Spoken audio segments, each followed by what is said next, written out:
farther away, maybe wanted to use his hand a little bit more than what we'd like to see. A really nice job. And for the other two exhibitors, maybe it was a speed difference, maybe it was a distance to the judge perspective on where we want him to be, but we want that nice smooth speed.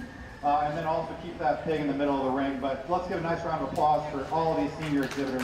Thought they did a really, really nice job.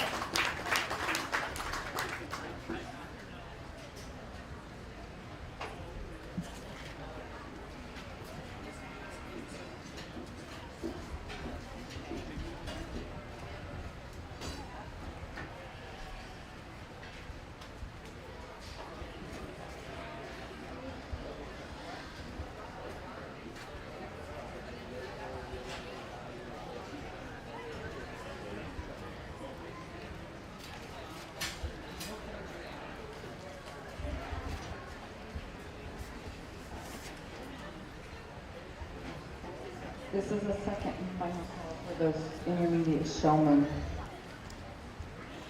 Our champion senior showman today, also winning a $100 cash premium courtesy of the Clark Mosman family, was Caden Gregory. Our reserve championship honors went to Hunter Weiss, and he will receive a $75 cash premium.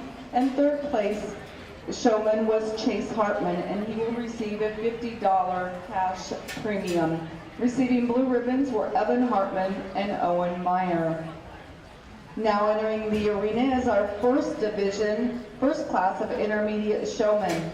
These showmen are ages 12 to 14 years old as of January 1st.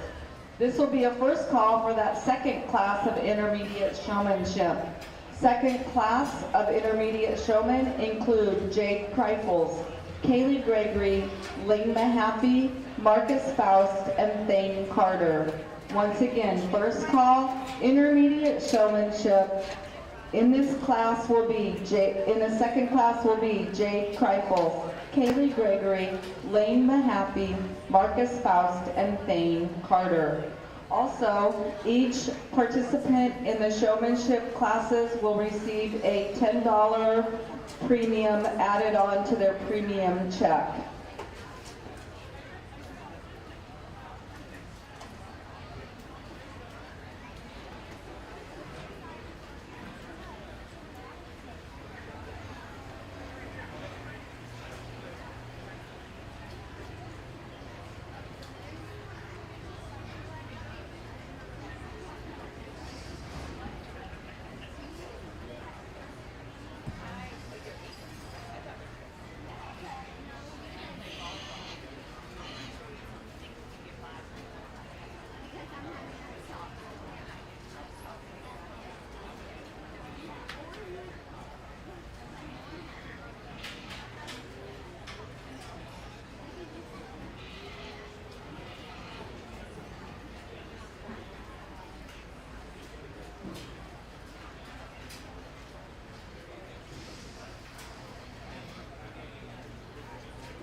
This will be a second and final call for that second class of intermediate showmen. At the conclusion of class 2 of intermediate showmen, we will bring our top showmen from both classes back into the arena to compete for the overall championship honors today.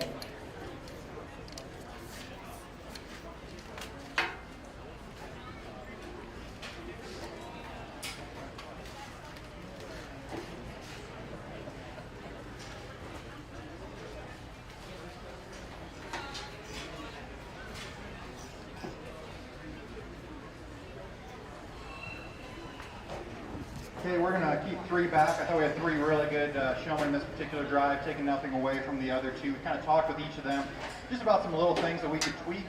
far as distance or as far as where they hit the ring, how they hit the ring, and got me those looks I wanted to see right off the bat. But looking forward to seeing this next sort of class of intermediate showmen, and then we'll sort them back for the overall intermediate showman.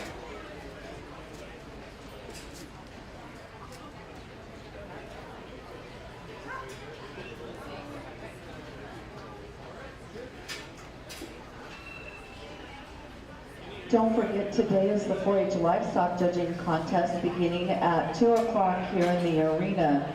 You may start signing up before that. Check-in is at noon, so make sure to get your livestock judging teams together and come here to the arena at 2 o'clock today and participate in that. Also at 9:30 this morning is our 4-H companion animal show. At 1 o'clock will be our dog show.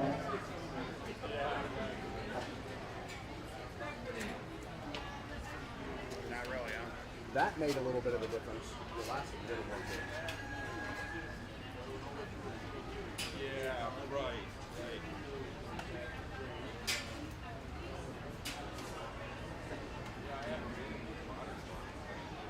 Yeah, that looks pretty all right. Does that look better now? Mm-hmm.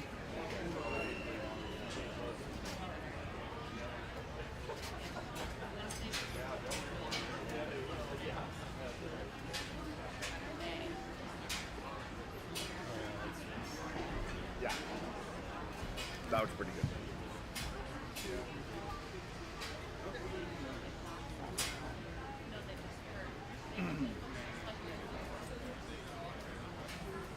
Do what you do. Do you want to put the sponsor?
Yeah, we kept 3 back in that particular drive as well.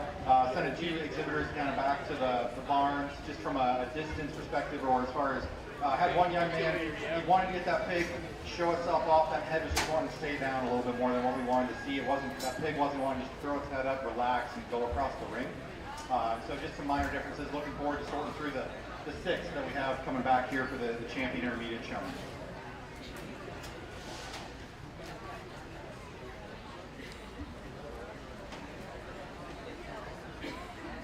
We will now begin our championship drive for our intermediate showmanship contest. In that championship drive, we have Brooke Weiss, Gracie Reynolds, Jet Mosman, Jade Kreifels, Kaylee Gregory, and Lane Mahaffey.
cat shows and stuff like that to do too.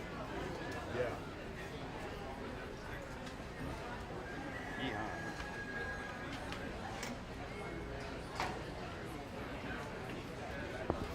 Companion animal show at 9:30. Does not say.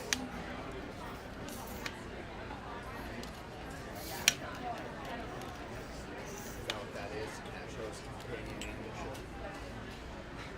No, that's like cats and dogs and everything. They specifically say dog show. Is that real?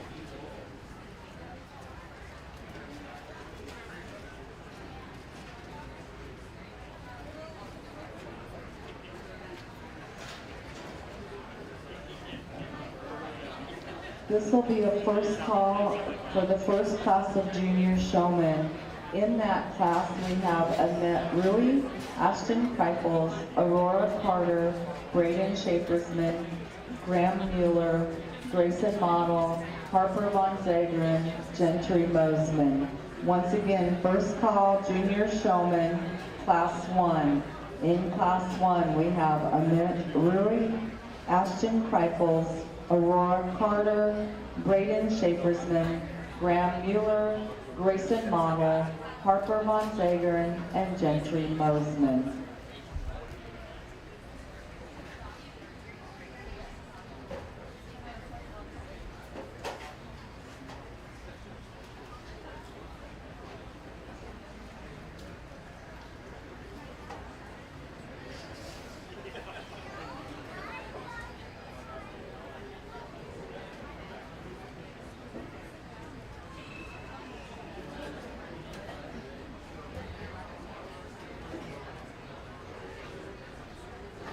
Currently in the arena, we are doing our championship drive for our intermediate showmanship honors.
Okay, we're going to go ahead and recognize the top three out here. Talk to each of these exhibitors about some little things that they could tweak, but in all reality, the one that's going to end up winning, couldn't find a whole lot that she did wrong. Just always out here, calm, consistent, have that intensity as soon as she hit the gate and give me those views that I want to see.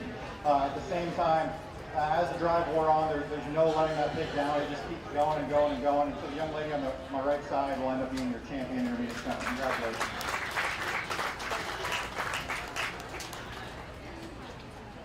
Then as we start looking at reserve, there's another person out here, exhibitor out here that's done a nice job from a distance control, giving me those views right off the bat that I want to see. As the drive wore on, really the difference maker between the champion and reserve is going to be the speed of this animal. At times, this one wanted to get a touch quicker than maybe what we wanted to see when it got a touch quicker. It wanted to just tighten up ever so slightly. When it calms down, when it relaxes, it really shows itself off. The young lady does a great job getting this one stuck. She'll be your reserve champion. And then for your third overall, there's some really good exhibitors out here that are doing a really nice job. The individual that I think, as we have continued to let these things dry, has just done a great job of, as I move across the ring, getting that pig to where they want it to be, keeping that pig in control. The difference between them and the top two was really as they hit the ring, maybe just not quite giving me all the views that I wanted to see right off the bat. But as far as just speed, intensity, getting that pig maxed out to make it look as good as they possibly can, the young man right in front of me is going to be your third overall.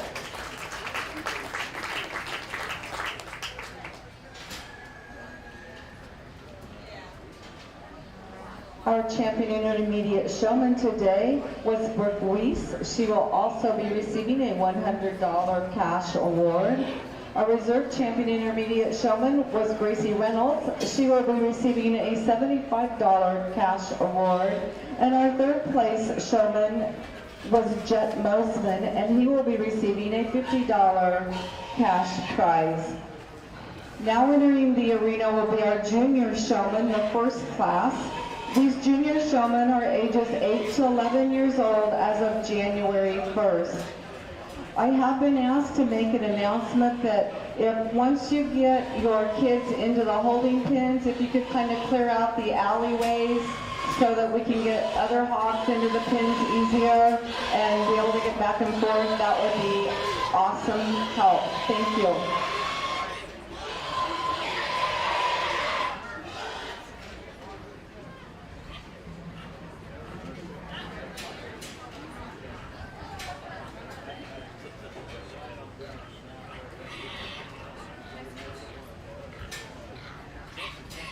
Once again, we are asking if once you help your kids get into the holding pens, if you could kind of clear out that area so that we can get other hogs loaded into the pens and just not be as congested. That would be of great help today. Thank you.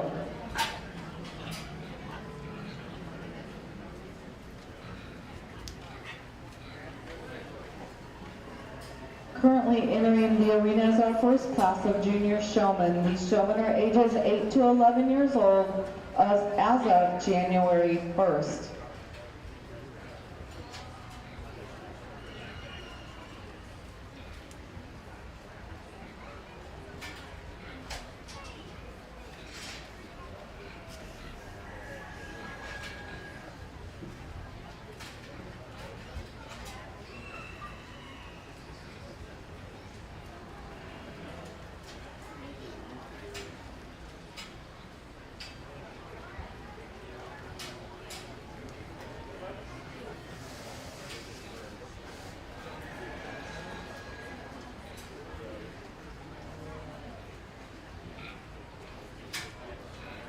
This will be a first call for the second class of junior showmen. In that second class, we have Kenley Model, Leah Hartman, Mason Hazeman, Owen Gregory, Riley Mosman, Tabala Rui, William Faust, and Adelaide Ewing. Once again, this will be a first call for our second class of junior showmen. In that second class, we will need Kinley Model, Leah Hartman, Mason Hazeman, Owen Gregory, Riley Mosman, Tabala Rui, William Faust, and Adelaide Ewing.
give these junior exhibitors that are heading back to the bar a nice round of applause. They did a really cool job.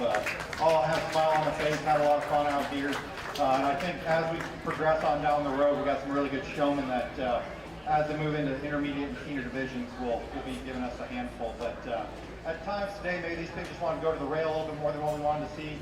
They didn't want to quite keep that distance, maybe that speed that we wanted them to see, but otherwise some really nice jobs. Looking forward to starting that next class of junior showmen.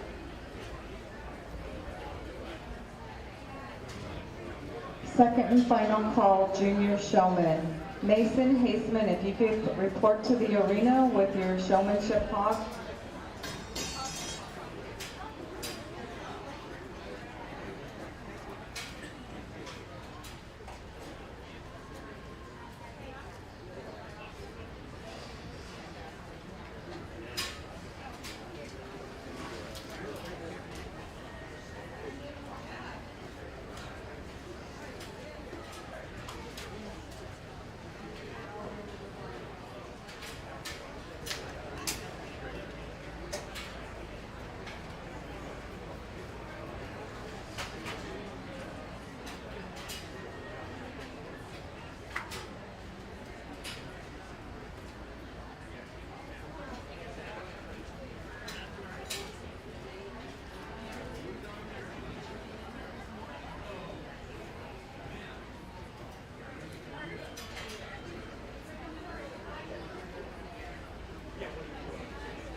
Currently in the arena is our second class of junior showmen. At the conclusion of this class, we'll bring our top showman back for the championship drive-in junior showman. Also going on at the fair at 9:30 is our 4-H companion animal show. At 1 o'clock is our 4-H dog show.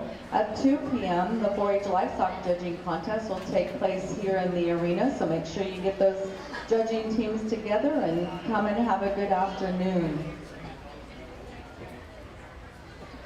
Also, don't forget tonight is the John Michael Montgomery concert. The gates will open at 6 o'clock.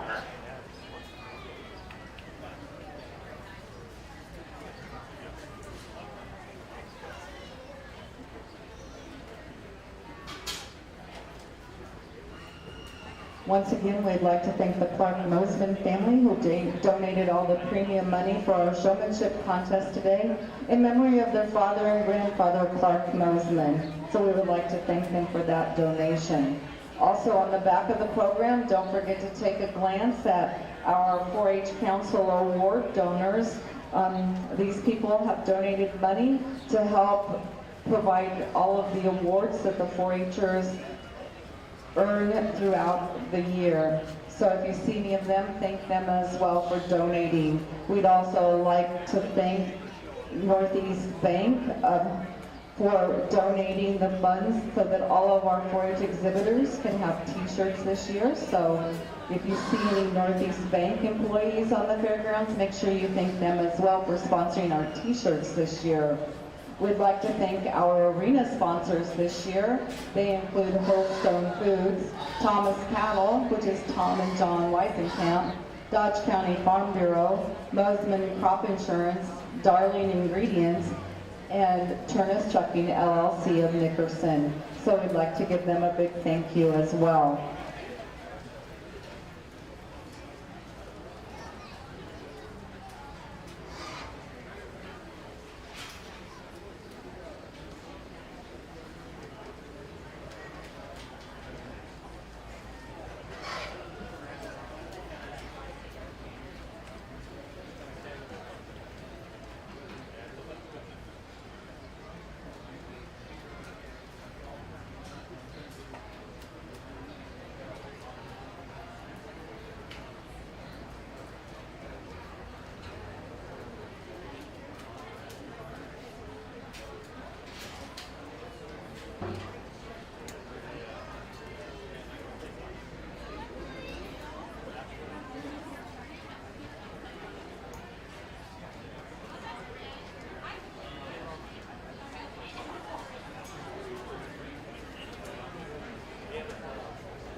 Okay, we got a really nice set of junior showmen that are going back to the barn, and there's a couple of them that were really, really close to making it back into the next drive. I guess a couple just honorable mentions here. Young man going back to the pens there. Skin, hair, presentation, really good. At times that gilt wanted to stall out on him a little bit more. Young lady heading out right now. When that gilt gets presented, she does a great job. At time maybe wanted to just head kind of lose where the judge was, but that's getting ever so slightly picky. Then the young lady that's going out next. That pig maybe wanted to drive her instead of her drive that pig, but when she's in control, she does a really, really good job of getting that one presented. So congratulations to all those exhibitors. Looking forward to sorting through these junior showmen that we have coming back.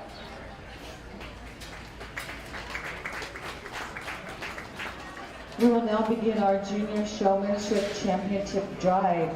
In that drive will be Ashton Kreifels, Braden Schaefersman, Gentry Mosman, Leah Hartman, and Owen Gregory.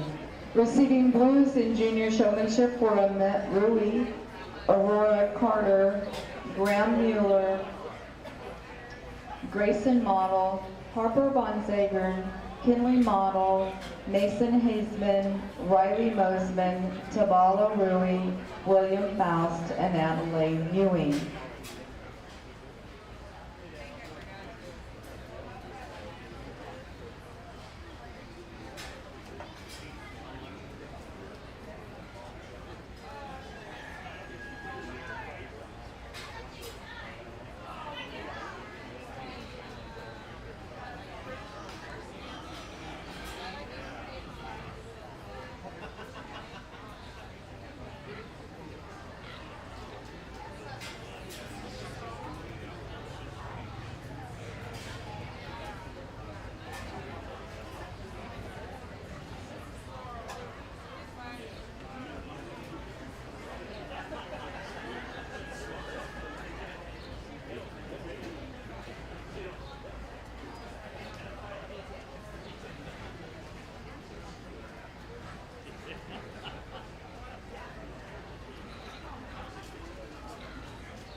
This will be a first call for the first class of Clover Kids.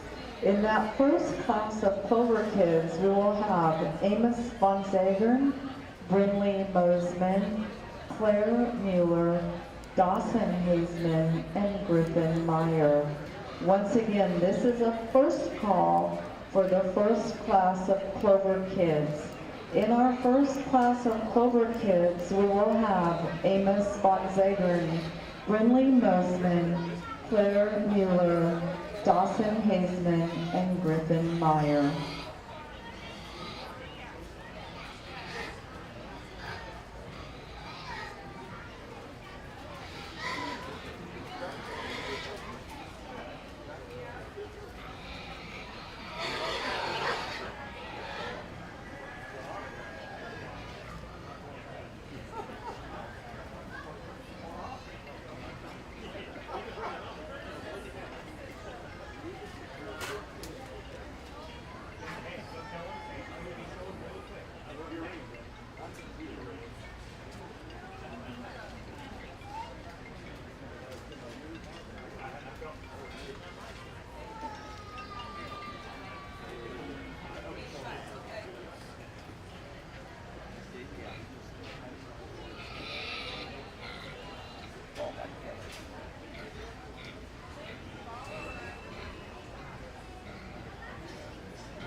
This will be our second and final call for that first class of Clover kids. Second and final call, first class Clover kids.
Okay, let's give a nice round of applause for these junior exhibitors. They're doing an absolutely lights out job getting these pigs exhibited. It's a lot of fun to be out here. Sorry it took just a touch longer because I think these kids deserve it. They're just doing a really, really good job getting these pigs presented. All their answers were really good. There's one individual I will highlight as they're heading out. Just I thought awesome answers. But with that, I'll go ahead and kind of pick your top three. The individual I think is the best out here, just from the time that they hit the ring, they were here to win this class. They knew that they were the best showmen, and they did it. Give me that chest shot, that side, that rear end view, and then also just always calm as we're getting that pig out and presented. That pig's always in the right spot where we want it to be. Just talking those minor details with a couple of the top end showmen here in this division. Now that we're at this level, the next thing is you got to know where the other pigs are in relation to you. At times we had some pigs maybe kind of coming into each other. And so just those little details of working at home with other pigs around. Kind of know, hey, how do you hit those open holes? How do you get there? How do you give me those looks that the judge is after? But those are really minor things for those top exhibitors in that junior division. So with that being said, the champion junior showman is going to be the young lady right in front of me. Congratulations.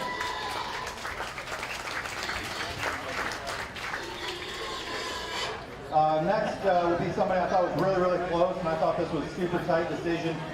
Just at times, maybe that pig wasn't wanting to just go at the speed that we wanted it to, maybe wanted to move a little bit more. The exhibitor was having to work just a touch harder to get that pig exhibited. But that's real minor. And then also maybe that white skin wasn't quite as white as what we could potentially have it, but that's awfully critical. The young man right in front of me is going to be your better chance.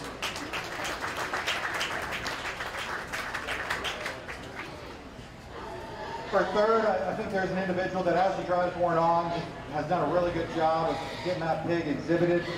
Maybe at times that pig wanted to get a little close and talk just hey, on some things that we can potentially do to change that. You know, how do we position our body to try to get to move a little, to turn a little quicker. As it's coming, maybe you have to judge so it doesn't walk right up to them, and then making sure we're getting all those views. But with that, the third overall in the junior division can be the young lady right in front of you. Congratulations. And then just want to do an honorable mention for the young man with the belted, or the off-belt pig right in front. His answers were awesome. He knew the positives, he knew the negatives, he knew how he wanted to have that pig presented. And everything that I told him, hey, we'd like to tweak this, he knew that he needed to tweak. And so that young man has a bright future ahead of him, because I think he's going to continue to work hard, and he'll come back next year even better. So congratulations to all these junior exhibitors. Looking forward to seeing what the Market Hog Show has to offer.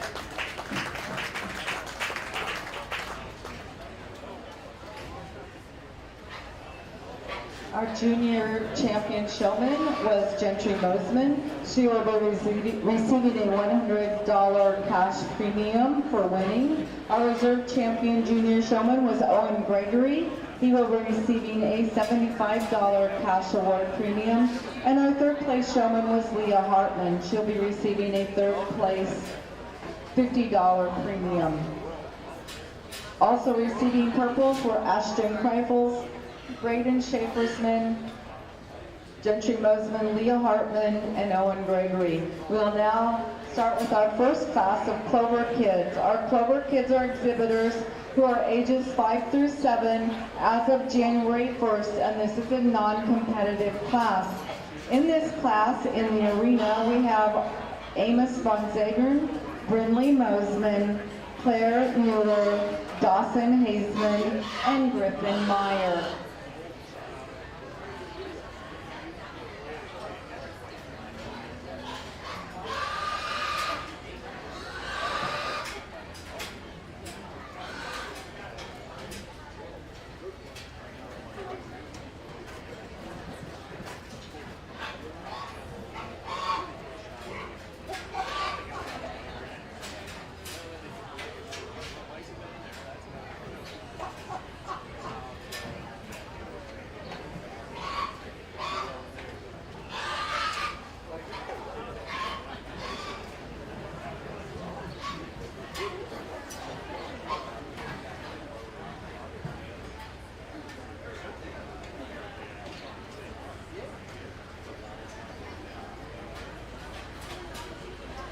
This will be our first call for the second class of Clover Kids.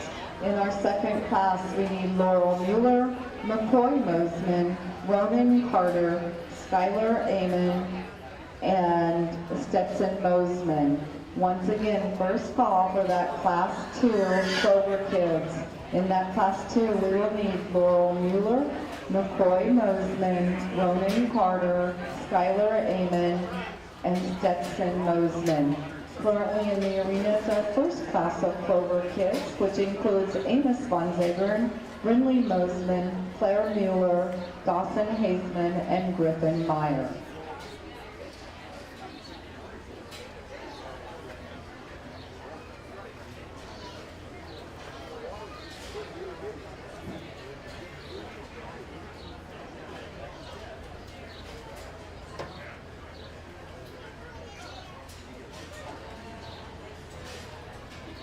Well, I think all these Clover Kid exhibitors are doing a really nice job. I'm going to go around and just kind of ask them each just a couple real simple questions, make sure they're having fun out here. So with that, I guess first off, this young lady right in front of me. Young lady, what's your name?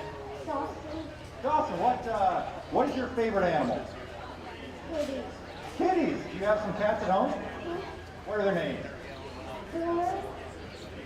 Panda. Castle. Pig. Do you have any other animals?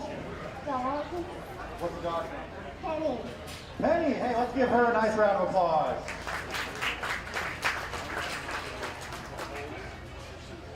Young man, what's your name? What's your name? Roman. What is your favorite animal? A puppy and a cat. A puppy and a cat? Do you have any puppies and cats at home? I have a dog. Dog, what's the dog's name?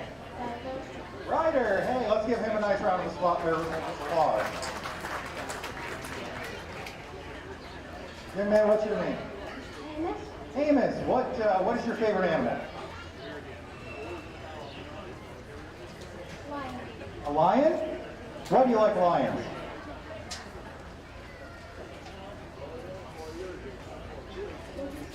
Why do you like a lion?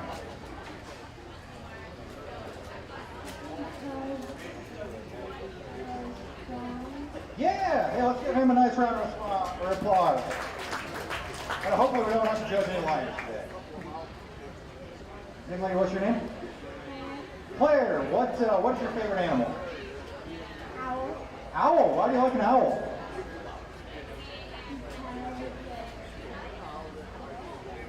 Cool. What is your favorite livestock animal? Cows, pigs, sheep, goats? Goats. And you're in the pig barn. That's a dangerous thing to say, but let's give her a nice round of applause. Young man, what's your name? What's your favorite animal? Cows. Cows. Do you have any cows at home? You gonna show cows when you grow up one day? Yeah, you bet. Let's give him a nice round of applause.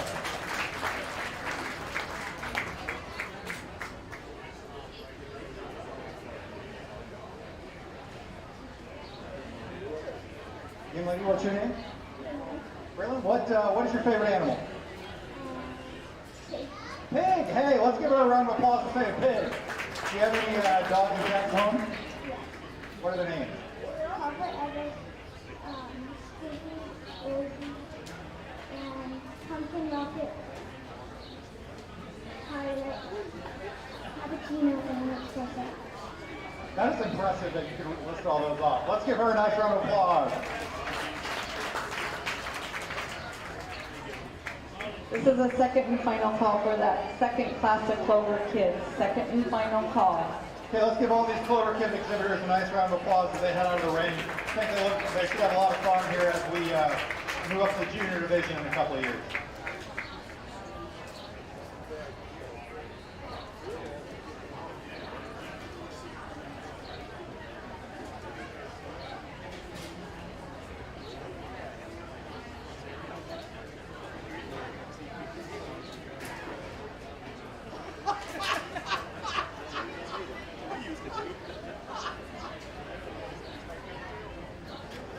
That concludes our showmanship contest. Once again, we would like to thank the Clark Mosman family for donating all of the premium awards that were awarded during the showmanship contest in his memory.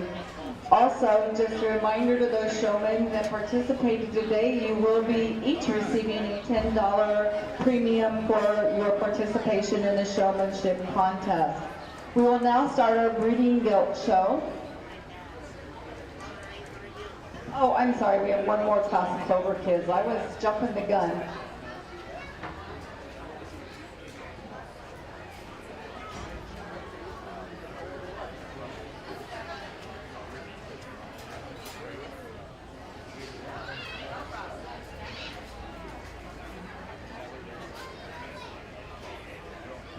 Now we're entering the arena as our second class of Clover Kids. These Clover Kids also are ages 5 to 7 years old as of January 1st, and this is a non-competitive class. In this class, we have Laurel Mueller, McCoy Mosman, Ronan Carter, Skylar Amon, and Stetson Mosman.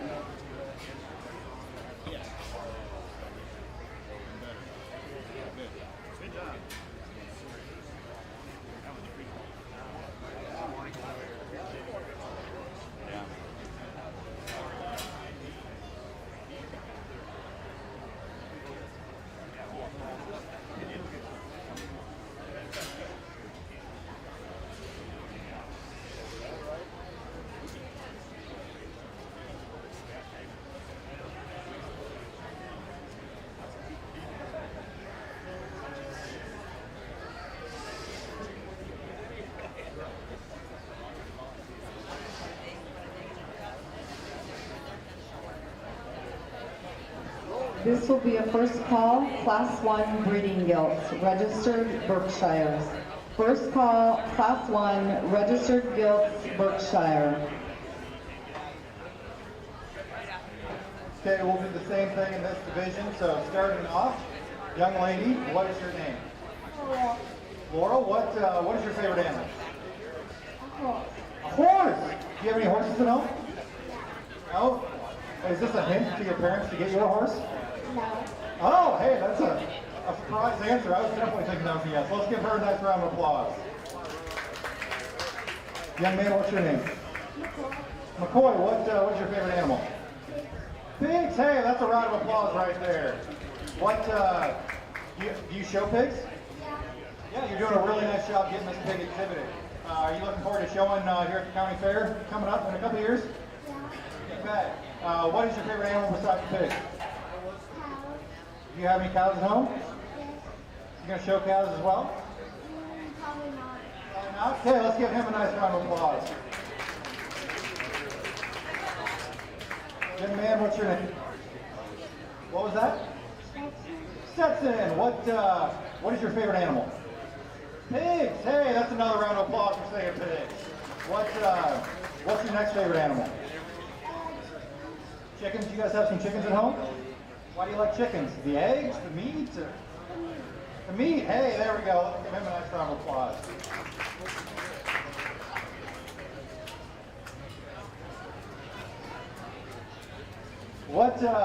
Young lady, what's your name? Skylar. Skylar? There's an you're unsure on that one? No? Okay. My favorite animal is cheetah. Cheetahs. Is there a reason that it's a cheetah? Because they're fast. Ah, there we go. And is Nibbler. Niblet? Did you name Niblet? No. Somebody else? Reynolds did. Okay, let's give her a nice round of applause. Okay, I think we've got some really good showmen out here as we have them go back to the barge. Let's give them one more round of applause with this non-competitive class.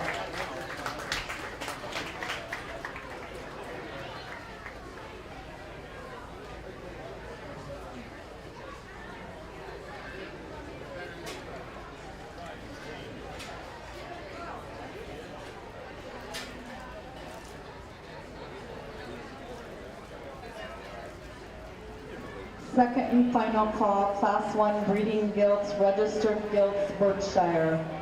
Second and final call. As we start the rest of the show today, we would like to thank the following companies who donated money so that we could have our premium awards at this year's show. Among those are Holstone Foods, Frontier Co-op, which is represented today by Carter Jensen and Carly Steffensmeyer here at our show today. So if you run into them, make sure you thank them. Land O'Lakes and CPM Group. They are also represented today by Carter Jensen and Carly Steffensmeyer. So if you see them or run into them, please thank them for helping out with the premium awards for this year's show. Entering the arena is our Class 1 registered gilts, Berkshire. This will be a first call for Class 2 registered gilts, Duroc. First call, Class 2 registered gilts, Duroc.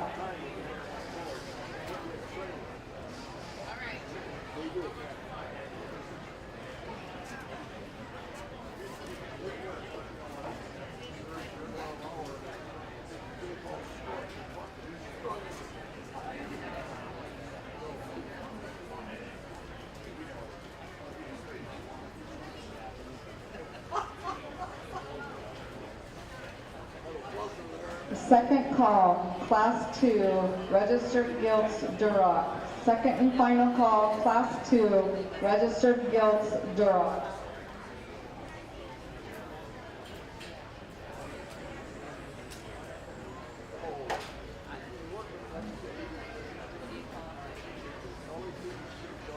Today, at the end of the show, make sure that you get your medal, championship, plaques to hang in your stall for the duration of the fair, and then you return those at the end of the fair on Sunday.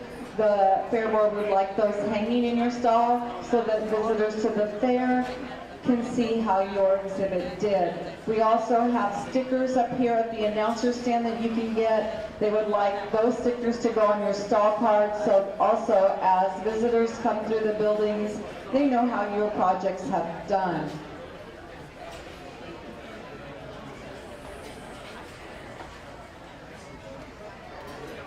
We would like to thank our judge today, Brady McNeil.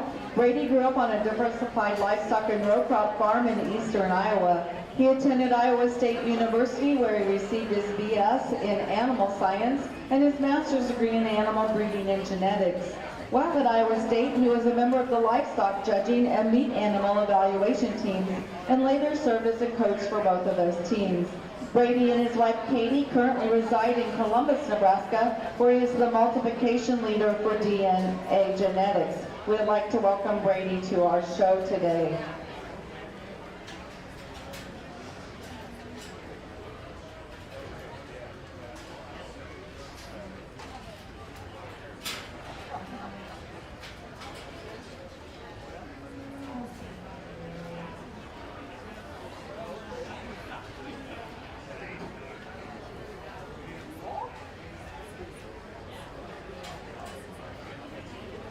Okay, as we go through the Berkshire class here today, a breed that I grew up, I have a little experience with, showed them a couple times, worked with them a little bit, so definitely a breed that I know and have spent some time with, and they can definitely be a challenge to put all the pieces together. You think you got one, and then all of a sudden there's a flaw that kind of comes to the top, and I think as we look out through these, I don't know if there's one that we definitely just tie into and say, hey, this is the one we got to go ahead and use. The one that I'm going to opt to use and the one that I'm going to try to use throughout the day is the one that I think is just the most comfortable out here, most relaxed, and is just the most complete. Is it out there in any one area? No, but I think as far as just putting all the pieces together, this young man right in front of you is going to have your class winner here in the first division. Tall, pointed shoulder, level down that one hip. Foot size and bone is stout in relation to the rest of its frame size. Head and neck is good. When that one comes and goes, you may just blow it apart at the ground a little bit more to make it just ideal, but rib cage, good levelness, structure, everything just kind of fits. Then I think we got a couple decisions. The one that I think just most closely follows the class winner from a comfort perspective, the young lady on my right-hand side here, she'll have your reserve champion. Berkshire, really crisp shape working down the top side of that one. So stout and thick-ended. When you step in behind it, unfortunately, it doesn't carry that to the ground. It wants to narrow up at the ground. And then when this one drives right at you, we just got to pull that one apart through its chest for it. We can make that one a touch wider chested. We can definitely move that one up into contention. Unfortunately, it just wants to drive at you a little too narrow and a little too frail as far as the foot size perspective. The young lady's coming out next. From the profile, that head attachment's really cool. Levelness down that one's top line. I want to blow that one apart through its forerib. It's the flattest and the harshest through that forerib. Just wants to get tighter through that rib cage. And then at the same time, its rear legs wants to rotate and just not be as coordinated as what we want to see. At times, it doesn't want to take a good confident step off one of those rear legs. And so if we can get it to just go a little bit better, I think we can move it up. But unfortunately, it's going to sort down today. Congratulations to all those Berkshire exhibitors.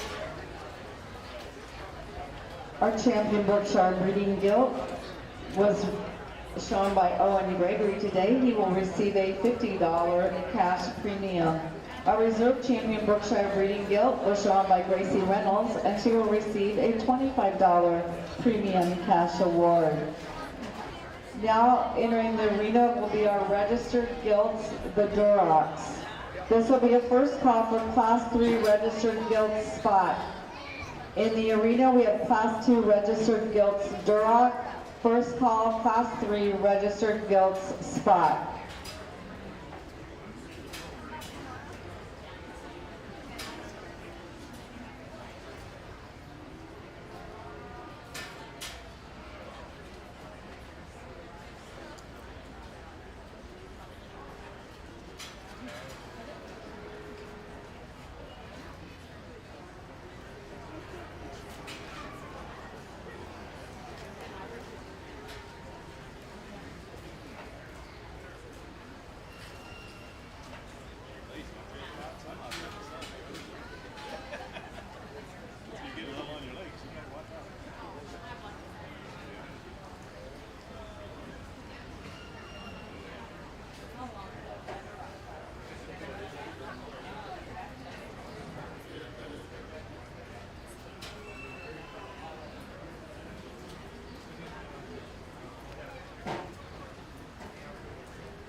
This is a second and final call for Class 3 registered guild spot. Second and final call, Class 3 registered guild spot.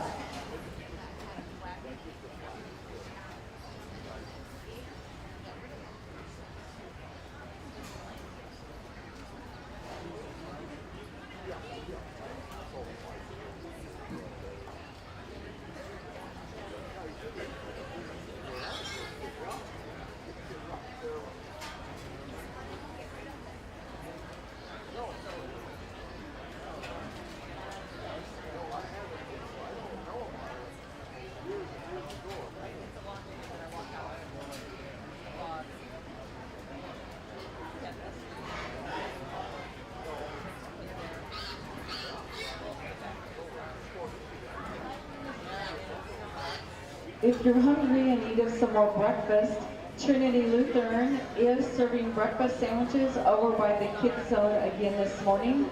Once again, if you are in need of a little more breakfast, Trinity Lutheran is serving breakfast sandwiches over by the kids zone.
Okay, really nice drive at Durox, and this is a breed that's near and dear to my heart.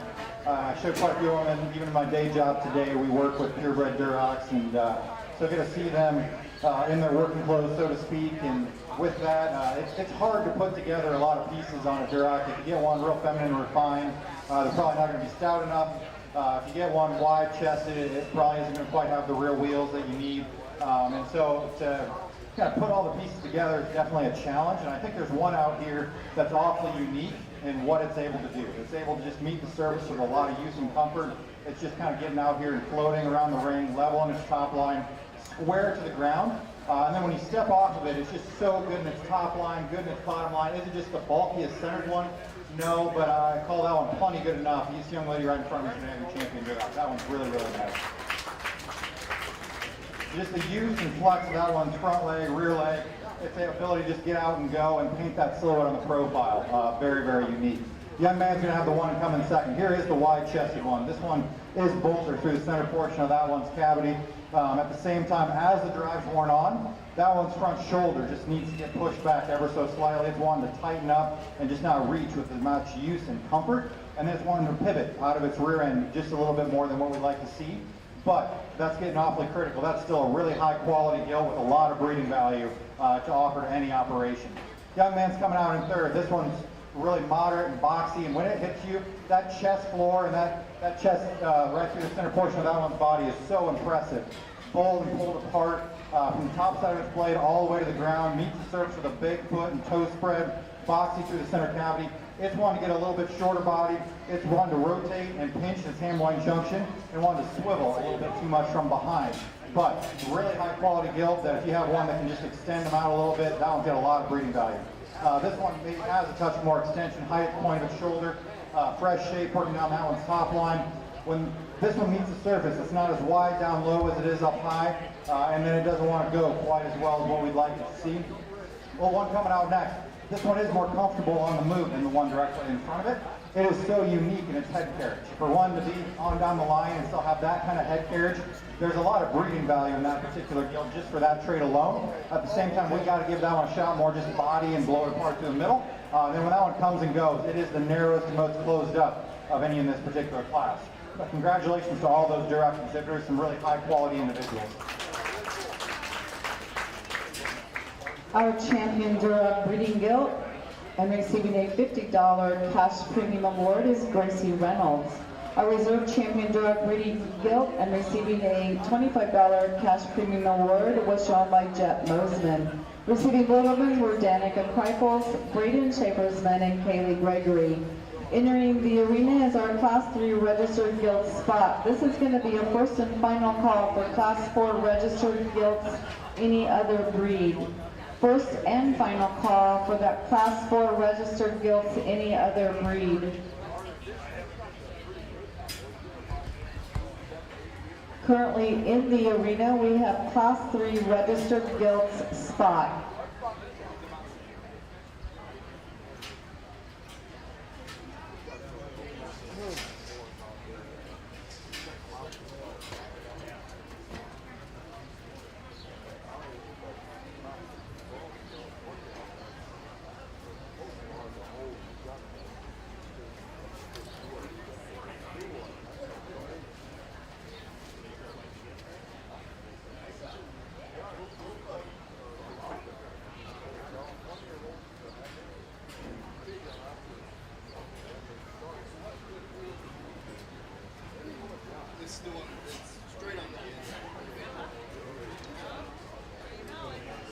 We would like to thank today's superintendents of the show, Josh Gregory, Mary Jo and BJ Reynolds, Danielle Amon, and Dan Mowinkle. We'd also like to thank the Logan View FFA chapter under the direction of Aaron Hemme for also helping at today's show. We would like to thank Carter Jensen of the Frontier Co-op for also coming and helping in the arena as well.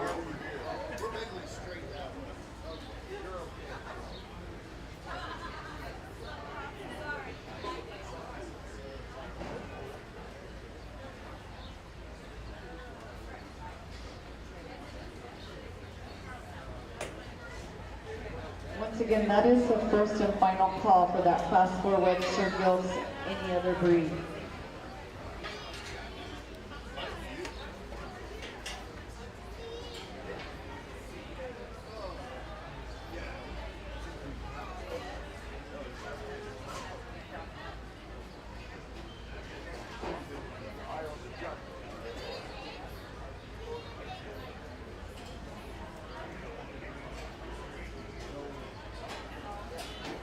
Once again, we're asking if, once you get your child and their hog up and into the holding arena, if you could kind of clear the alleyway so that we can get other people and their animals in and out, that would be of great help today.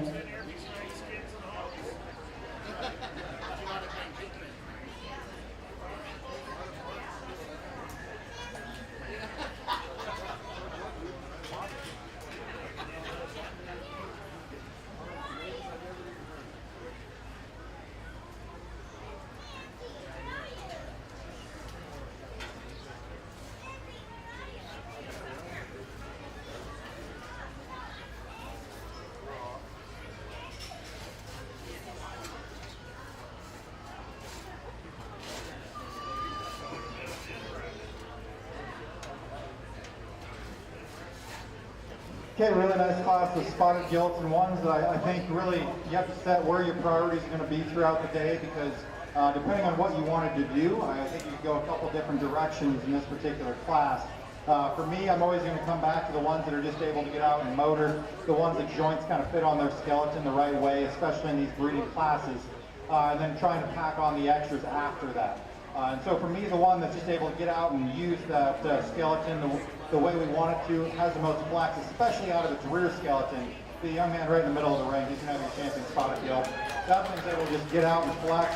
Isn't maybe up underneath itself a little bit on that rear hock, yes, but it's still able to flex it back. I'd like to give this one just a shot more foot size and bone, especially when you compare it to contemporaries. I'd like to smooth it out and widen it at its hammerline junction. Once it kinks there, just a little bit more than what we'd like to see. The one that we're going to opt in second does have those advantages. That'll be this young man right in front of me on my left here. That one is stouter featured. That one is heavier bone. That's a heavy-duty type of spotted gill. And when that one stands still, everything just looks like it should fit together. As we start asking that one to go, that rear leg just doesn't want to quite go as coordinated. It wants to get up underneath itself, doesn't want to flex back.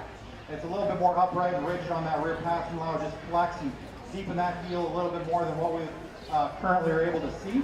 But as far as stout featured, heavy bone, heavy duty, tall at the point of the shoulder, level down that one's top line. Really, really cool. We potentially blow that one apart through its fore rib a little bit more and just allow it to flex and go a little bit more out of that one's rear cage.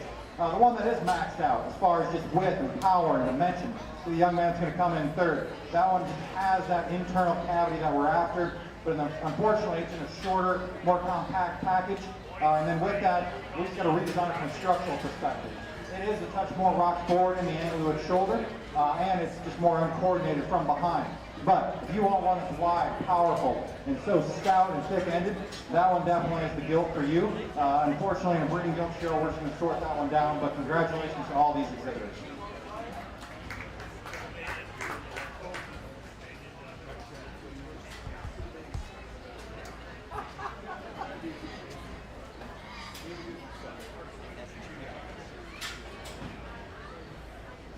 Our champion spot breeding gilt was shown by Lane Mahaffey. He will be receiving a $50 premium award. Receiving reserve champion spot breeding gilt and a $25 premium award was Mason Hazeman. Receiving a blue ribbon was Jet Mosman. Now entering the arena will be our Class 4 registered gilts, any other breed. At the conclusion of this class, we will choose our champion and reserve champion registered breeding gilts of today's show. For that drive, we will need Owen Gregory with his champion Berkshire breeding gilt, Gracie Reynolds with her reserve champion Berkshire breeding gilt.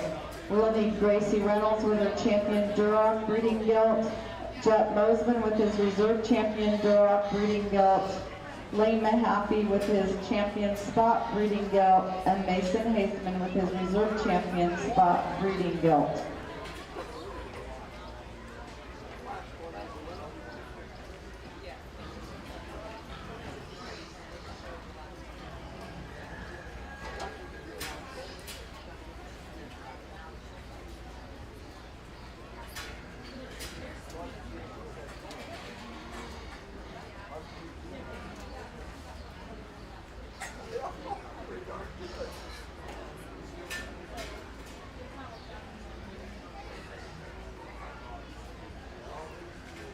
Currently in the arena, we have Class 4 registered gilts, any other breed.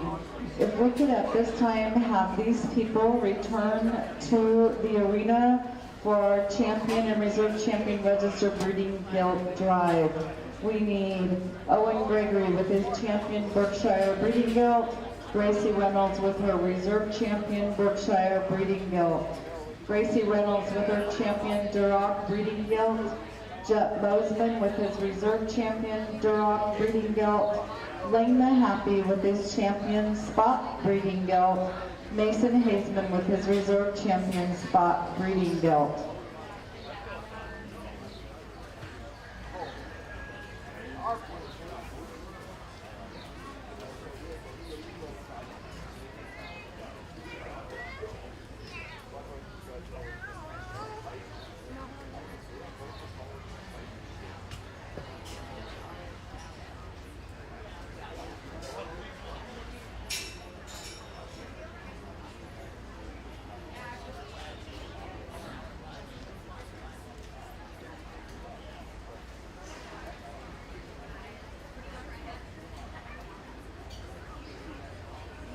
Once again, we would like to thank Full Stone, Frontier Co-op, with Representatives Carter Jensen and Carly Steffensmeyer here today, the CPM Group, Also with Representatives Carter Jensen and Carly Steffensmeyer here today, and Land O'Lakes for sponsoring the premium awards that the exhibitors are receiving for champion and reserve championship honors throughout today's show. Please make sure you thank these sponsors so that we can continue this awards program.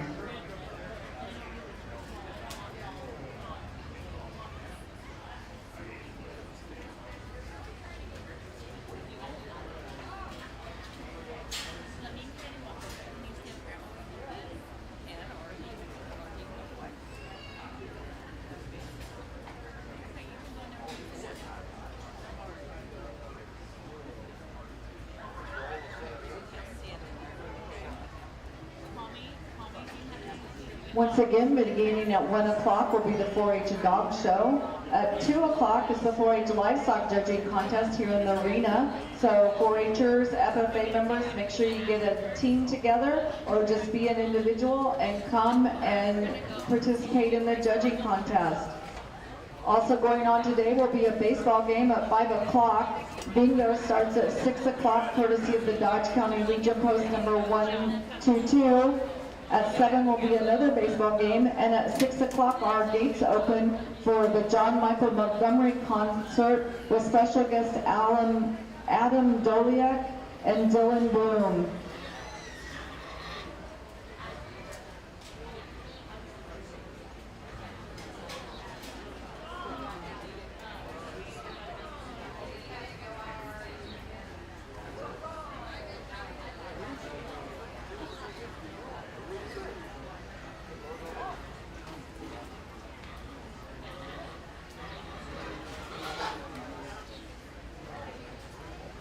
Also, Trinity Lutheran is serving breakfast sandwiches over by the kids zone if anyone is in need of a snack. Also, at the south end of our show arena, the Hearts and Hooves 4-H Club is selling concessions today. All of the proceeds from that concession stand will be donated back to the 4-H fairgrounds for improvements.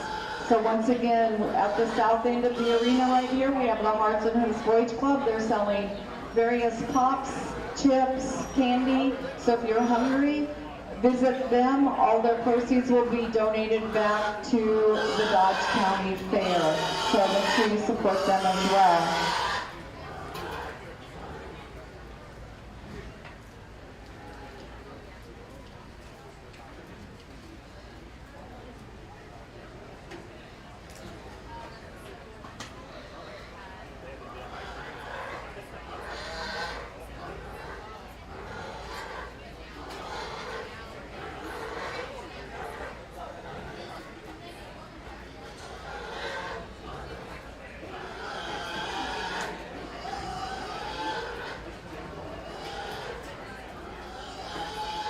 Once again, just a reminder, if you are not helping with the show or an exhibitor, we're asking that you stay out of the alleyways. We don't want anyone to get hurt, and it just reduces the congestion as we were trying to get exhibitors and their pigs in and out of the area.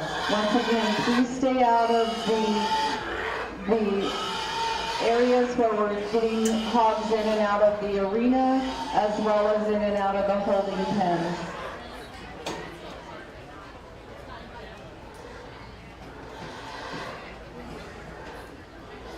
Okay, this class is a lot of fun to score. We got a lot of differences going through here, differences in maturity, obviously differences in breed, and I'm a guy that I love all the breeds being individuals. So those breeds really representing their breed and what that breed is known for, what that breed is meant to do.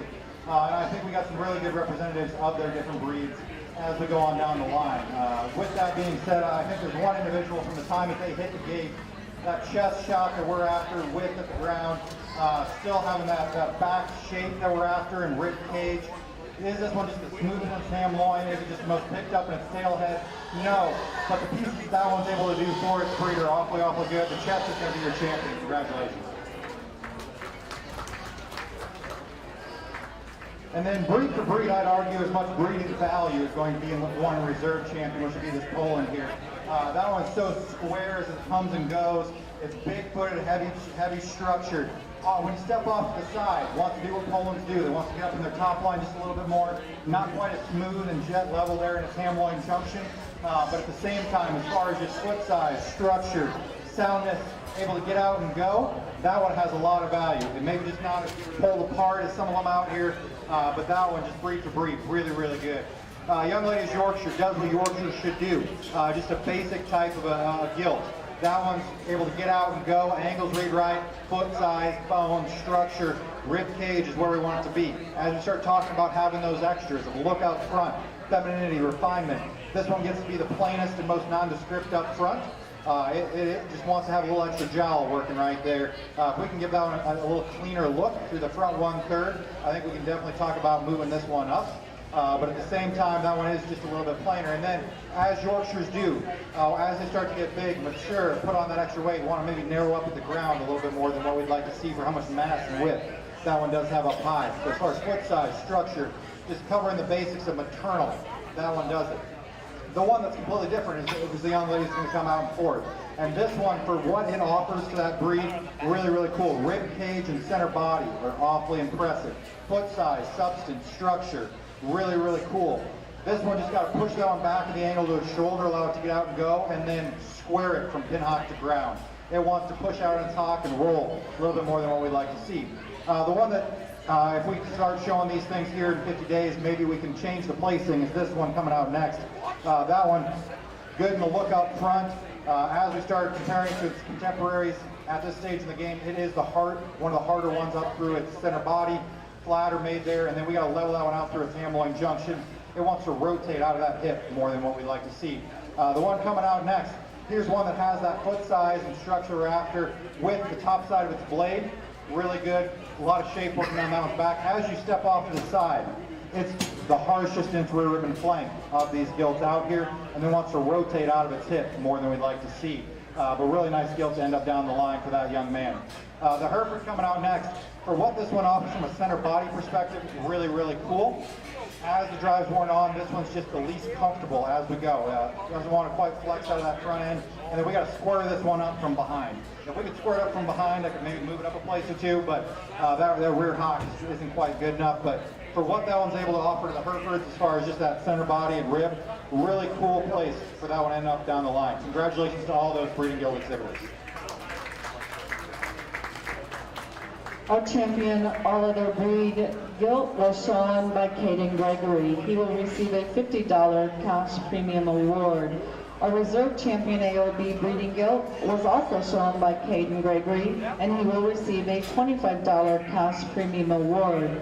We will now be choosing our champion registered breeding gilt and reserve champion registered breeding gilt of today's show.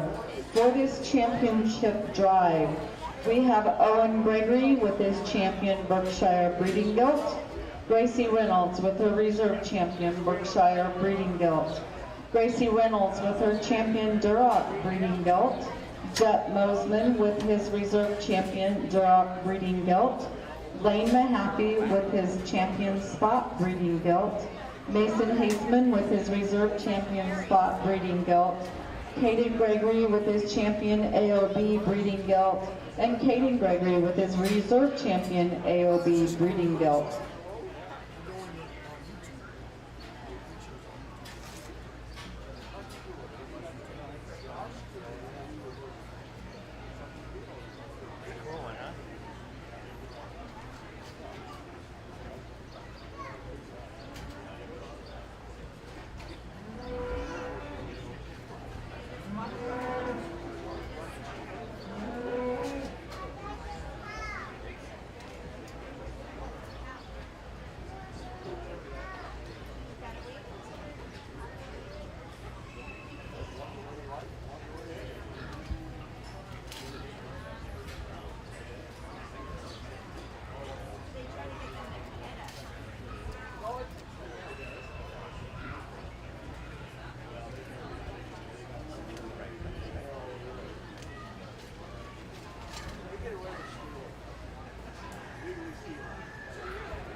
will be a first call for Class 5 Division 1 crossbred breeding gilts. We will just put you in the first 3 holding pins. Class 5 Division 1 crossbred breeding gilts, first call. Okay, let's give a nice round of applause for all these purebred exhibitors that made it to the Grand Purebred Drive. It definitely is an extra challenge to go ahead and decide in the spring, hey, we're gonna pick up a purebred. We're gonna go through the extra work of getting that purebred going through and all the extras that requires. Being able to bring it to the show and show as that purebred division, I definitely take my hats off to these exhibitors. But it's what I really enjoy. I think purebreds provide an extra challenge over and above what those crossbreds do, and you can really start breaking into some of their breeding value. And I think all of these offer tremendous breeding value to whatever operation they're going to go back to. Just kind of talking through each of them individually. The Berkshire right in front of me, 4 of the Berkshires. That one is so cool looking up through where that head attaches to the top side of that one's shoulder, levelness down that one's top side. And for that kind of look on the profile, to still have that kind of foot and substance at the ground, 4 rib shape reads right. As that one comes and goes, it's the narrowest of the 4 out here. Maybe just not quite as bulky maybe through that rear flank as we could as we mature it up. I think that'll come.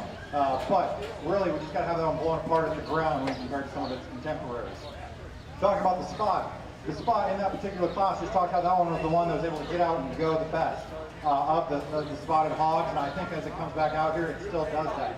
When we compare it to some of the ones out here, a touch frailer at the surface, maybe not quite as youthful up through that front 1/3 is what we could potentially see. But as far as width and squareness to the ground, really cool, stout and thick-ended, bold through that center cavity, really unique one. Maybe just wants to rotate out of that hip a little bit more than ideal as well. Talk about the Duroc in that class just being so unique from a structure perspective with the chest, and that one drives right at you. Still having a youthful front end. To paint that kind of silhouette and able to still get out and go is awfully impressive. That one's 4 rib shape, maybe just isn't quite as woofy as some of them out here. Maybe not quite as strong or deep through that rear rib and flank. And then when you step off to the side, you wonder maybe just want a rib longer, just from a balance perspective, than ideal. And maybe that's why that rib just hasn't dropped. If we could mature and mass this one up, I think maybe another 50 pounds, maybe that flank could balance a little bit more. But maybe just wants to get off from a balance perspective from a length of body. But the structure, able to get out and go, having that chest, having that look, really cool. Let's talk about the Chester and that AOB drive. That one, for that division, hey, hit the ground running. That chest width is so cool, fresh shape working down that one's top line. And that one's just truly maxed out from that perspective. It being a Chester, a little bit mature and cresty at the top side of that one's neck. It's getting a little bit pushed out in its elbow. We need to square that one up in its elbow a little bit more, but it still goes to the ground square. From the top of that blade all the way to the ground, still goes square. Just wants to push out in its elbow ever so slightly. Not quite as smooth as ham loin. Maybe we can lengthen and level out that one's hip just a touch. But really good from a maxed out perspective. Able to still handle it. Maybe maturity starting to come into play. And then to have that extra mass, it's just not the big footed as what some of the other ones out here. But I think that's kind of what I'm seeing. That's what I'm kind of debating in my head. The one that I guess I think has the most breeding value for their breed and still offers the most breeding value regardless of breed, the Chester's going to be your champion.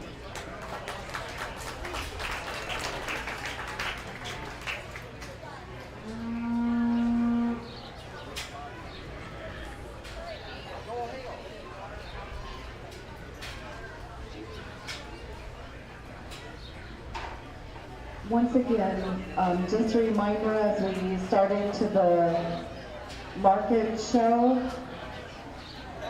and the rest of the breeding gilt show, once you have your child and their animal into their holding pen, if you could please clear the alleyway. It's just getting too congested and we don't want anyone to get hurt, and we want it to be as easy as we can to get to the exhibitors and their animals loaded in and ready to go. We dropped that Poland in, and that one's definitely in contention for just that squareness of build that one possesses. having that kind of foot size for a Poland, having that stoutness when it comes at you for a Poland, well, regardless of it being a Poland or not, that's a stout-footed one that's still able to get out and go. As we step off of the profile, wants to roach up in its top line ever so slightly, pinching that ham-loin junction. And if we could just give this one a shot more lower hit, wants to get a little plainer and more nondescript as it's matured up from behind. But a lot of value in that one, regardless of breed as well. So I think that one's in contention with one other one. The one that I guess I like second best, I just get really excited about what this one can contribute to that next generation. The Duroc's going to be your reserve champion.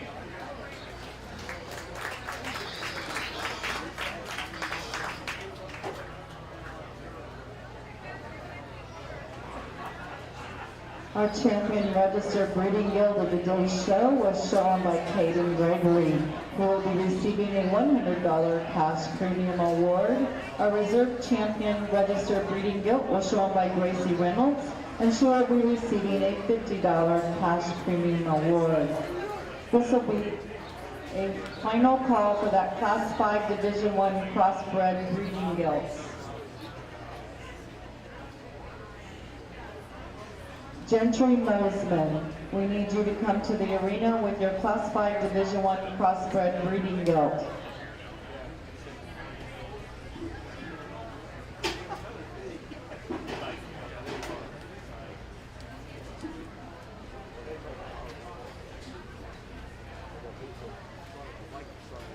This will be a first call for Class 6 Division II crossbred breeding guilds. First call, Class 6 Division II crossbred breeding guilds. Entering the arena is our Class 5 Division I crossbred breeding guilds. These guilds weigh 183 to 225 pounds.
This is a second and final call, Class 6 Division II crossbred breeding guild. Second and final call, Class 6 Division II crossbred breeding guilds.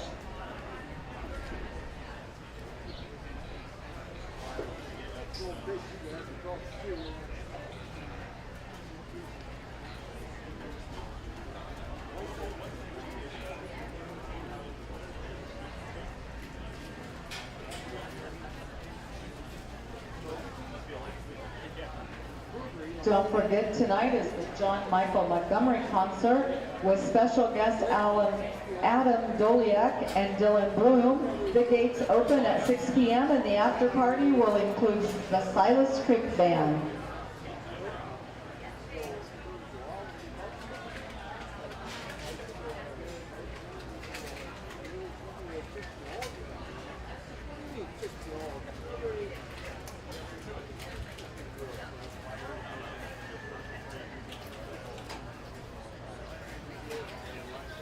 Okay, a good class of three here. I think we got one that is awfully impressive to go ahead and win this particular drive. To be that stout skull, that wide and square, from the top of that blade all the way to the ground is awfully impressive. And then what's so unique is how it blends from its blade into its forerib.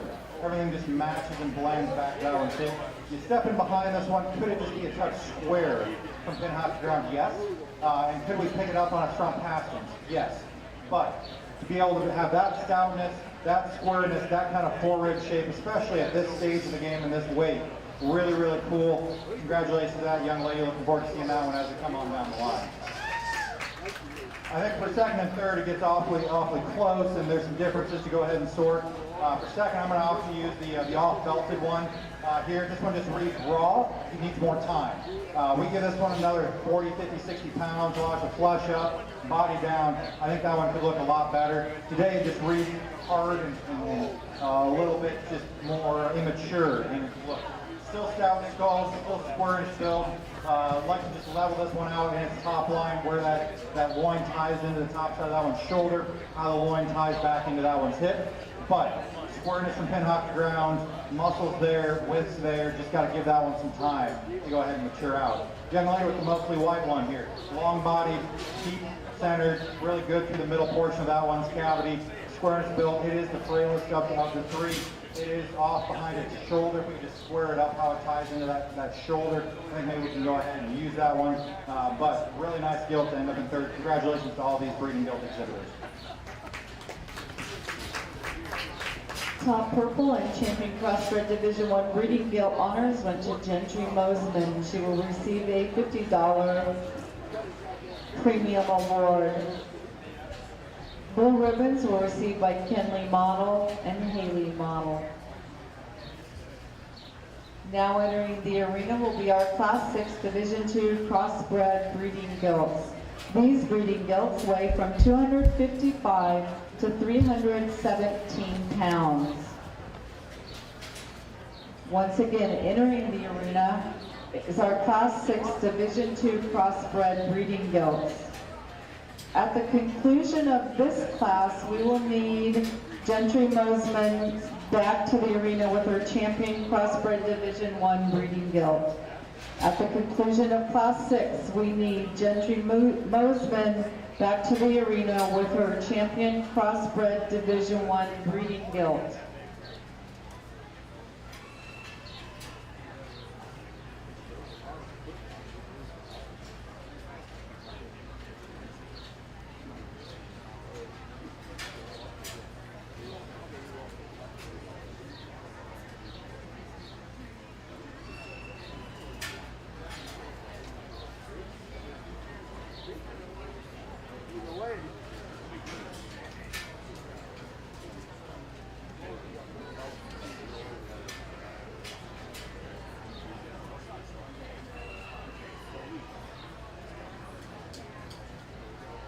If we could also have Caden Gregory with his champion registered breeding gilt and Gracie Reynolds with her reserve champion registered breeding gilt to come back to the arena so that we can choose our supreme champion and reserve supreme champion breeding gilt for today's show. So after Class 6, we'll choose our champion and reserve champion crossbred breeding gilt, and then we will show our supreme champion breeding gilt drive for today's show.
Okay, this is a really high quality set of mature breeding gills. Let's give a round of applause for all 5 of these exhibitors that we go on down the line. Because as we move on down the line, some of those would have won classes or got pieces of different county fairs that had a chance to judge throughout this year and previous years. But for me, like I said, as we come back out here and kind of sort through these two, there's one out here that I think is awfully good.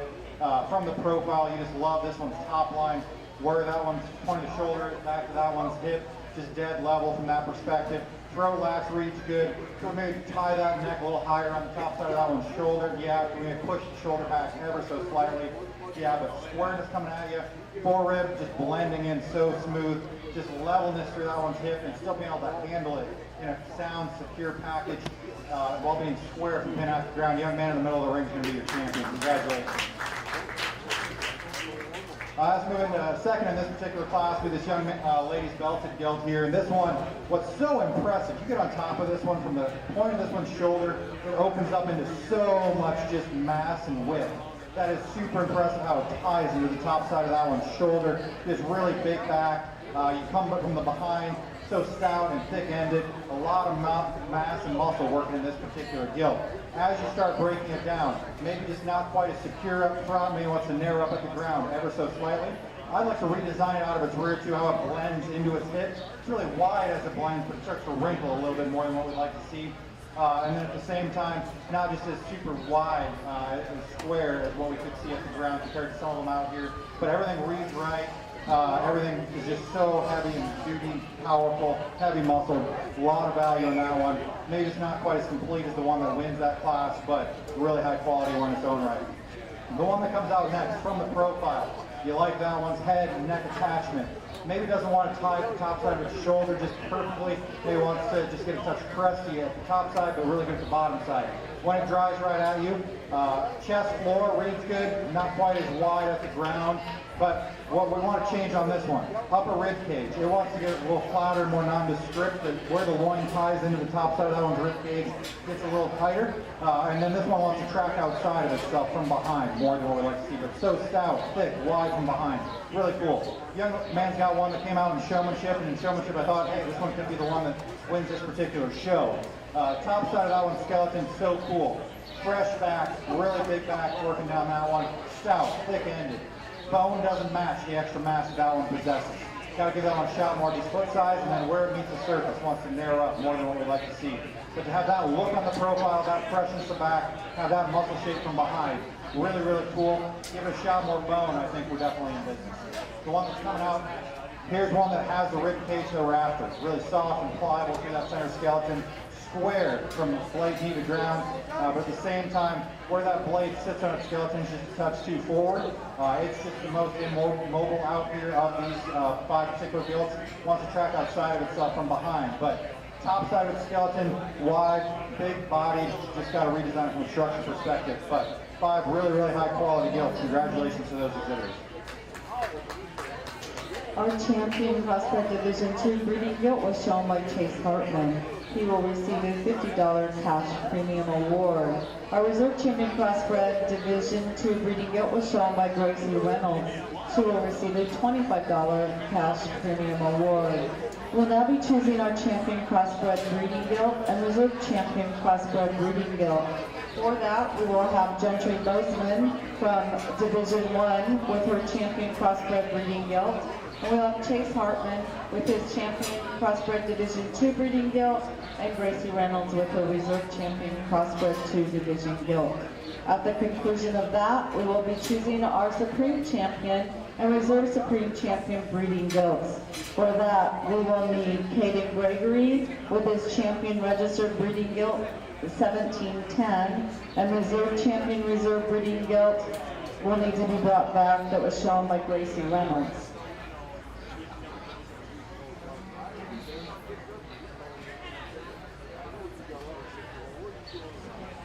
All right, let's give a nice round of applause for these 3 exhibitors. We got 3 really high quality crossbred gilts out here to go ahead and show for your champion.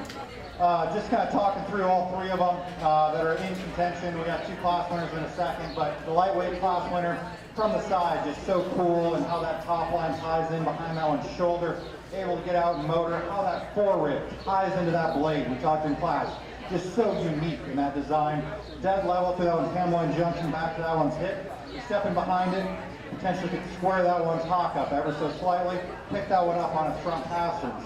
Potentially even raise compared to a couple of these other ones out here where that neck attaches to the top side of its skeleton, but that kind of stoutness of skull, squareness of build, full rib shape, really, really cool gilt to win that first class. Yeah, to win that first class. The one that won the second class was just so unique from the profile and where that neck attaches, that freshness of shape down that one's top line, that levelness at top as we go back to that one's hip, very similar to that first class winner. Where this one is so cool as well is just its comfort. Picked up on its pasterns, it's good from its rear end. We can potentially just move that one back on its front shoulder ever so slightly.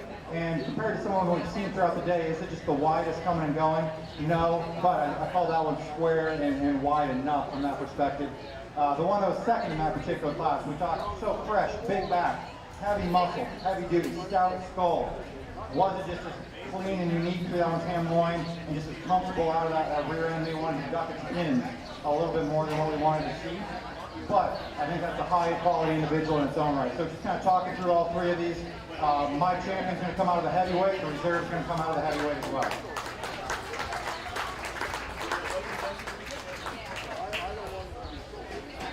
Our champion crossbred breeding gilt was shown by Chase Hartman today. He will receive a $100 cash premium award. Our reserve champion crossbred breeding gilt was shown by Gracie Reynolds, and she will receive a $50 cash premium award. We'll now be choosing our Supreme Champion and Reserve Supreme Champion breeding gilts. For that, we will have Caden Gregory with his Champion Registered breeding gilt, Gracie Reynolds with her Reserve Champion Registered breeding gilt. We'll have Chase Hartman with his Champion Crossbred breeding gilt, and Grace Reynolds with her Reserve Champion Crossbred breeding gilt. Once again, all of our cash premium awards today for our breeding and market show has been graciously donated by Holstone, Frontier Co-op, Land O'Lakes, and CPM Group. Frontier Co-op and CPM Group are represented today by Carter Jensen and Carly Steffensmeyer. So if you see any of them, or if you are in any of these businesses, please make sure you thank them for helping to sponsor these new awards this year. Also thank the Fair Board members. They went out and solicited this money and got this together for our exhibitors. So thank those businesses and thank the Fair Board for getting this organized for our exhibitors this year.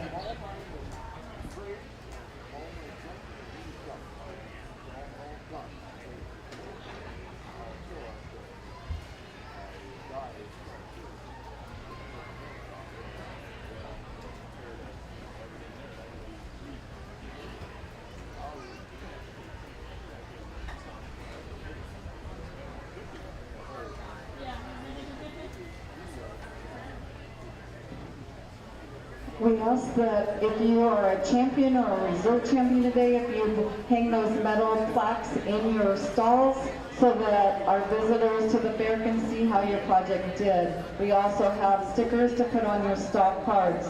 The metal plaques do need to be returned to the fair office at the end of the fair. Okay, I really enjoyed sorting through the breeding gilt classes, and I think there's a lot of females as we've looked at throughout the day, whether that in the crossbred division or the purebred division, that can go home to any operation and contribute value. There's a lot of unique breeding pieces. Maybe some of them that ended up down the line a little bit still have very unique pieces to contribute to that next generation. And so my hat's off to all these exhibitors that have shown breeding gilts. Really appreciated the work that they put into getting these things ready. Getting gilts ready can definitely be a challenge. At times maybe they want to frame up on you or trying to get these things fed can be, you think they're good one day, the next day they frame and they want to look a little narrow. So getting them tuned in 12 o'clock, and I think both of these are 12 o'clock in their appearance. They come to this county fair ready to go, and both of these exhibitors do a really nice job as we start looking at them for the grand champion. For me, I think there's one out here just from a comfort, build, look perspective. Just puts all the totals together without having to really justify anything else. And so as soon as this one hit the ring, when it came into class, I thought, boom, there's our winner of the show. Young man with the crossbar is going to be your champion.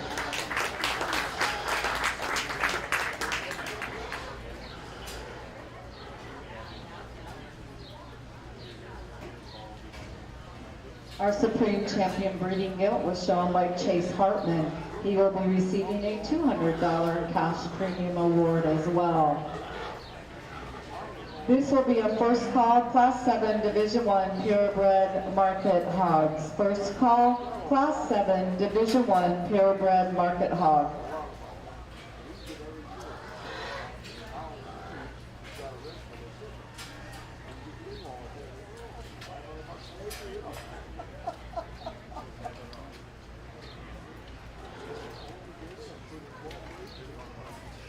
Yep, really well.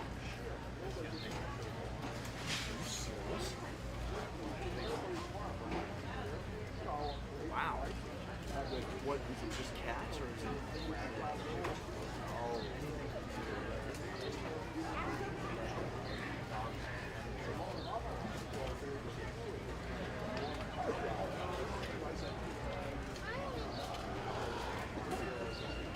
There's over 30. Before we begin the Market Swine Show, we are going to take a quick restroom break. So there will be just a quick short break between the breeding show and the market show for restrooms. So that first call, if you want to hold off a bit on that Class 7 with the first call, that is not a problem.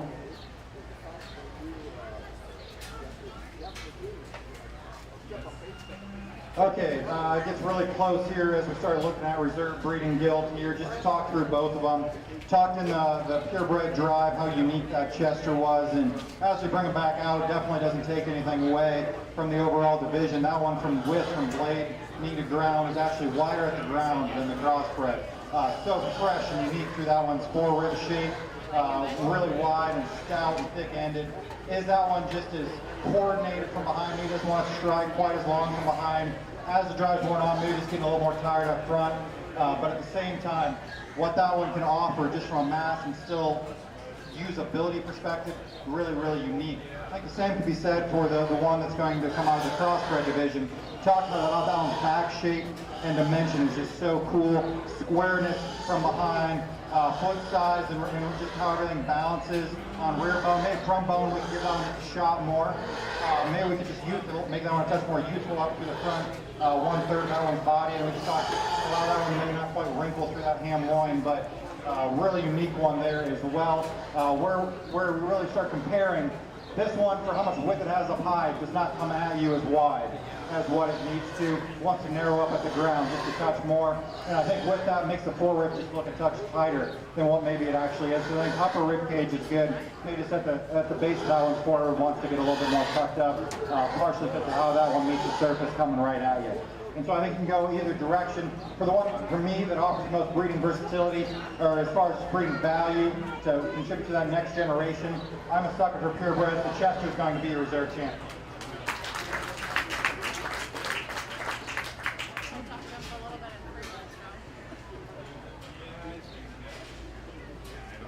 Our Reserve Supreme Champion Breeding Gilt was Caden Gregory, and he will get a $100 premium cash award. There is that first call out for the Class 7. We're going to take just a quick restroom break, and we'll be back to start our Market Swine Show.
This will be a second and final call, Class 7, Division 1 purebred market hogs. Second and final call, Class 7, Division 1.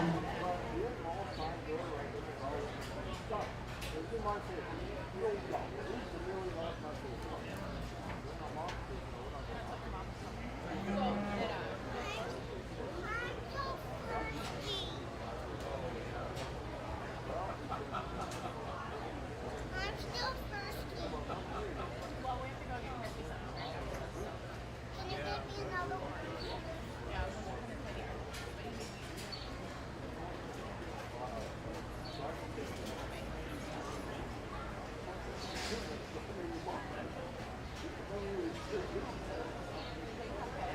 Got 39.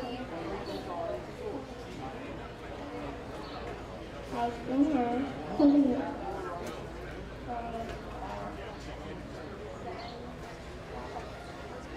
Selling concessions. Just a reminder, the Hearts and Hooves 4-H Club is selling concessions here at the south end of our show arena. All the proceeds will come back to the fair for improvement. So make sure you support the Hearts and Hooves 4-H Club. Trinity Lutheran from Fremont also has breakfast sandwiches for just a few more minutes if you need a breakfast sandwich. Okay, we are ready to get this Market Swine Show started. We're going to start with Class 7 Division 1 purebred market hogs.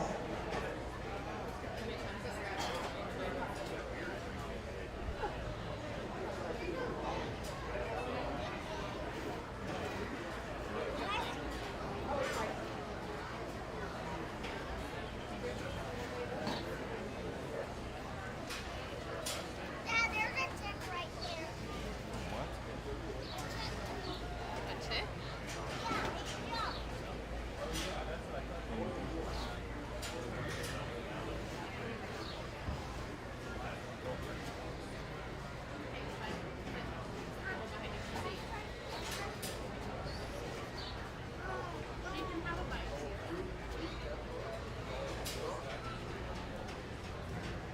This will be a first call, Class 8 Division 2 purebred market hogs. First call, Class 8 Division 2 purebred market hogs.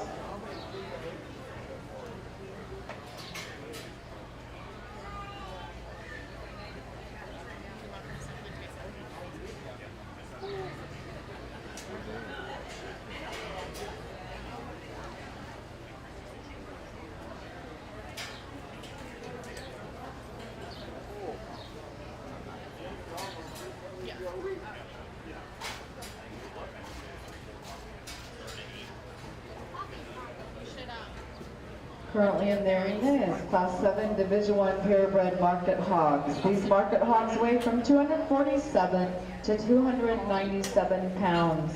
This is a second and final call for Class 8 Division 2. Second and final call, Class 8 Division 2.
Once again, as the market show is starting, after you've helped your exhibitors into the holding pens with their hogs, we need you to leave the area, get on the other side of the fence so that we can get people in and out of there with their hogs easier and no one gets hurt. Thank you.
Okay, really nice class of Duroc Market Hogs here, and we got some parts and pieces, even as we go on down the line, that are really cool, really unique. The one that I'm going to opt to use, this one, when it hits the ring, its chest shot is just so unique. Be that wide, pulled apart, and square from blade knee to ground. That one just opens up into a huge center cavity. That one's 4 ribs, awesome. The young lady right in front of me is going to be your class winner. That one just offers so many unique pieces. Through the front 1/3 of that one body. It goes back into a stout hip. Could potentially go to the ground just a touch wider from behind. We could potentially lay that shoulder back just a touch. But what that one is able to do well, it does so well, so unique, so cool. Very nice place to go ahead and start this particular Duroc class. The one that is just a touch more laid back in its shoulder will be the one that comes out in second. It's more youthful up through its front 1/3. I like the shape this one has, working down its top line. When this one drives at you, it wants to narrow up at its base. It wants to push out in its elbow a little bit more than what we'd like to see. And I want to just redesign it through its ham loin junction, smooth it out there. But to be that stout and square from pin hock to ground, really unique. Young man's got the one coming out that is square built compared to the top 2 above it. It's level in its top line, but when we watch this one just come and go, it wants to be the most closed up of the top 3 as far as just a width perspective. It's the narrowest in its top line, it's the narrowest at the ground, once it pinches its ham line junction. But to be that level and have that kind of foot size, really cool place to end up in 3rd. Young man's got just a good meat and potatoes type of a Duroc barrel coming out next. Wide based, big motored. At the same time, we just got to get this one to get out and go a little bit easier through its front shoulder and rear skeleton. But good kind of a basic Duroc barrow. That's obviously just grown well for this young man. It has that extension, has that height at the point of its shoulder, levelness down its top line. Just got to have it go just a touch better. Young lady's coming out next. This one does just meet the surface with a touch more use and comfort. It's able to just get out and go with more flexibility. Good through the center portion of its body, pliable and soft back through its rear rib and flank. It just is the narrowest and the lightest muscle of this particular division. We get it to shot more width as it meets the surface, clean it up through its front 1/3. I think we can move it up on the line. But congratulations to all those Duroc exhibitors, some really nice market hogs. Our champion Division 1 purebred market hog and receiving a $50 premium award is Jade Kreifels. Our reserve champion Division 1 purebred market hog and receiving a $25 cash premium award is Evan Hartman. Also receiving a purple was Owen Gregory. Receiving blues were Hallie Model and Lane Mahaffey. Now entering the arena will be our Class A Division 2 purebred market hogs. These hogs weigh from 206 to 318 pounds. At the conclusion of this class, we will need Jade Kreifels and Evan Hartman to return to the arena with their champion Division 1 and reserve champion Division 1 purebred market hogs. At the conclusion of Class 8, if we could have Jade Kreifels and Evan Hartman return to the arena with their champion and reserve champion Division 1 purebred market hogs. Currently in the arena is our Class 8 Division 2 purebred market hogs that weigh from 206 to 318 pounds.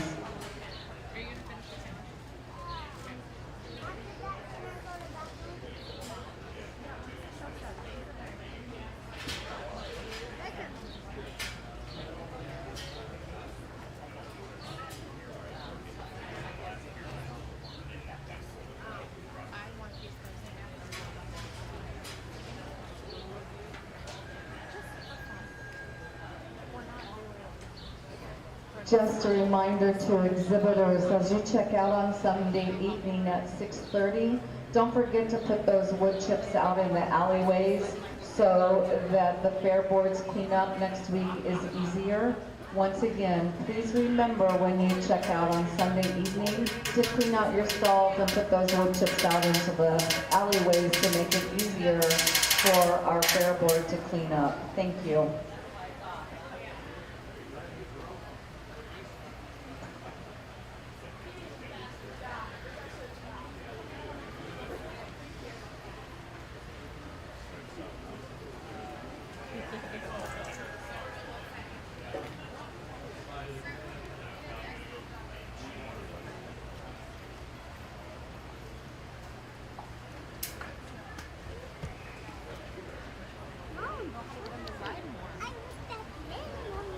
That's good. You can go over there, honey. We're right here. Look at your upgrades, Jamie.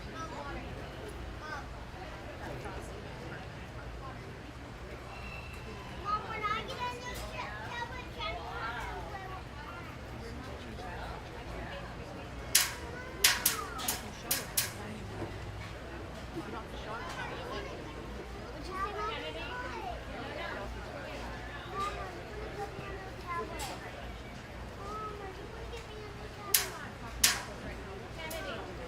Mom, Who? Which one? she's in the ring. You watch the show. I can't. That one?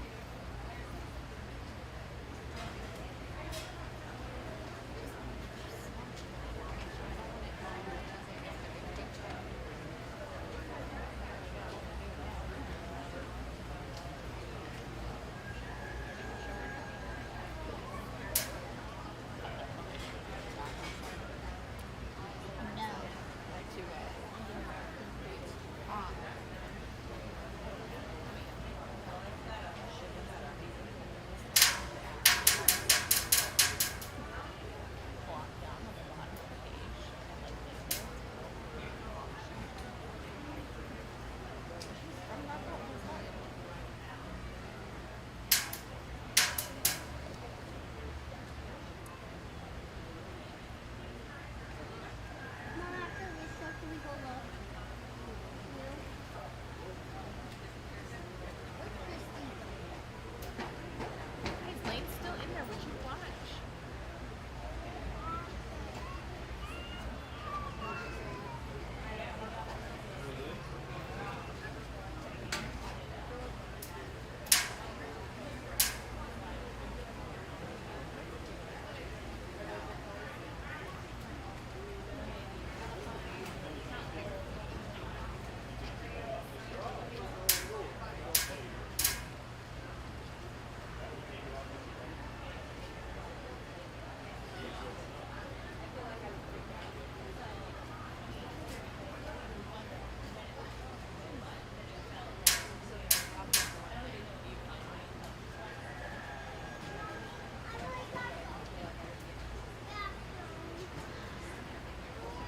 Once again, don't forget the livestock judging contest starts here in the arena at 2 o'clock. You may begin checking in at noon, so get those teams together and get signed up and compete in that judging contest. And Dad, can I might know that? I might know that. Okay, we've got 3 really nice purebred hogs, and we got differences in maturity and size and breed, and so you kind of have to sort through a couple of those things and figure out where you want to put your priority, and just kind of talking through weights. I mean, we're taking market hogs up to 310, 315 today, and so I'm not afraid to kind of use some big ones. I'm not afraid to use some little ones as we start talking about, hey, going on to state fair and where we're at. But I think at the end of the day, you got to find one that kind of fits in the middle. And yet still does all the things you want from a market hog. And I guess for me, there was one when it hit the ring. I thought it won this class pretty quickly, and that'll be the young ladies right in front of me. That one's really big back, a lot of muscle working down that one's top line. Hip, mass, everything just kind of fits. Stout skull, big footed. Is it starting to get a little wide from behind? Yeah. Is it a little flat on front pasterns? Yeah. But as far as just putting the totals together, that one wins. Now we're starting to sort second and third. And this is where I think the decision really comes. You got one that's on the high end, you got one on the low end. If we were just talking just strictly commercial market hogs, the heavy one at least isn't going to take quite the dock that the light one is. But at the same time, you want to say breed for breed, at least the Berkshire's meat quality compared to the Yorkshire is going to be the advantage. But we're not here to talk about meat quality. We're not here to talk about some of those specifics. We're here to just short the pigs that kind of come into the ring. With that being said, the one that I like second best is going to be the young man with the Yorkshire. This one on the profile, where that head attached to the top side of that one's shoulder, reads good.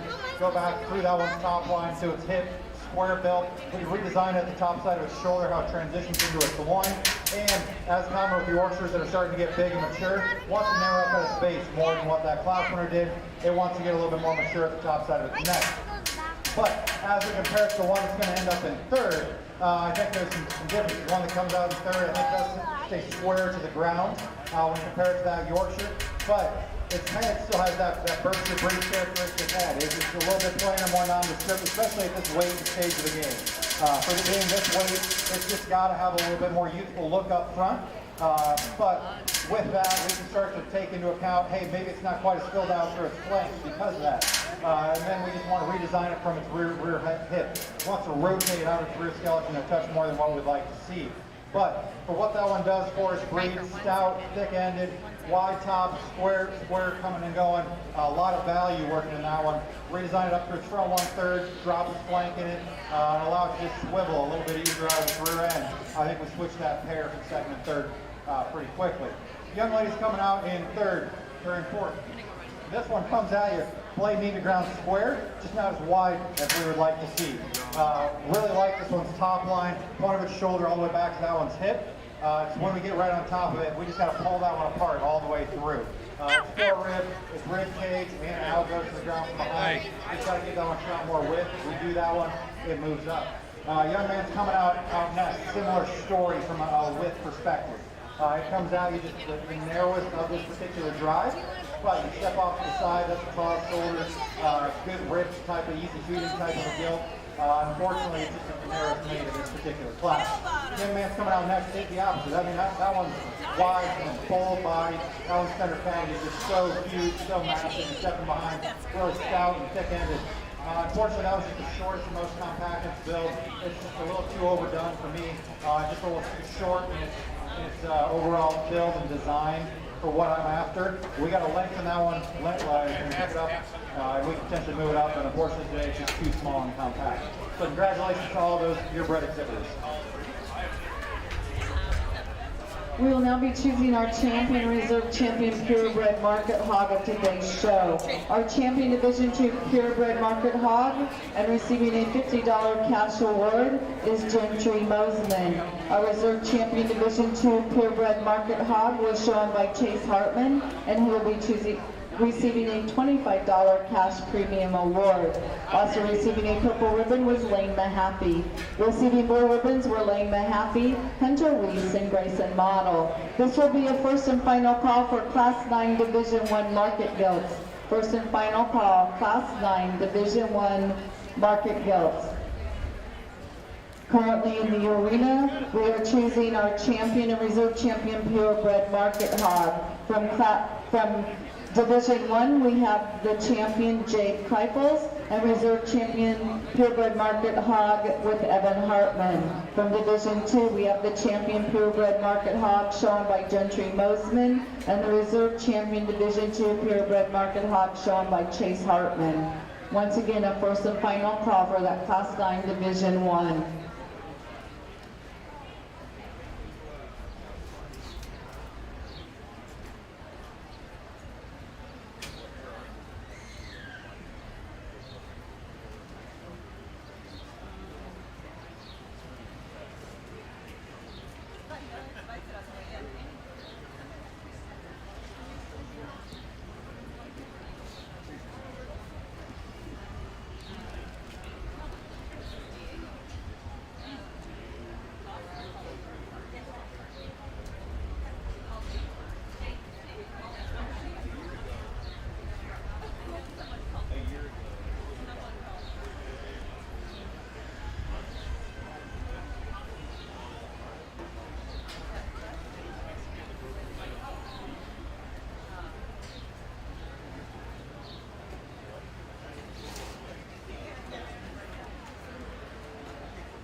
Okay, as we come out here to sort or select our champion purebred market hog here, let's give these two exhibitors and the two that are waiting in the wings there a round of applause. It's definitely a challenge to bring a purebred and have it sort to the champion purebred drive. Just talking about the two different classes.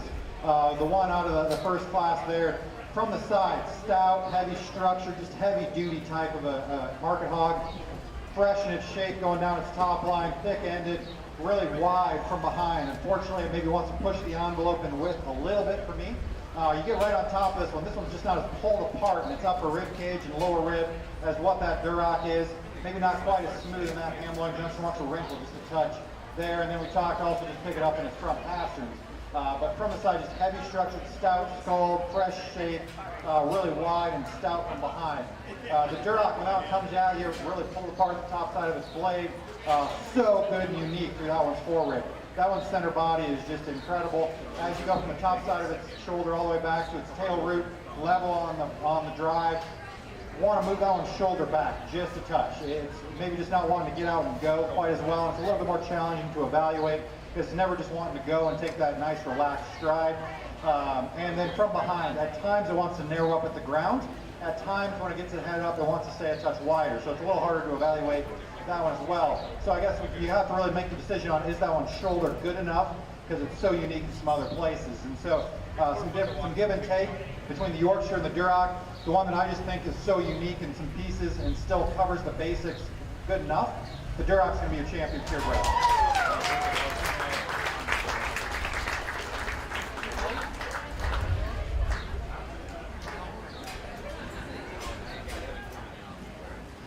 Our champion purebred market hog of today's show was shown by Jade Kreifels. She will receive a $100 cash premium award as well.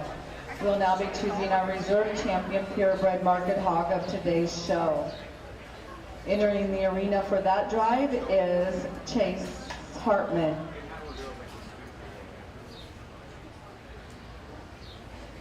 I'm sorry, Evan Hartman.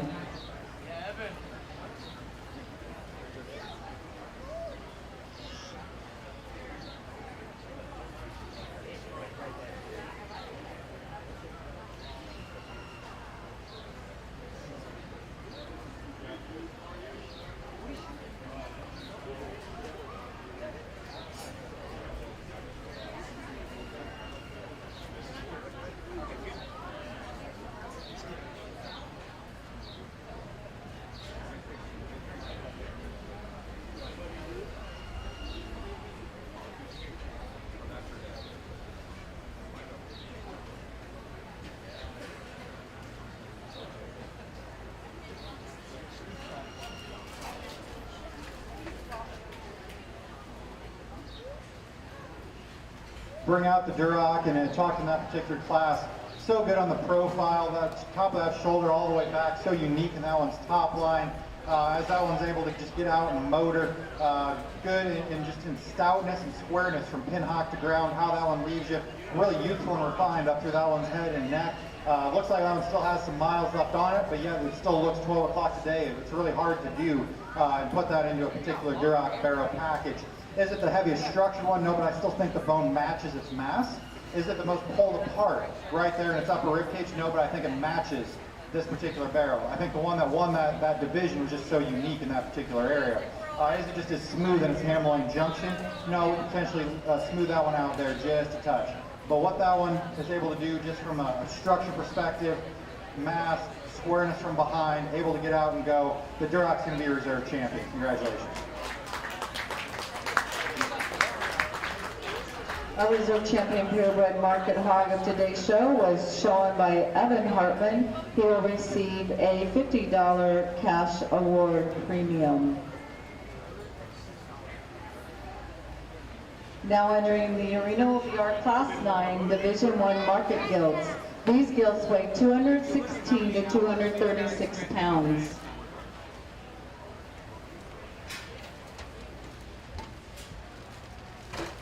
This will be a first call Class 10 Division 1 market gilts. First call Class 10 Division 1 market gilts.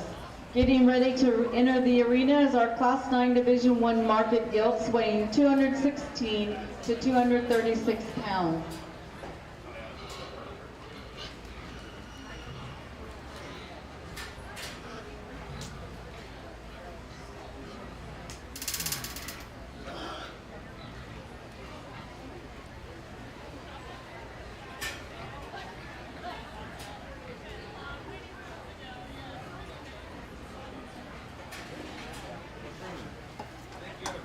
Don't forget that state fair entries and fees are due no later than 8 p.m. next Thursday, August 10th.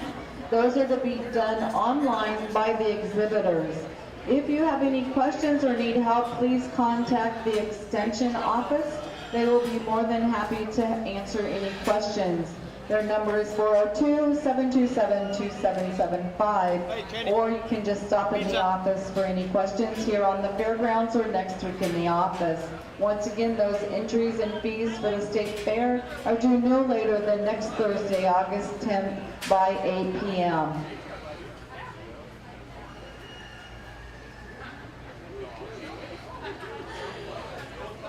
This is a second and final call, Class 10. Second and final call, Class 10, Division 1 market gilt.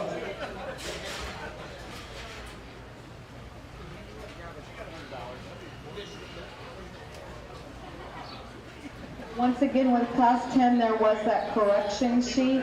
So the white correction sheet is what we're going by for Class 10, Division 1.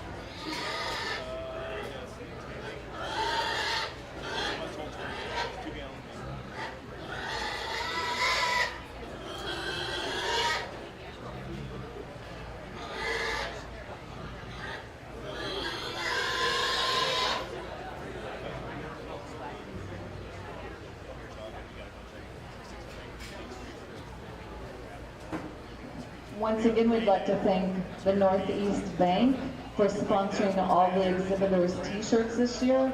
So if you see anyone from the Northeast Bank, make sure that you give them a thank you for providing the funds for the t-shirts this year.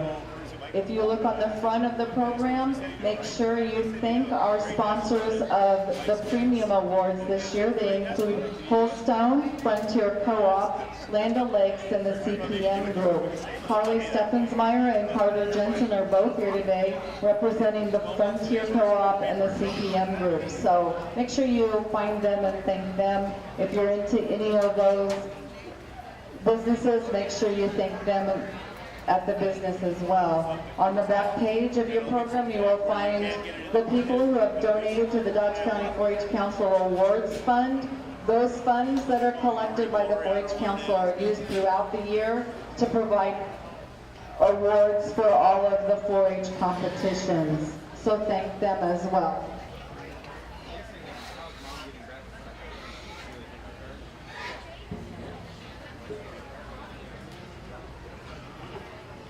Once again, in the arena is class 9. We have a final call on that class 10, and the class 10 is on the correction sheet. There's a white correction sheet for today's program, so that is the class 10 we will be going by.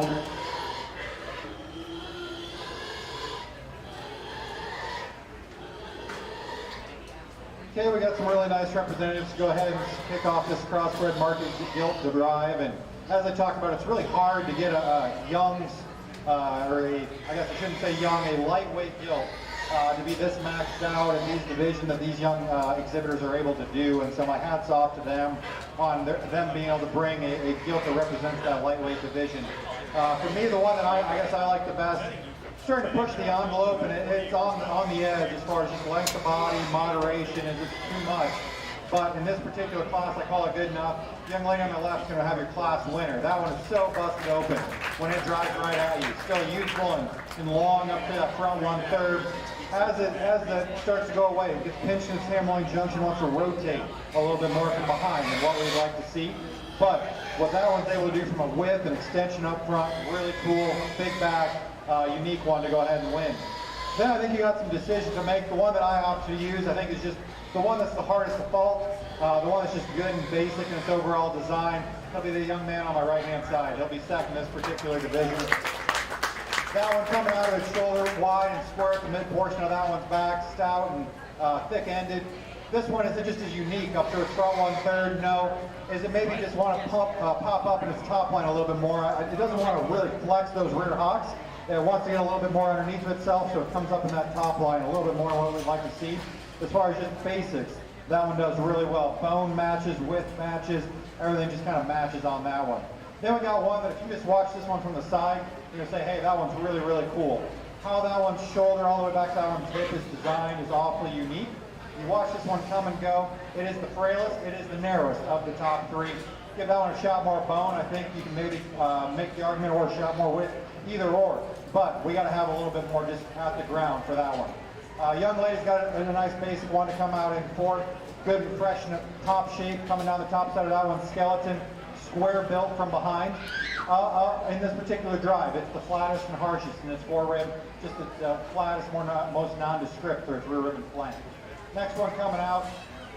Here's one that's tall and long and extended, and has that frame size to go to the heavier weights, which is definitely a positive. As we start talking about these particular weight ranges, we want one that has that ability to go. And this one I think certainly does. It's long, extended from the point of this one's hip all the way back to its tail root. It's extended up front. We just got to give this one a shot more bone, shot more width and flank, but really nice one to go ahead and end up in 5th. Congratulations to that young lady.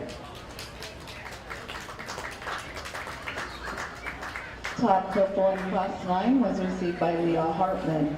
Second purple went to Ashton Feifels. Also receiving a purple ribbon was Caden Gregory. Receiving blue ribbons were Harper Von Zagern and Kinley Model. Now entering the arena will be our Class 10 Division I Market Goat. At the conclusion of Class 10, we'll be choosing our champion and reserve champion Division I Market Goats.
This will be a first call for Class 11 Division II Market Guilds. First call, Class 11 Division II Market Guilds.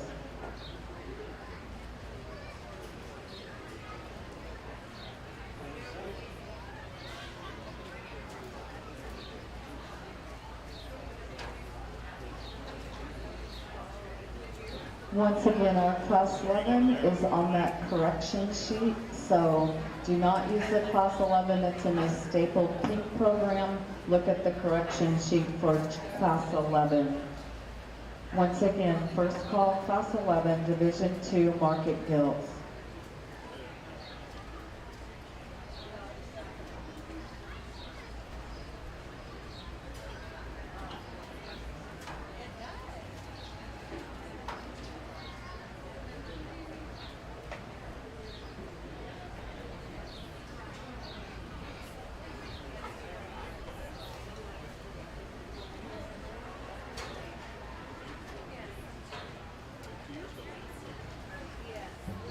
Can't. Wait, are you doing marching band? Yeah. I didn't know we were. I heard a bunch of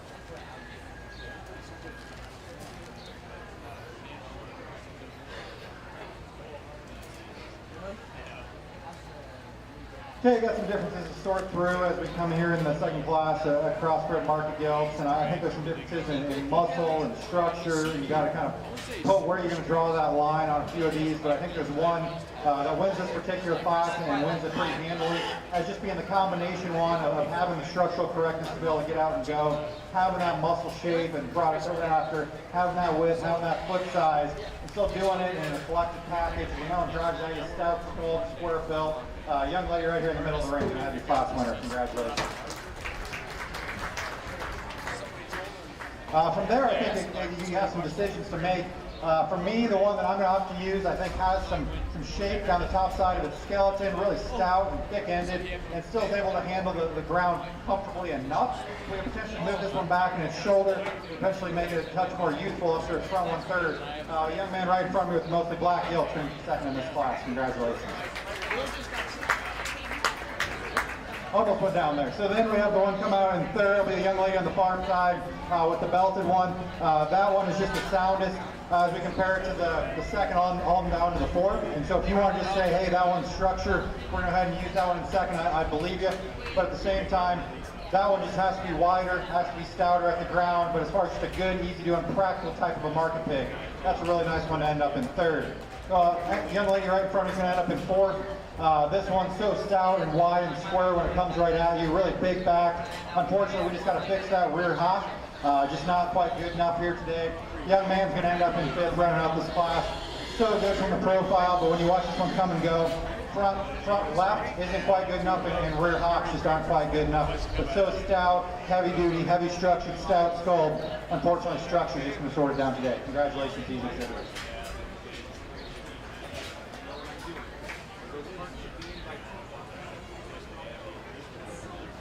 Top purple honors went to Brooke Weiss. Second purple went to Owen Meyer. Receiving blues were Hunter Weiss, Riley Musman, and Harper Von Zegren. We'll now be choosing our champion Division I and reserve champion Division I Market Guilds. For that, we need from Class 9, Leah Hartman and Ashton Kreipels. From Class 10, we need Brooke Weiss and Owen Meyer.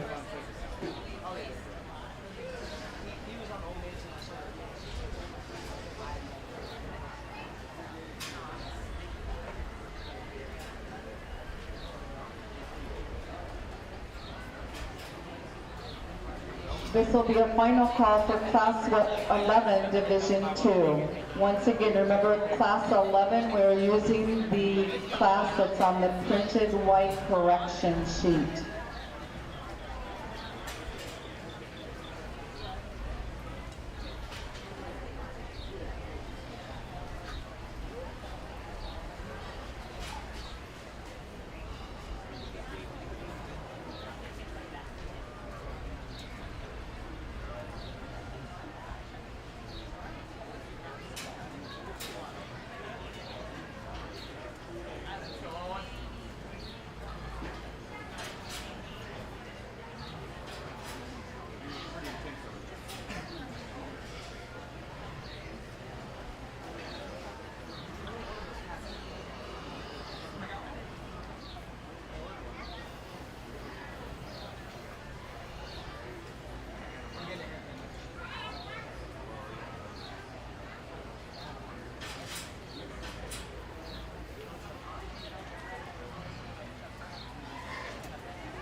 Once again, don't forget that the medal award plaques need to be hung in your stalls. The Fair Board is also asking that you come to the announcer stand and get stickers to put on your stall cards so that our visitors to the fair know how your projects did. Those metal plaques do need to be returned at the end of the fair to the office so that they can be reused next year.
Okay, good lightweight division drive here in the Guild Show, and I guess just talking through all of them.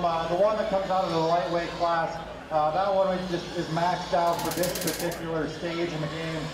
Square in its build, so big in its center cavity. It's maybe just pushing the envelope from a frame size perspective. Wants to rotate out of its hip, get up underneath of itself a little bit more than we want to see.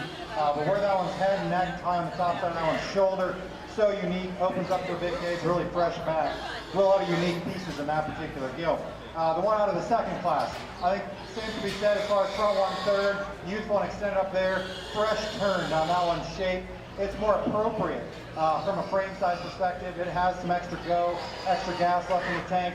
It's tighter in its ham loin, but at the same time it still flexes and goes out of its rear skeleton.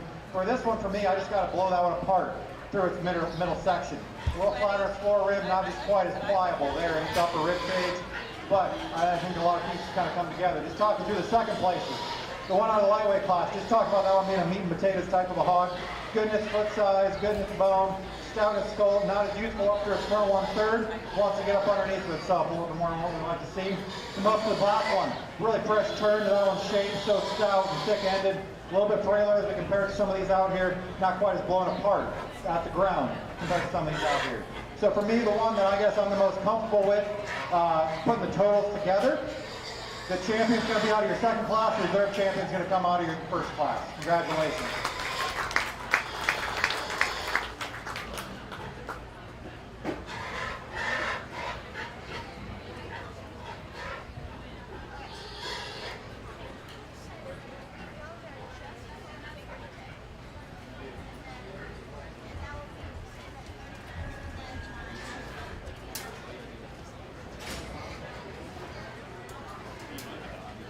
Our champion Division I market guilt today was shown by Brooke Weiss. She will also receive a $50 cash premium award.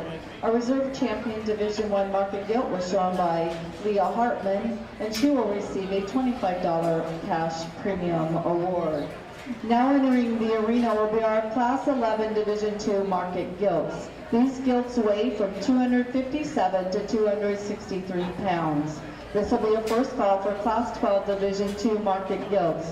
First call, Class 12 Division II market gilts.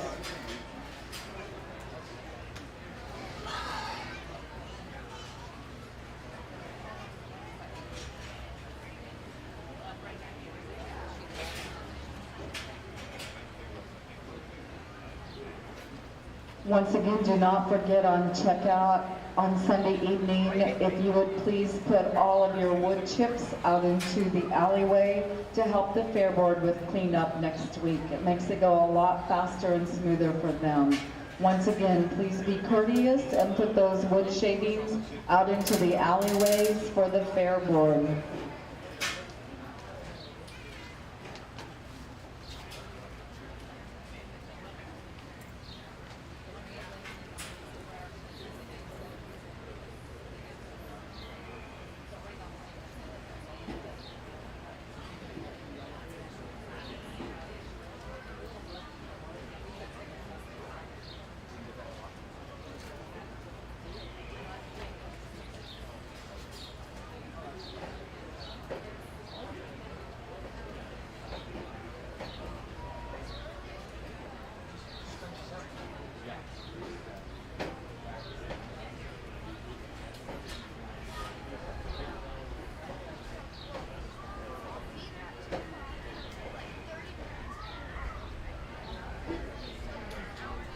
Once again, we'd like to thank our superintendents for today's show for organizing and keeping us on track. That includes Josh Gregory, Mary Jo and BJ Reynolds, Danielle Amon, and Dan Mowinkle. We'd also like to thank Aaron Hemme of the Loganview FFA chapter and his members who have been here as well today to help behind the scenes and in the arena.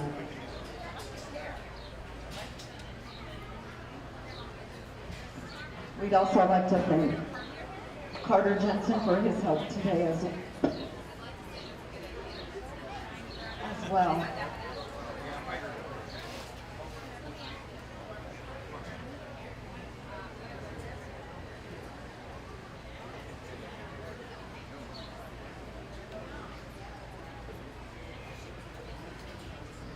Second and final call, Class 12. Second and final call, Class 12.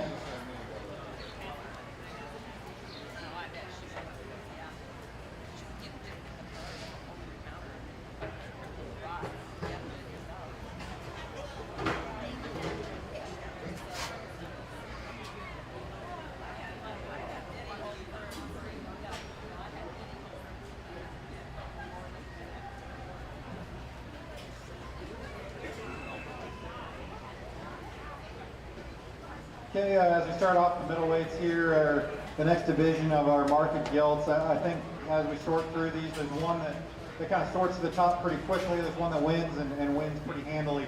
That'll be the young lady with the blue spotted gilt here, will be your class winner. That one, you step off to the side, so level in its profile, stout at the ground, heavy featured, heavy duty, stout in its skull, still good in its muscle pattern from the top side of its blade all the way out through its hip. Really just a good place to go ahead and start this particular drive. Then I think you have some decisions to make as we start sorting on down the line. The one that I think puts the most totals together from a structural correctness standpoint, and yet still has the body that we're after. The young lady's right in front of me is going to be second place. This one, as far as just coming at you, reach square from the top of its blade to the ground, square from behind, good in its flank. Nice place to go ahead and start. Just didn't have the width and muscle of the one directly in front of it. Then we're going to opt for the young lady in the middle of the ring. This one is more pulled apart at the top side of its blade. When it meets the surface, though, it is the narrower mate option of those top three. And then this one, we just got to give that one more body. It's the harshest in the center cavity. It's the harshest back to its flank. Wants to rotate out of its hip just a little bit more than we want to see. But big-footed, heavy structure. Give that one a shot more body, and that one can move up a spot pretty quick. Then as we move on to the next one, we're going to go with the mostly black gilt here. Really bold through the center portion of that one's cavity. Stout and heavy duty from a muscle perspective. Got to redesign that one's rear wheels. It's just not wanting to get out of that rear end just like we'd like to see. And the young lady's going to have the mostly blue spotted gilt coming in next. So wide and heavy muscle when that one comes at you. Fresh turn to the top side of that one's skeleton. Rear hock just got to give, we just have to redesign for it to move any higher. But really nice job. Congratulations to all those exhibitors. Receiving top purple in class 11 was Kaylee Gregory. Second purple went to Adelaide Ewing. Receiving in blue was Jade Kriples. Also receiving in blue was Owen Meyer, and receiving in blue was Cynthia Carter. Now entering the arena will be our class 12. At the conclusion of class 12, we will choose our champion and reserve champion Division II market guilds. For those, we will need from class 11, Kaylee Gregory and Adelaide Ewing to come back to the arena. At the conclusion of class 12, we will choose our champion and reserve champion Division II market guilds. For that, we need Kaylee Gregory and Adelaide Ewing to return to the arena for that.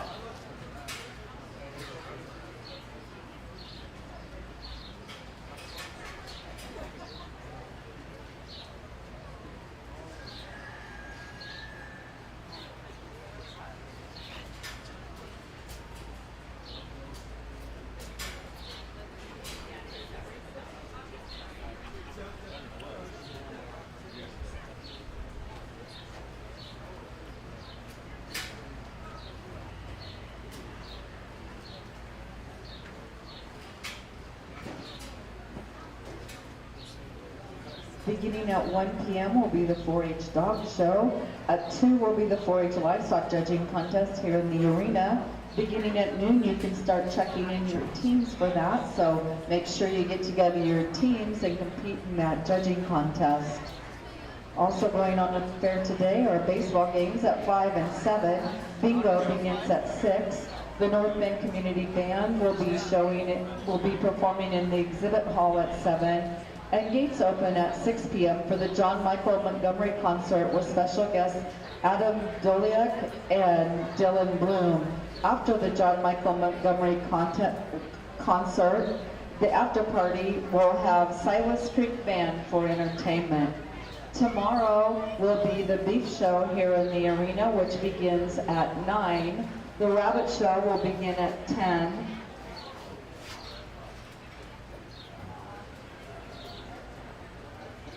On Sunday at noon, we will be having the 4-H round robin showmanship contest. That is open to our champion and reserve champion senior showmen. And the parade is at 2:30 on Sunday with the theme Deep Roots and Dusty Boots.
Don't forget that the stickers for the stall cards are available up here at the announcer stand. The fair board is asking that you get those and put those on your stall cards so visitors to our fair know how your exhibit has done at the fair. The medal plaques that you're given if you're a champion or reserve champion, those also need to be hung in your stall. And Sunday when you check out, those need to be returned to the fair office so that they can be reused next year. This will be a first call, class 13. First call, class 13. Okay, we definitely picked up the intensity here as we come into this class, and I think all of these all down the line will have a shot. Even the ones towards the end of this class will be up in that second, third hole here in the class we just looked at. So I take my hats off to all these exhibitors for bringing some really high quality animals in this particular class. As we start sorting through these, I guess there's one that kind of rises to the top just for the totals that it puts together. So having that look up through its front 1/3, being able to get out and go, fresh turn to this one's back, still doing that in a collected package. Is it just the widest tracking from behind? No. That's where I'd like to tweak it. But the young man there in the center of the ring is going to have your class winner. Congratulations to him. The one that does fix that class winner as far as just width from behind, that'll be the one that's coming out second, and that'll be the young lady directly in front of me. That one's so stout and thick and square from behind, and if you just wanted to select on that, you could definitely go ahead and switch that pair. For me, that one's a touch more coarse and mature at the top side of its neck. It just doesn't meet the surface quite as up on its front pasterns, but that's getting awfully critical on that one. Just want to redesign that one, maybe as it rotates out of its hip a little bit more than that class winner, ducks underneath of itself a little bit more than that class winner. The young lady's coming out next to be along this rail right here. That one, fresh turn to that one's shape, coming out of the backside of its shoulder, so unique. A lot of fresh shape, a lot of width at the top side, or at the mid portion of that one's back.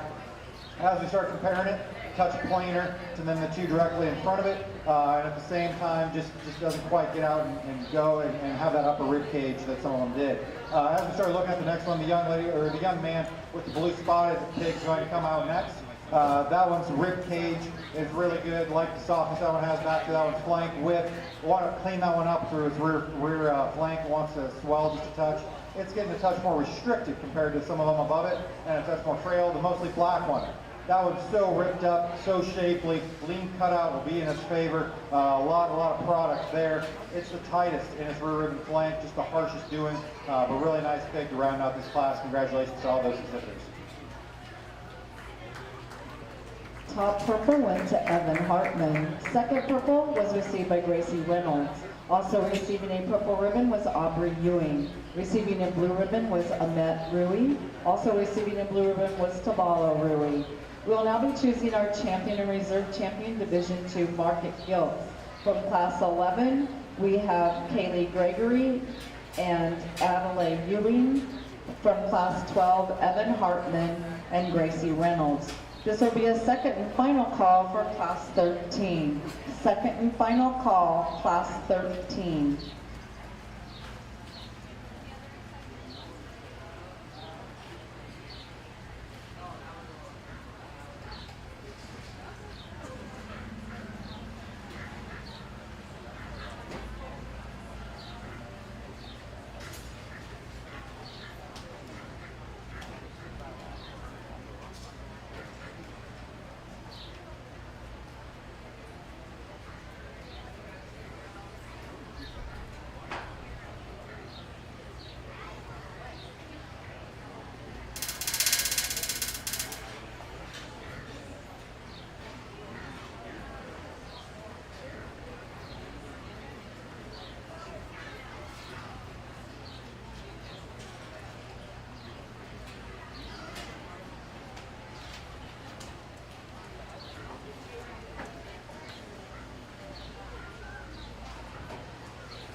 Two high quality gilts here in this particular division, and I think they're both similar as you step off to the side and the look that they present. I think they both have a fresh shape working down their top, stout and thick-ended. It's when they come and go and getting right on top of them and studying that forage shape is what's going to sort the pair. There's one that I think is just bolder right there through that center portion of its skeleton, and it's square in the hock design.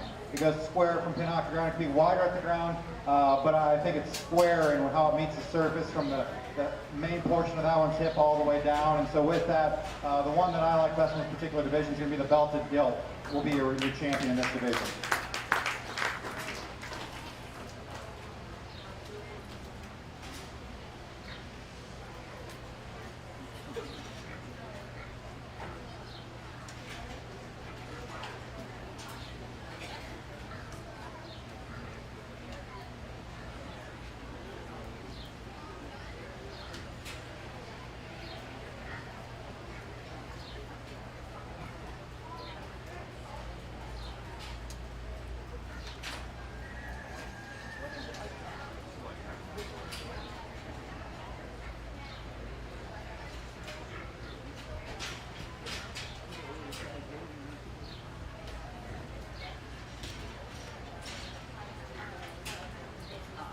As I bring that second place out, I think it gets really close, just kind of comparing both of them, talking both in no particular order. That second place one that comes out so big back. I mean, that one's got a fresh turn working down the top side of that one's skeleton.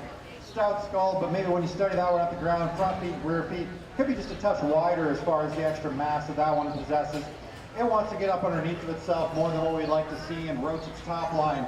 If we could just get it to flex back, level that top line out a little bit more, that one's really, really high quality. The other gilt that was a class winner, jet level on the profile. That one's top line is so unique.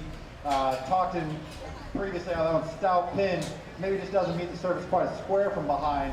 But that look, that flexibility, it's able to get out and go out of its rear end, keep that top line in check. Is it just, you know, the heaviest muscled one? No, but I think that one has plenty of muscle. And so with that being said, the one that I guess I like second best is going to be the one out of the first class, the lightweight. Young lady on the far side will be your reserve champion.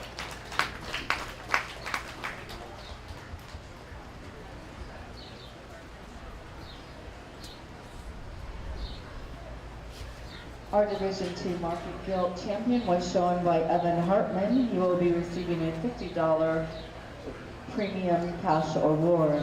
Our reserve champion Division II Market Guild honors went to Kaylee Gregory, and she will be receiving a $25 premium cash award.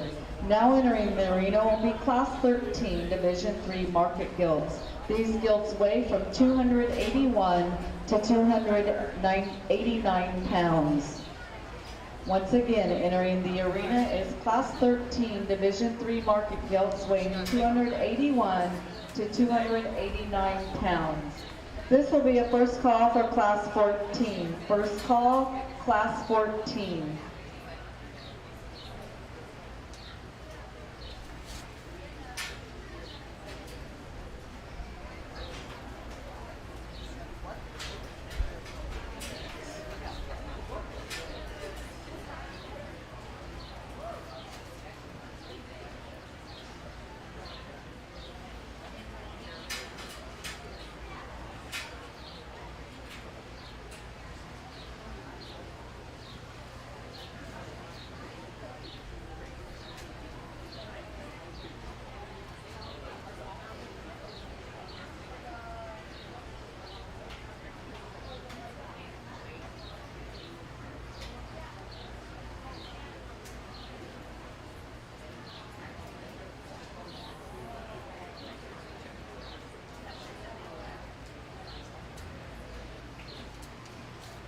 This is the second and final call for Class 14 Division III. Second and final call, Class 14 Division III.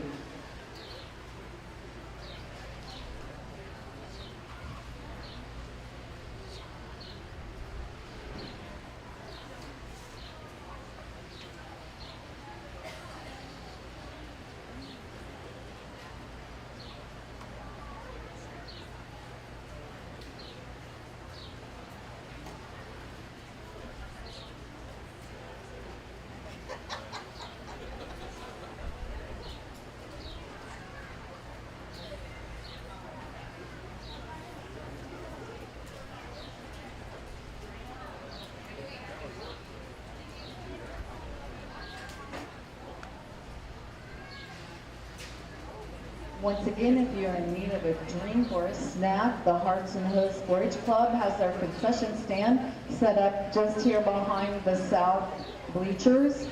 All proceeds from their concession stand is going to be donated back to the fair. So help support the Hearts and Hooves project.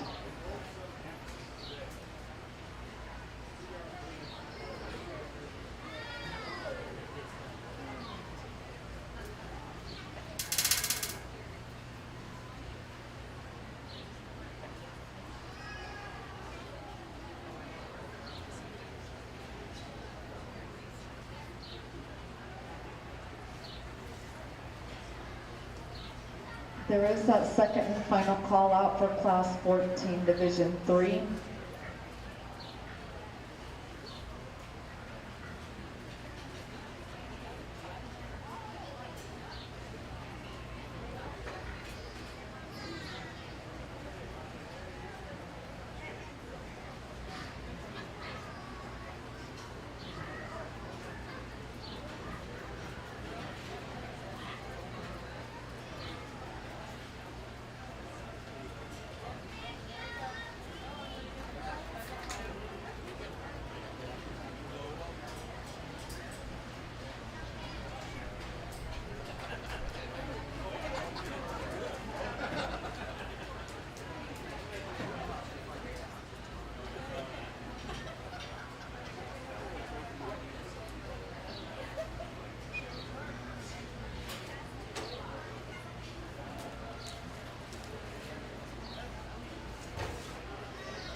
Once again, don't forget check in for the The judging contest this afternoon starts at noon. The judging contest will take place here in the arena at 2.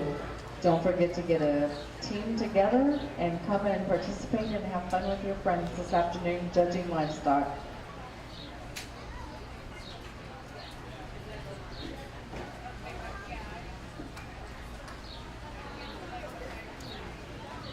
I took a little bit more time there to evaluate this particular class, and I think part of it is just one of the pigs out here just didn't want to get out and go and quite flex or take a nice comfortable stride like we were wanting to. But as we start breaking these down and kind of evaluating them, I think there's one that kind of rises to the top from a flexibility standpoint, a width through this one's chest floor when it drives right at you, and that'll be the young man here on my left side. That one's going to be your class winner. That one's top line, reach dead level. Is it just the freshest in its shape? No, it's a little bit plainer compared to some of them out here with the dishes kind of going down their back, but I still think that one's wide enough top, stout enough from behind. My big issue with that one is I got to make that one stouter skull. It wants to get just a little longer and narrower faced and give that one a shot more feature at the ground. The one that's going to come in second definitely has that, and so if you want to just tie into bone and stoutness, I think you can go ahead and use this one with the ditch going down its back, and that'll be the young man in the center of the ring. That one's really unique from that perspective. Square when it comes right at you, but just a huge back going down the center of that one's body. As the drives wore on, it just didn't want to get out and quite take that long, comfortable stride that we're after. It's got more mature at the top side of its neck, and then wants to rotate a little bit more out of its hip, tighten up its hamline junction. But I think that pair was really, really close. Coming out next will be the young lady with the black belted one there. She'll end up being in third. Here's one that's just a good basic type of gilt, square in its build, heavy duty from a muscle perspective. That one's got a lot of shape working down the top side of its skeleton. Not quite as soft and pliable through its flank, not as stout at the ground as the one in second, and not quite as comfortable out of its rear skeleton, but just a good basic type of a market gilt to end up in this particular class. Young lady's blue belt or blue cross one here is going to come out in fourth. Long extended up front, soft and pliable through that one's skeleton. Of this class, it is the narrowest made, it is the plainest and most nondescript in its muscle pattern before really nice high quality market gilts to end up in this division. Congratulations to all these exhibitors.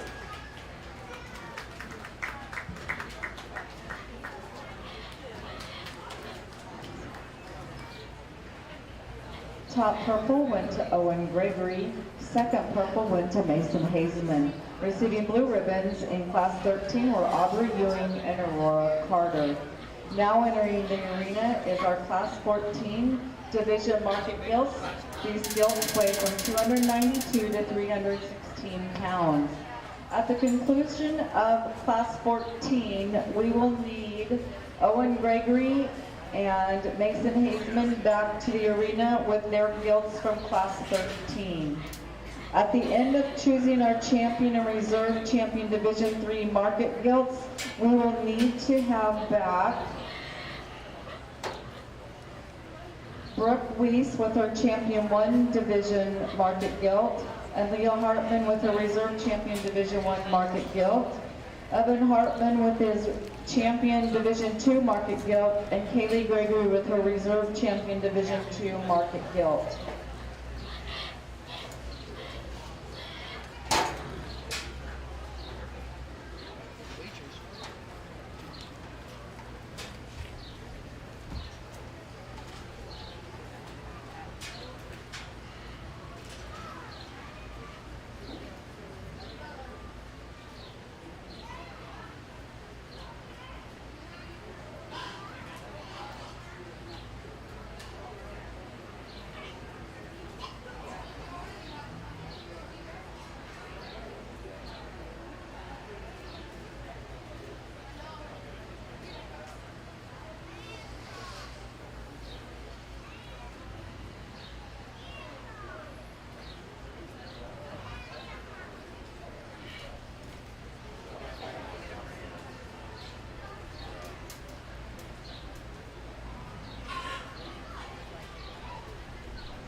It is. I'm too thirsty and hungry. Yeah, me too. It sounds like a good idea, and then it don't. No. It sounds like I need to start today. By the end of the day, I might forget it.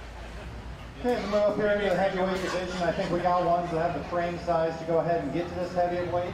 And they look like they've done so in a comfortable manner. Structure on most of these reads good. I think there's one out here just from a substance of foot and bones, levelness of top line, stoutness from behind, stoutness of skull, still being square in its build. The painted up one on the far side will be your class winner in this particular drive. Just a nice place to go ahead and win this particular class.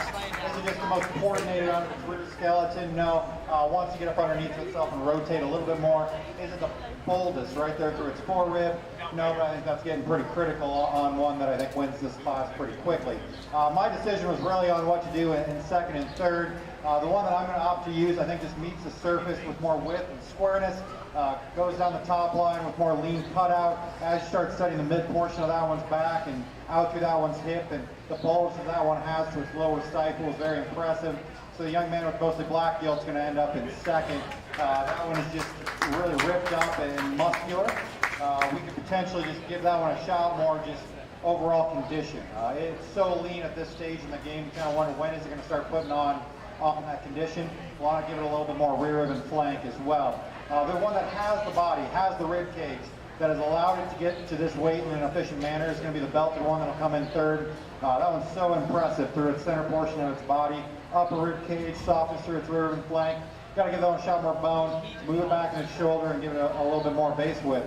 But really nice one to end up in third. Congratulations to all of these exhibitors.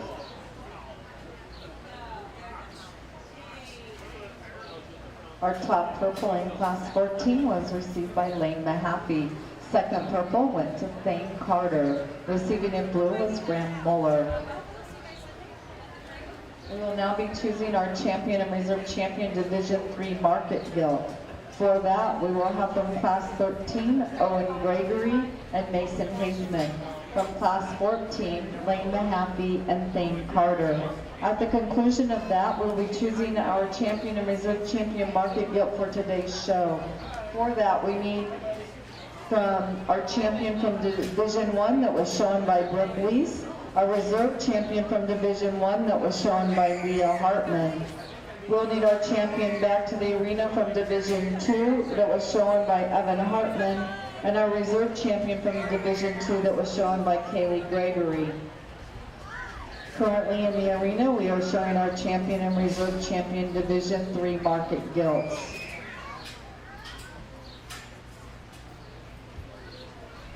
For that, we have Owen Gregory and Mason Haseman from class 13, and we have Lane Mahaffey and Thane Carter from class 14.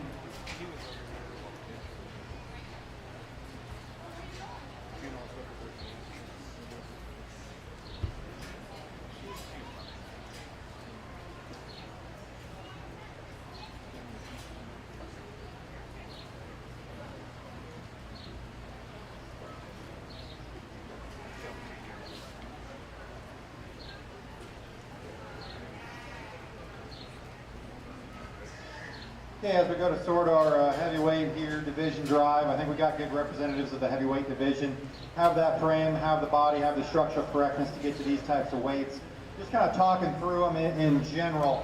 The one that won the first class there, talked how that one's just able to get out and go. Levelness of that one's top line, really impressive. Center cavity is good on that one.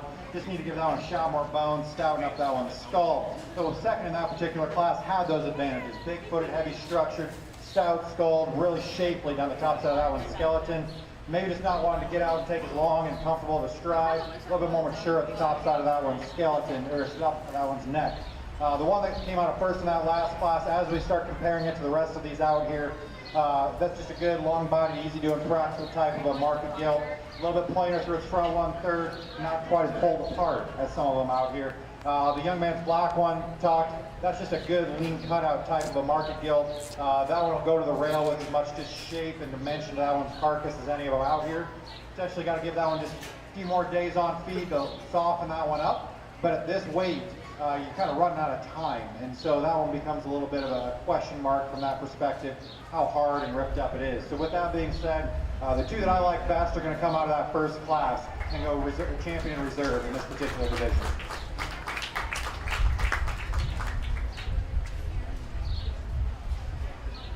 Our champion Division III market gilt was shown by Owen Gregory. He will also receive a $50 cash premium award. Our reserve champion also was shown by Mason Hazeman, and he will receive a $25 cash premium award. We will now be choosing our champion and reserve champion market gilts for today's show. For that, we have from Division I, our champion gilt, shown by Brooke Weiss. We have our reserve champion gilt from Division I, shown by Leah Hartman. From Division II, we have our champion market gilt, shown by Evan Hartman, and our reserve champion Division II market gilt, shown by Kaylee Gregory. From Division III, we will have our champion market gilt, shown by Owen Gregory, and our reserve champion Division III market gilt, shown by Mason Hazeman. This will be a first call for Class 15 Division I Market Barrows. First call, Class 15 Division I Market Barrows.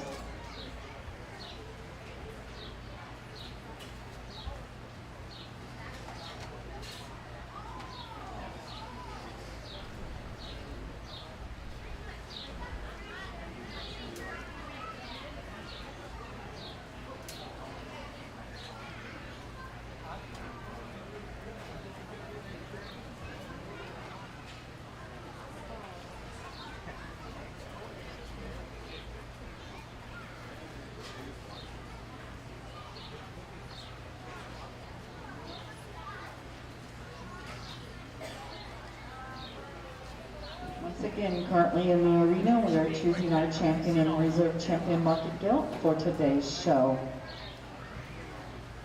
This will be a second and final call for that Class 15 Division I Market Barrows. Second and final call, Class 15 Division I Market Barrows.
Don't forget while you're on the grounds to vote for our new Dodge County 4-H Council. That can be done in the livestock office.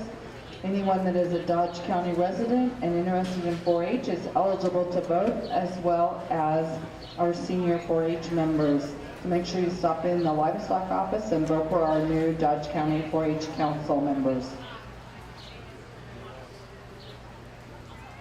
Okay, three really nice representatives of the Market Gilt Show. We got three here in second that are also great representatives. Let's get a nice round of applause for all these exhibitors. Anytime you can come out and go ahead and grab a big banner, I think it's a huge testament to the work that these kids put in this summer. And then the fact that they're out here driving just illustrates how much work that they put in and their families put in. And so that'd be one of the things I tell all the exhibitors, to make sure they thank their families for getting them to where they are today, to allow them to have these projects and have these opportunities that we call the show livestock industry. It's very special, something near and dear to my heart, and it's one of the reasons why I am in the industry that I am today. And so as we just talked through lightest to heaviest, the lightweight skull shape, the size, where that neck attaches on the top side of that one's skeleton is really good. Fresh shape, working down that one's top line, thick-ended, really like the look turn to that one's lower stifle. Is that one just blown apart through the center portion of that one's rib cage? I don't know. I think two others out here have a little bit bigger rib cages. It wants to maybe rotate and get up underneath of itself a little bit more than what we'd like to see compared to a couple of these. And then even at this stage of the game, I think we could give it just a shot more foot size, but I don't know if we have a huge footed one out here as we start comparing. The middleweight, that one on the profile, the top side of that one's shoulder all the way back, dead level. Like the throat latch that one has, but maybe make the attachment to the top side of that one's shoulder a touch higher. Foot size, I think, matches the bulk and spread that this one has. Forerib reads good. My biggest problem with this one is when it meets the surface. It's the narrowest made of the trio out here for its size and stature. Wants to narrow up a little bit more than what we'd like to see. But as far as just bulk and spread and able to get out and go, still having that look really good. The one from the heavyweight division, dead level on the profile. Young man does a great job getting this one stuck. Still, for this being big, heavyweight, that big center, still good through its head and neck. Really pliable through that one center skeleton, as I talked about. Of this trio, it's the plainest in its shape, it's the flattest in its lower stifle, it's the frailest in its foot size comparatively as we started looking at these out here, but so big chested, wide, and square to the ground, big to the center portion of that one's rib cage, level down that one's top line. So I think as you put the totals together, the one that I like the best as far as just being stout, heavy muscle, bold rib, able to get out and go, will be the young man out of the middleweight division, will be your champion.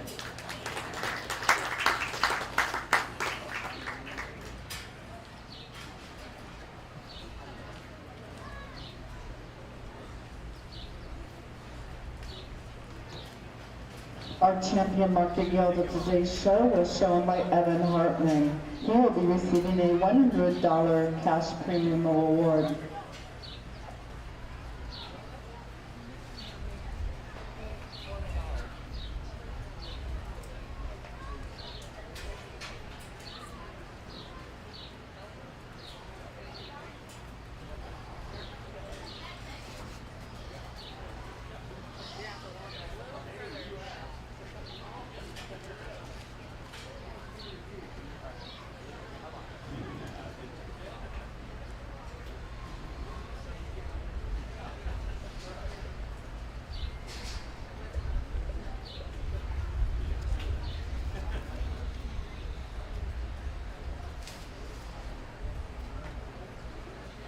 That second comes out of that particular division. It takes nothing away from that drive. So level on the profile, stout and heavy duty from a structure perspective, specifically that rear foot. Good and stout from an ocular width perspective. That one drives at you wide to the ground. Maybe wants to get out in its elbow ever so slightly. For me, I want to just redesign it as it meets the surface. It's so stout up high from behind that when it goes to the ground, it wants to come narrow up a little bit more than what we like to see. Maybe wants to push the envelope from a just width at the hock's perspective. And so you got to make that decision on where that one falls in relation to the rest of them. For me, there's another one out here that just from a width of chest, squareness, boldness of center cavity, levelness of design is awfully good. Is it the stoutest one? No, but we don't put bone. We don't eat bone, we don't send it to the rail, and so with that being said, the young man out of the heavyweight division is going to be your reserve champion. Our reserve champion was shown by Owen Gregory. He will also receive a $50 cash premium award. At this time, we will start our market barrows show with Class 15 Division 1. These market barrows weigh 191 to 213 pounds. Anyone that would like to get pictures today with your trophies or just with your swine in general, the backdrop is set up over in the sheep and goat barn, so you are welcome to go over there and use that backdrop. Once again, the backdrop for any awards or just family pictures is set up over in the sheep and goat show for anyone that would like pictures during the show or after it is available. Once again, entering the arenas are Class 15 Division I market barrels that weigh 191 to 213 pounds. This will be a first call, Class 16 Division I market barrels. First call, Class 16 Division I market barrels.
Second and final call, Class 16. Second and final call, Class 16.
Okay, got quite a few different shapes and sizes in this particular division, and at this weight, I mean, a lot of these are going to progress and either push to Exarban or coast it into Kansas City. And I guess you kind of just figure out where you want to put your priorities on, you know, where do you think these are going to end up, and yet at the same time judge them as they are today. Because we are at a market hog show, we're not necessarily at a jackpot projecting that. And so there's some differences in kind of what I'm going to talk about, maybe compared to what we'll talk about a little bit more on the market hog show. But I think there's one, call them market hogs, there's one that has the back shape they're after, width, muscle, dimension, bone, foot size, and still able to handle it, has the appropriate frame size. The young man on the far side will win this particular class. Real nice way to start off the barrel show. Maybe pick it up on its pasterns ever so slightly, but beyond that, wide through center portion of that one's cavity, level down at the top. Just a good, easy doing type of a barrow that looks like it's going to continue to do the right things and mass up for this young man. Cullen and Market Hog's got another one out here that has that width and dimension, and I call the structure good enough. That'll be this young man right in front of me.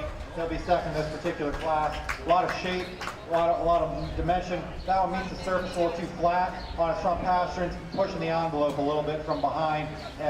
So as it progresses, you got to get a little bit worried. The one that I'm the most excited about, just seeing how it matures up, and if this one does the right things, I think could be really, really good, because the basic parts and pieces of this one are there. And that'll be the young man with the white-footed, mostly black one. That one from the profile is so cool and unique. Stout skull, stout at the ground, good in its ribcage. It's just the narrowest made and most nondescript in its muscle pattern. But if you're saying, hey, target show is 30 days down the road, that one might be the one that's in the best position to go ahead and be successful there. Unfortunately today, it's the most nondescript and narrowest of those top three.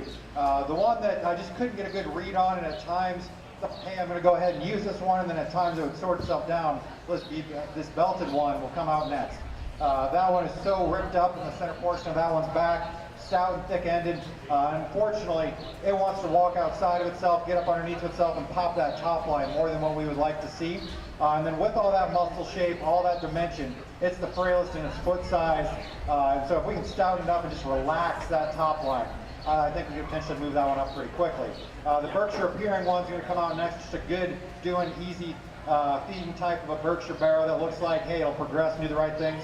Unfortunately, here today, it's the frailest and narrowest made of this particular division. And at this stage of the game, it's already starting to just be a little plainer up to its front 1/3. And so with that, 5 really nice barrows that I think will go on down the line and be successful at whatever show they're going to continue to target. So congratulations to all those exhibitors. Top purple was shown by Chase Hartman. Second purple went to Jet Mosman. Also receiving the purple ribbon was Kaden Gregory. Receiving a blue ribbon was Kaylee Gregory. And receiving a blue ribbon was Gracie Reynolds. Now entering the arena will be our Class 16 Division Market Barrows. These market barrows weigh from 220 to 232 pounds. At the conclusion of Class 16, we will need Chase Hartman and Jet Mosman back to the arena from Class 15 so we can choose our champion and reserve champion Division 1 market barrows. Currently in the arena is our Class 16 Division 1 market barrows.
Once again, at the conclusion of Class 16 that is currently in the arena, we will need Chase Hartman and Jet Mosman back from Class 15 so that we can choose our champion and reserve champion Division 1 market barrows of today's show.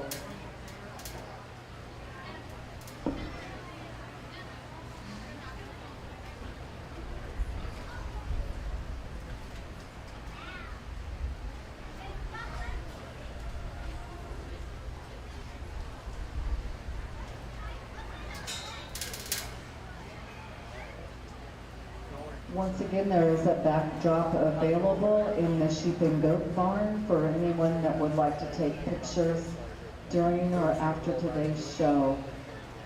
That backdrop is located once again in the sheep and goat barn. Perfect. Yeah, we are. Right.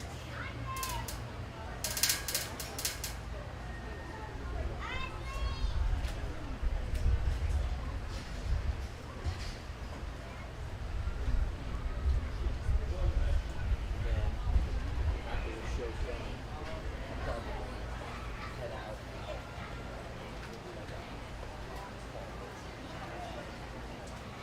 a Rod or Ron? I'll call you.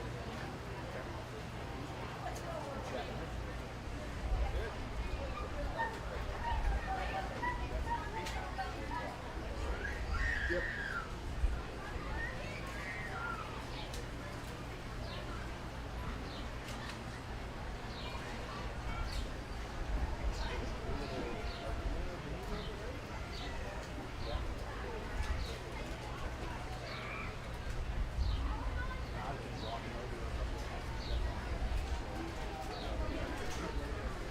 You're right. I wish that was there were a couple people there. They felt really good. They had a good stuff.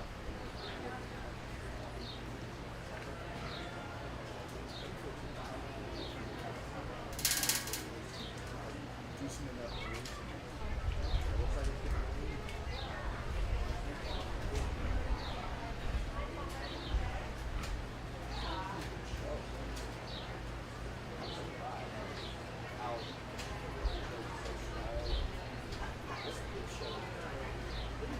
Well represented.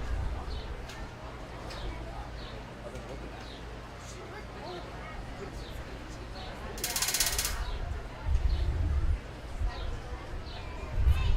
For how Okay, nice class here, barrows, as we start getting up in more of the normal lightweight division in range, and I think we saw some differences to go ahead and sort through. With that being said, I think there's one that just is the most complete from a structure perspective as far as the angle of the shoulder, squareness from pin hock to ground. Still offers a good look through that front 1/3 and really sharp, shapely back shape. Young lady with the belted one right in front of me is going to be your class winner. That's a nice barrow to go ahead and start. I think that one's future reads the most promising as far as just the basics. Is that one just the biggest footed one? No, right? I think the bone matches. I think the muscle shape, the width, the dimension matches, and so that one continues to progress and just continue to do the right things. That one can be really cool down the line. And judging them today, that one has the most totals, and so that's why that one wins this particular class. Then I think we got some differences. There's two out here particularly. One we want to move back in its front shoulder just a touch. One we need to redesign out of a hip. I guess for me, the one that I feel more comfortable with would be the calico. This one, top line, level, squareness from pin hock to ground, really good through its center body, stoutness of skull. So we just push this one back just a touch and its front shoulder. I think that's a really, really nice one to go ahead and end up in second. So calico will be second. Then the one that's going to end up in third, when this one hits the ring, the front 2/3 of this one are my kind of barrow. If we could design all barrows with this front 2/3, I think it would be just game changing. As far as, and that'll be the black-headed one right in front of me here, the young lady's driving. That one's so youthful and refined up through its neck, bold and pliable through that one's center cavity, level down that one's top. Still good curvature to that one's front knee. You step in behind, it wants to swing those rear hips and push out just more than what we would like to see. It's got to be more comfortable out of its rear skeleton. When that one, if that one could just be a touch more comfortable, that one's lights out good. But unfortunately today, it's just a little bit more jilty and wants to rotate more than what we'd like to see. Then I think you got some decisions. For me, the one that I think has the frame size, has the marked fundamentals of leanness that we're after at this stage in the game, be the young lady's belted barrel. That one's squareness from the top side of its blade down, squareness as we go down out the top line and from behind, really good. Is it just the most open up through its center cavity? No. Is it just the most comfortable overall? Maybe not. The one that's going to come out next will be the young man who did a great job getting this one shown in showmanship. Stout skull, level down that one's top line, good in its center cavity. Unfortunately, that center cavity, that extra substance up front, maybe it starts to look at its detriment. For this stage and at this weight, it's just too mature for me. Playing it through its neck, playing it through its rear rib and flank, starting to get a little bit extra condition there as we start watching it go from behind and playing out through its hip. Got to give that one just a shot more leanness so we can trust that we can get to those heavier weights. But overall, some nice individuals in that lightweight class. Top purple in class 16 was received by Gracie Reynolds. Second purple went to Leah Hartman. Also receiving a purple ribbon was Gracie Reynolds. Receiving blue ribbons were Braden Shapersman and Riley Mosman. We will now be choosing our champion and reserve champion, Division I Market Barrows. This will be a first call, Class 17, Division II Market Barrows. First call, Class 17, Division II Market Barrows. Entering the arena, we will have Chase Hartman and Jet Mosman from Class 15, and Gracie Reynolds and Leah Hartman from Class 16, so that we can choose our champion and reserve champion Division I Market Barrows of today's show.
As we have come out here for the champion lightweight, I think both of these are good representatives, especially as we start to consider the weights that these are at. They're definitely on the lightweight side of things, and so probably going to progress at a different show, but today the one that I think has the most use and comfort, just able to handle the ring, where that shoulder lays into it, where that hip lays into them, and still having that long front end, where that neck attaches. The young lady is going to have your champion in the lightweight division. Where that one really excels is just through that front shoulder, through that hip, able to get out and go while still being youthful. So really nice job of that young lady. We'll go ahead and sort out for the second. Our champion Division I Market Barrow and receiving a $50 cash premium was shown by Gracie Reynolds. We'll now be choosing our reserve champion Division I Market Barrow. This is a second and final call, Class 17. Final call, Class 17.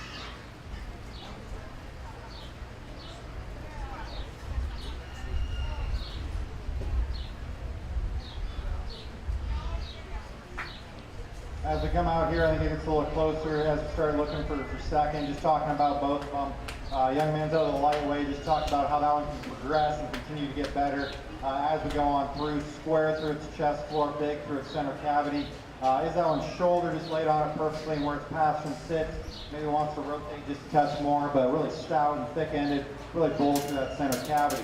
Young lady with the calico there, that one almost runs uphill. Bone matches, stoutness of skull matches. Rib cage so impressive, stoutness from behind. We move this one's shoulder back. I think that one definitely could have pushed that class winner really, really hard. And so with that being said, the one I like second best is going to be the calico. Congratulations. Reserve championship honors for Division I goes to Leah Hartman. She will also receive a $25 cash premium award. Once again, there is a final call out for that Class 17 Division II.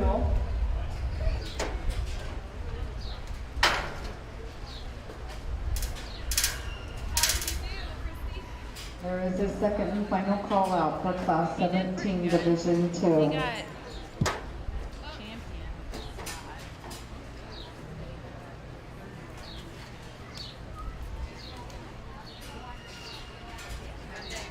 Already reserved. Now entering the arena is Class 17 Division 2 Market Barrows. These market barrows weigh from 235 to 241 pounds. This will be a first call for Class 18 Division 2. First call, Class 18 Division 2. He's like, it's fine. Then he comes back to yesterday. Will you take me to the truck and tractor pull on Thursday night?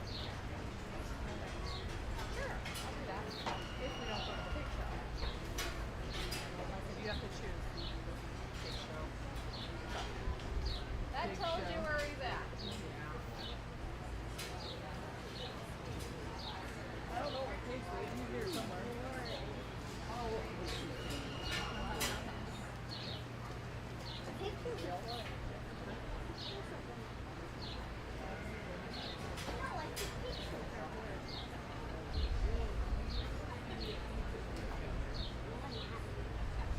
Go.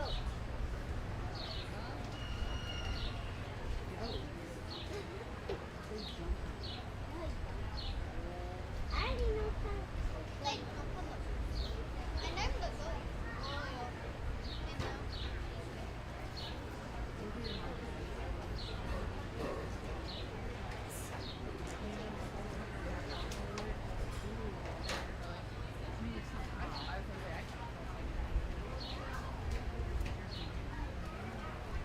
Well, and our show was cold.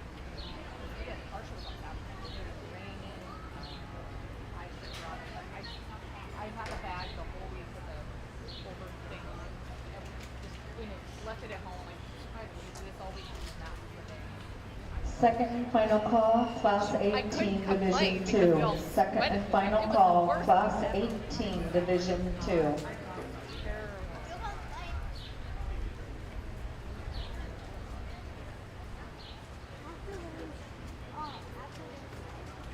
How long is that? How long all?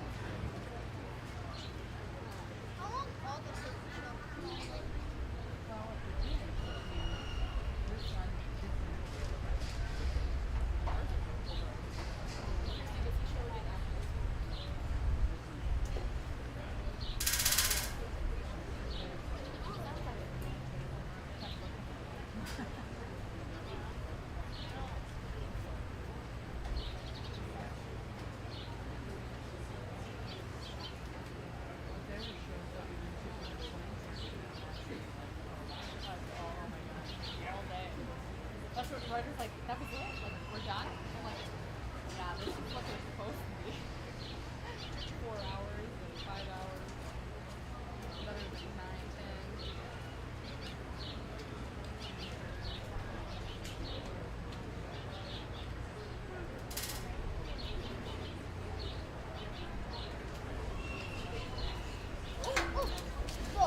Okay, we definitely turned up the heat a little bit as we come into this particular division. We got some high quality individuals out here. I think as you start putting your preferences, you can go a couple different directions.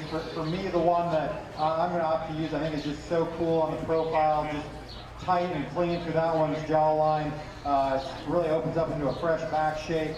Isn't just the biggest footed one, no, but the mostly black one's going to be your class winner in this particular drive. That one's front end is really unique. Able to get out and go. You essentially move that one's front shoulder back ever so slightly. You step in behind that one, stout and square from behind. Good in its rib cage. Everything just balances and blends on that particular big. The one that at times gives you a really good look and at times maybe not quite as good as the blue one that comes in second.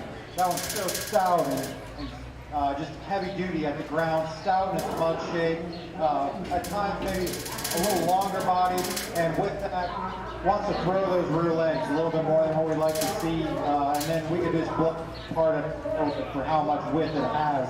But as far as just stoutness and substance at the ground, that one's really, really good. Its rear rib and flank maybe wants to get just a little bit loose too, a little bit wastier than what we'd like to see at this stage in the game, but really unique one to end up in second place. The different one that I had a little harder time just evaluating here was the one that's going to come in third, the Calico.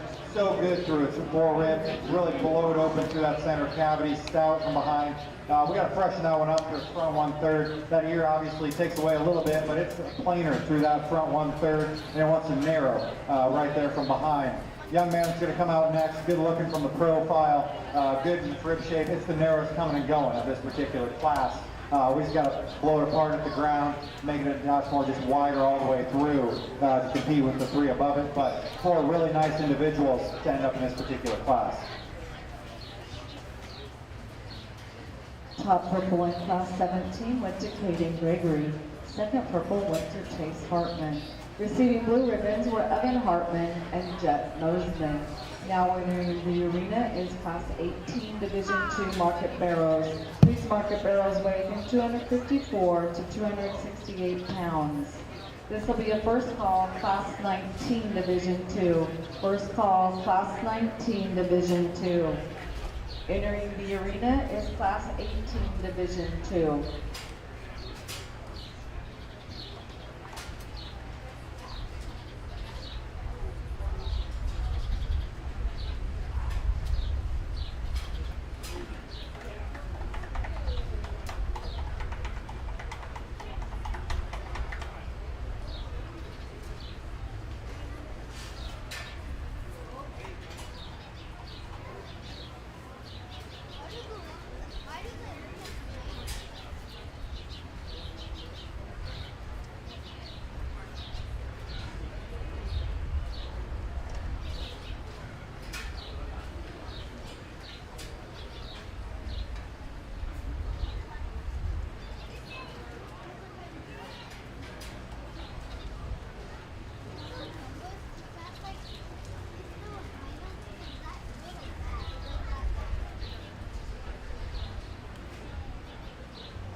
This is a second and final call for Class 19.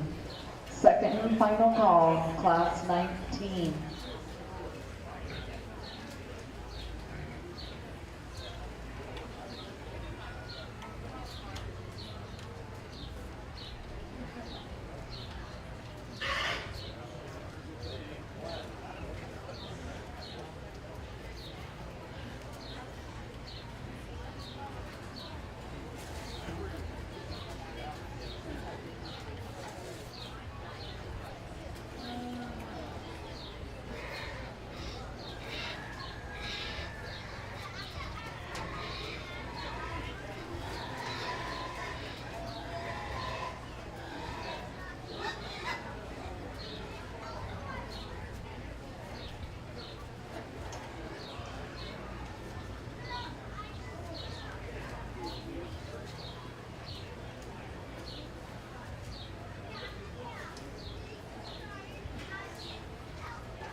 Okay, nice class here with some differences, and it really depends on where you want to draw a line on a couple of these, because we got some that are just maybe on the line, and some of them I think just I called that they went a little too far. With that, I think there's one in here that just needs to win. This one just puts the most totals together, and yet doesn't have any major faults. So maybe a young lady in the middle of the ring, she'll have your class winner.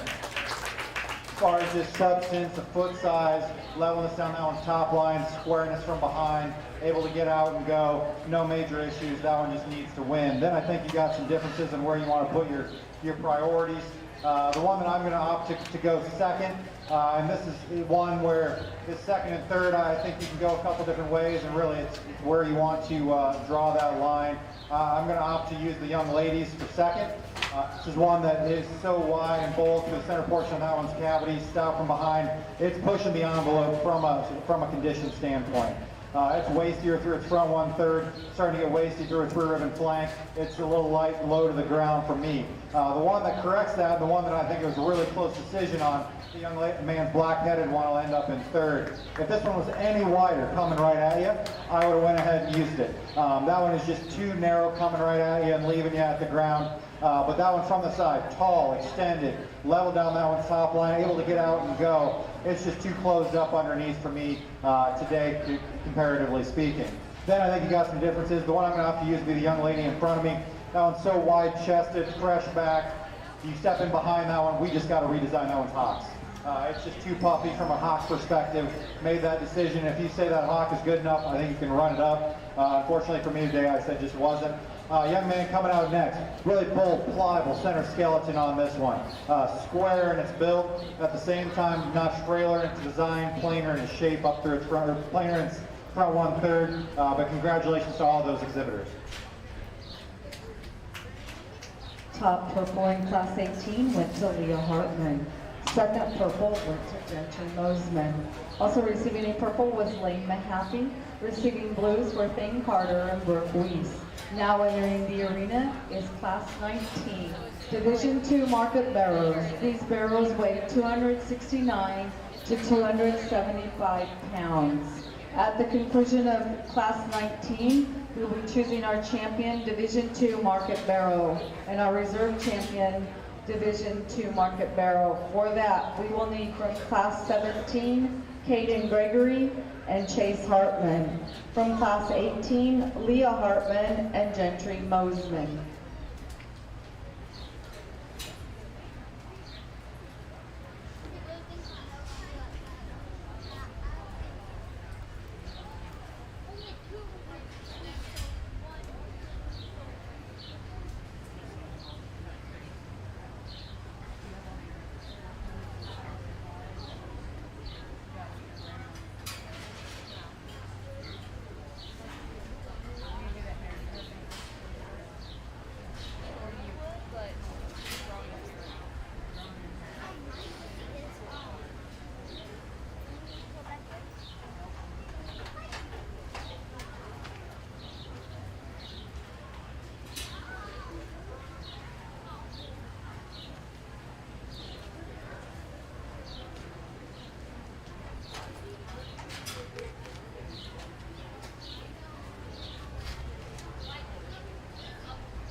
Once again, at the conclusion of Class 19, which is currently in the show arena, we will need from Class 17, Hayden Gregory and Chase Hartman. From Class 18, we will need Leah Hartman and Gentry Mosman.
Okay, as we start to get up into a little bit heavier weights, starting to get a little extra condition on some of these, but the one that I think needs to sort its way to the top, just from being appropriate in its condition, shape down its top, still sound structured and look on the profile. Be the young man in the middle of the ring right here, going away from you with the belted barrow. That'll be your class winner. If that one could just be a touch wider when it comes right at you, I like that one a bunch. Center skeleton reads good, muscle shape and dimension. It just wants to get a little touch more closed up when it drives right at you. But a really nice place to start. Young man right in front of me is going to be in second. So big and bold on the top side of the skeleton, bold to the center portion of that one's cavity. At this stage and at this weight, it's the most mature up through its front 1/3, starting to get a touch wasty in their rear ribs and flank.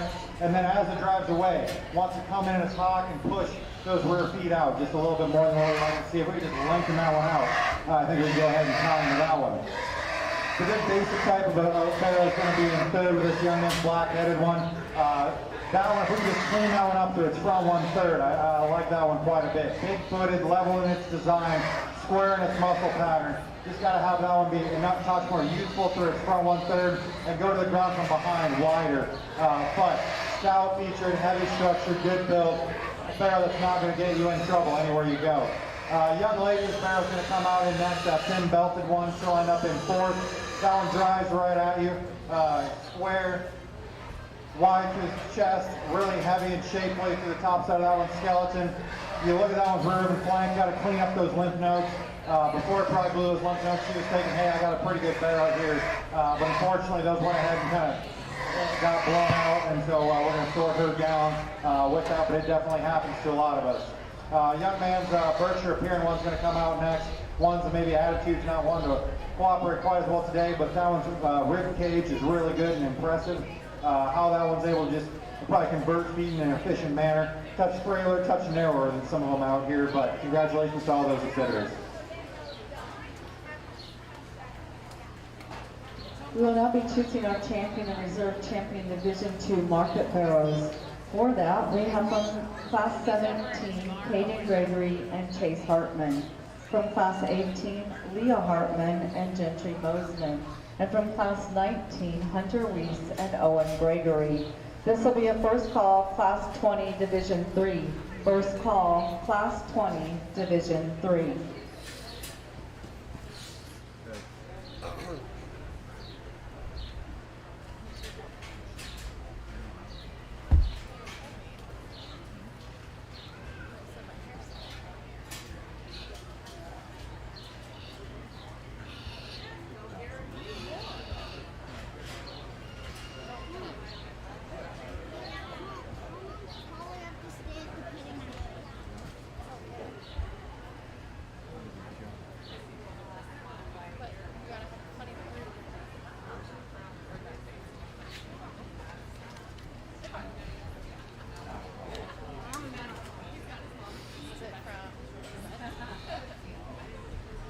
Just a reminder, make sure that your medal plaque stating what champion or reserve champion honors you won today gets hung into your stall.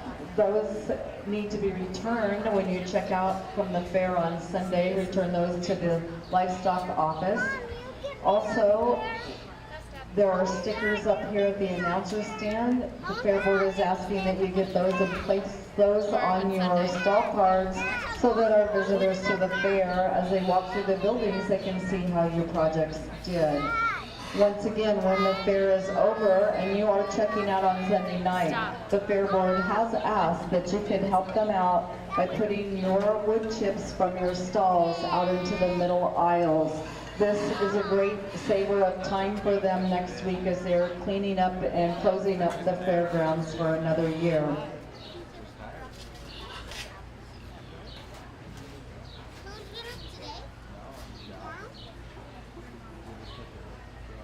Second and final call, class 20. Second and final call, class 20.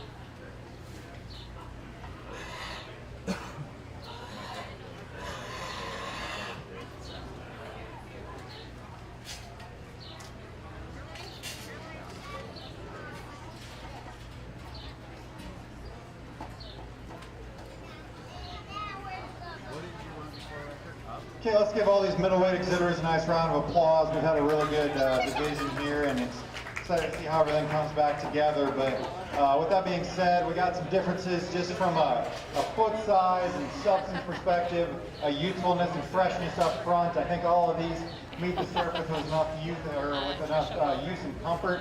I think there's one that has that combination of stoutness of feature and yet youthfulness, freshness up front, not starting to get a little extra on the waisty side, but is able to kind of combine them, and that'll be the young lady in the middle of the ring will be your champion in this particular division.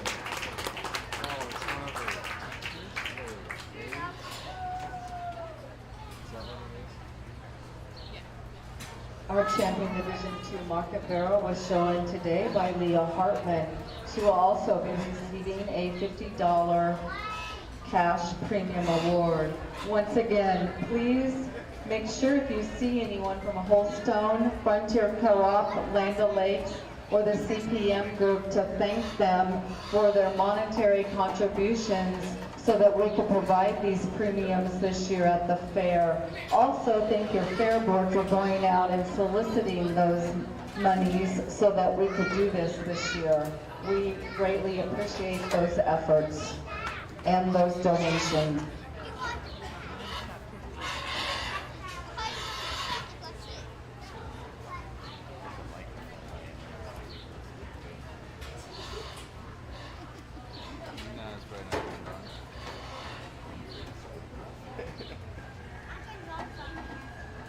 We also would like to thank our donors that are listed on the back of the show program today. They have donated money to the Dodge County 4-H Council Awards Fund so that awards can be presented throughout the year for various competitions that our 4-H exhibitors compete in. So if you see any of them, thank them as well. Okay, second one comes in, I think it's definitely in contention here, just kind of talking through all three of them. Starting off with the young man smoked the black one, talked in class. From the profile, that one's so unique, and how that was able to look through that front 1/3, have a really fresh turn to that one's top side, a lot of muscle working in that one. Still uses the rear leg with a lot of use and flex. Want to redesign it to the front shoulder. We can push that front shoulder back ever so slightly. I think that one's awfully nice. We move into the middleweight, that second that came in here. Also one, that top line reads good. So impressive to the center portion of that one's body. The rib, or the turn that one has to its center rib, floor rib, softness, really impressive, stout, featured good rear bone. At the same time, starting to just push the envelope from a maturity standpoint, getting a little plainer up front, a little wastier through its rear rib and flank. especially at this stage and weight. Got the young man came out of the last class that taller at the point of its shoulder, soft through that one's flank. When this one comes right at you, we want to pull it apart at the ground ever so slightly. And it too, maybe getting a touch more mature from a condition standpoint. But when you get on top of that one, good width to the top side of its skeleton, good body dimension, good width from behind, everything just kind of balances. And so with that being said, that's kind of how I see all three. One I like the best, the young man on the far side. He'll be your reserve champion in this particular division. Reserve Championship honors in Division 2 went to Hunter Weiss. He will receive a $25 cash premium award. Now entering the arena will be our Class 20 Division 3 market barrows. These barrows weigh from 282 to 292 pounds. This will be a first call for Class 21 Division 3. First call, Class 21 Division 3. Entering the arena is Class 20 Division 3 market barrows. These market barrows weigh from 282 to 292 pounds.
Once again, there is that first call for Class 21 Division 3. First call, Class 21 Division 3.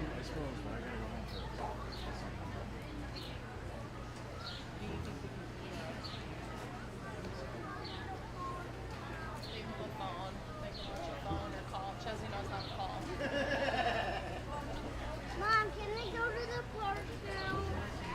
Mom, can we go to the park now? We would also like to do a quick thank you out to the extension staff and FFA advisors of Dodge County for training our youth in the YQCA. YQCA is an annual training program youth go through to maintain their knowledge of food safety, animal well-being, and character development. So we thank them for taking the time to do that for our youth. Why are you whining? I don't have any gum. It's in the car.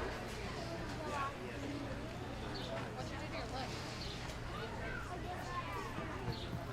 Where's your sister?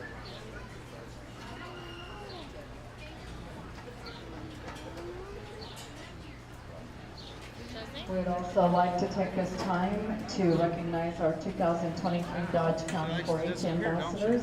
They are Ashley Abrahams, the daughter of Kelly and Robert Abrahams, Paige Bunn, daughter of Hope and She Martha might be in Bunn, there. Evan Hartman, the son of Amy and Jeff Hartman, and Kaden Gregory, the son of Joshua and Nikki Gregory. Don't forget on Sunday morning, if you're hungry for pancakes, the annual Dodge County 4-H Council Pancake Feast will take place over at Moore Auditorium. It begins at 8 a.m. and lasts till Playing with those kids over 10:30. there. It is a free will donation, and all the proceeds go to support the Dodge County 4-H Council.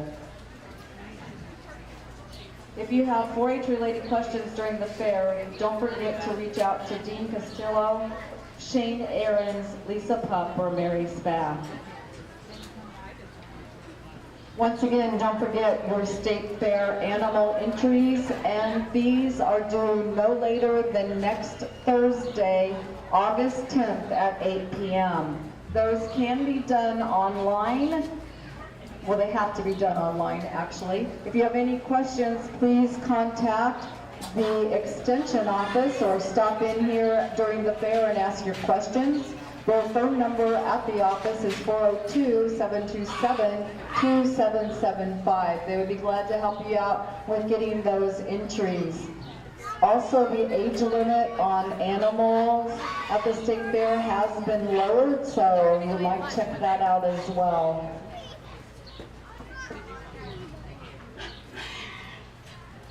Okay, starting to get up here into some heat, and I think the one that's going to win this particular drive is awfully impressive. This young man's got this thing absolutely maxed out. That'll be the mostly black pig in the center of the ring. So big-footed and heavy-duty, it's stout in its structure. You get on top of that one, so bold and pulled apart through the center portion of that one's cage. Just a really good place to go ahead and start. Nice job for that young man.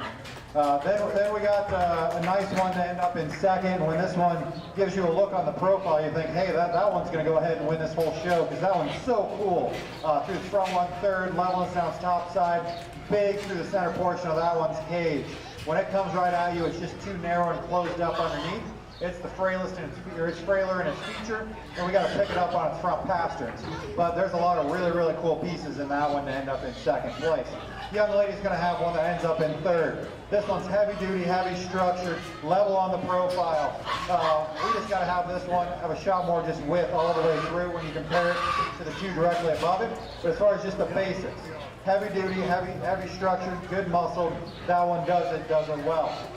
Next one coming out to the young man with the painted up one directly in front of me. That one's center body is really impressive. Turn to its rib cage, softness to its rear rib and flank, squareness as it drives right at you. It just wants to get a touch more uncoordinated as it goes, and that's more plainer through that front one third. But a nice place to end up in fourth. Young man's belted one's going to end up in fifth. Lean cutout shape. Lot of muscle expression in this one. This one would be the class advantage in lean cutout. Unfortunately, we got to give this one just a shot more rib and flank. It's the harshest through that center body. But really nice way to end out the class. Congratulations to all those exhibitors. Receiving top purple was Evan Hartman. Second purple went to Mason Haseman. Receiving blue ribbons were Adelaide Ewing, Tabalo Rui, and Graham Mueller. Now entering the arena will be our last class of the day, Class 21, Division 3. These market barrels weigh from 282 to 292 pounds. At the conclusion of Class 21, we will need Evan Hartman and Mason Haseman back with their hogs from Class 20 so that we can choose our champion and reserve champion Division 3 market barrow. At the conclusion of that, we need these following barrows to return to the arena. We will need from Division 1, Gracie Reynolds with her champion Division 1 market barrow. Leah Hartman with her reserve champion Division 1 market barrow. Leah Hartman with her champion Division 2 market barrow. Hunter Weiss with his reserve champion Division 2 market barrow.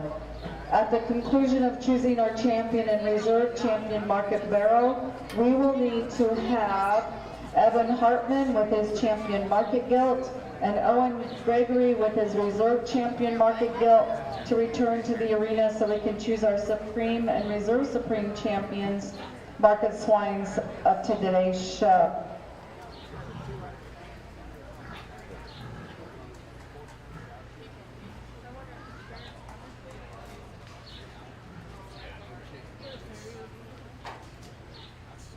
Let's give one more round of applause to our superintendents that organized today's show, Josh Gregory, BJ and Mary Jo Reynolds, Danielle Amon, and Dan Mowinkle. Also a big round of applause to Aaron Hemme and the Logan View FFA chapter for being our ring help and behind the scenes help today.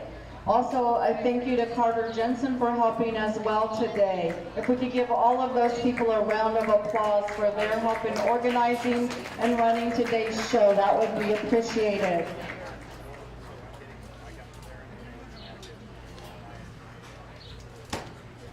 We'll take a nap.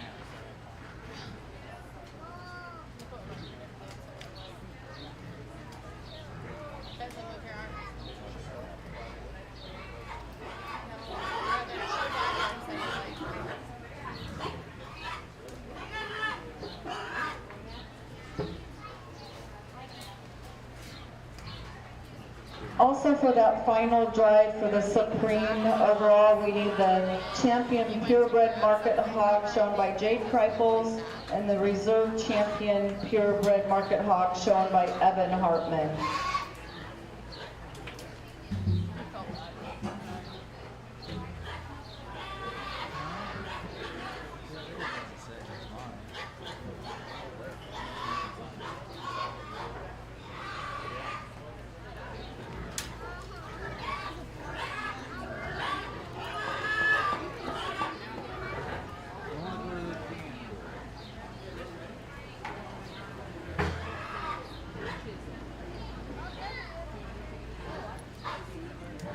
Okay, good way to round out the show. I think we got some differences, but all these barrows have that frame size that we need to get up to these heavy weights. I think they're all good in their rib cage. I got some differences just as far as maturity perspectives from a condition, some differences as far as structure. The one that I opt to use, I think has the most combination, just upper rib cage and still having that width when it comes right at you and leaves you. That'll be this young lady directly in front of me will have your class winner. Congratulations to her. Where that one has the advantage of some of the other ones is able to just get out and go with use and flex. It's square as it drives right at you, square as it leaves you. Just a good type of a basic barrow to end up winning this class. The one that's going to come out in second is one of the shapelier ones. This will be the young man's belted one directly in front of me. That one's got a lot of product working in it. At the same time, that one drives right at you and leaves you, wants to narrow up at its base. Gets a little extra condition working there through the front 1/3. Coming out next will be the young man's blue-eye barrow on the far side. Squareness and muscle shape. This one has the advantage. Good up there as far as stoutness of skull. Wants to get just a little extra waisty there through its rear rib and flank. Wants to rotate out of that rear hip a little bit more than what we would like to see. Wrinkle up in that hamline junction. Then the young man with the mostly black pig. This one, that is ripped up, heavy muscle, just a lean, shapely carcass that this barrow has. If this one was able to just travel ever so slightly better on its rear too, I think we can move that one up and move that one up in a hurry. It just gets to be a little bit more uncoordinated out in the rear skeleton, but as far as just lean muscle shape, that one's really, really impressive, and having that width and dimension to go with it, just got to allow it to go to the surface a little bit neater. Overall, really nice class. Let's give all these exhibitors a nice round of applause. We will now be choosing our champion and reserve champion Division III market barrows. From class 21, receiving top purple was Aurora Carter. Second purple went to Will Faust. Receiving blue ribbons were Cynthia Carter and Amit Rui. At the conclusion of our choosing of our champion and reserve champion Division III market barrow, we will need the following people to report back. We will need from Division I, Gracie Reynolds and Leah Hartman. From Division II, Leah Hartman and Hunter Weiss. No, that's me. Are you done? I didn't respond it because you didn't ask her. I'm not done. Why did that? He had to give me a sip, so.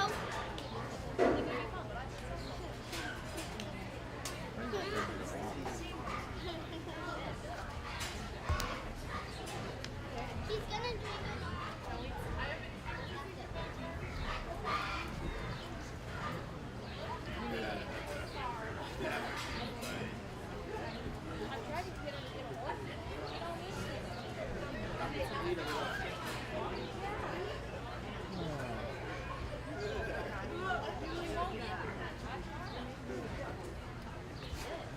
Okay, we got 4 nice, just good basic type of market barrows in this particular drive. I guess talking about the 2 class winners, the one that came out of the first class just talked about substance, stoutness, square chest, big back, bold rib when that one comes right at you. Just a good place to land in that particular division. And then we have the one that came out of the other class, really big centered, opened up through that center cavity, square in comparison to the rest of its classmates.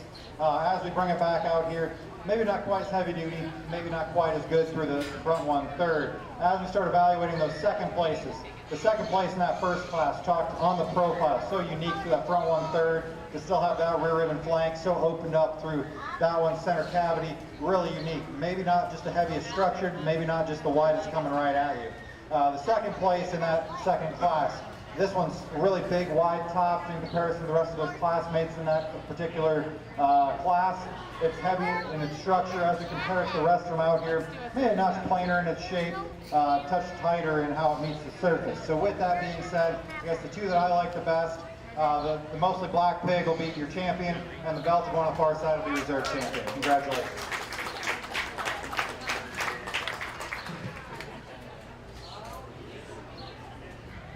Our champion Division 3 market barrow was shown by Evan Hartman. He will also be receiving a $50 cash premium award.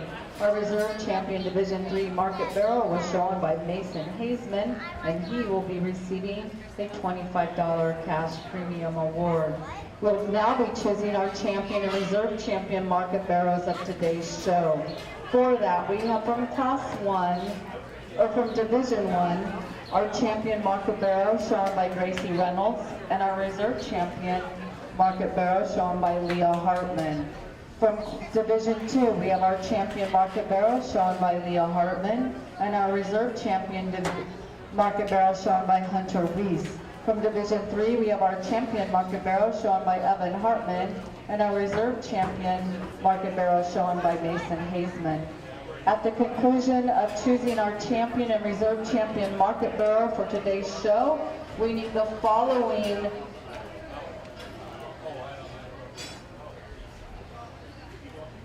market hogs to report back to the arena. With her champion purebred market hog, we need Jade Kreifels. With his reserve champion purebred market hog, we need Evan Hartman. With the champion market gilt, we need Evan Hartman. Reserve champion market gilt, we need Owen Gregory.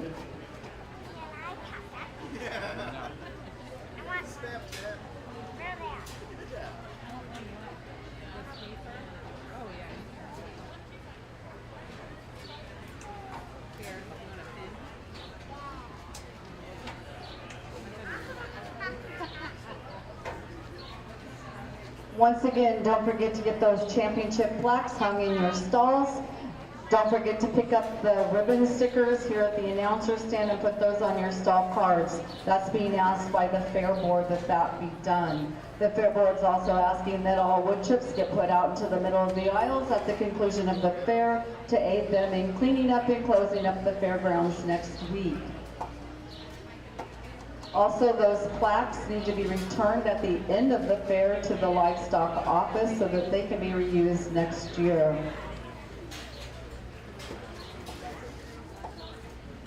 Don't forget, the livestock judging contest begins at 2 o'clock here in the arena. You can still sign up your teams and get them checked in and get ready to start here at 2 o'clock.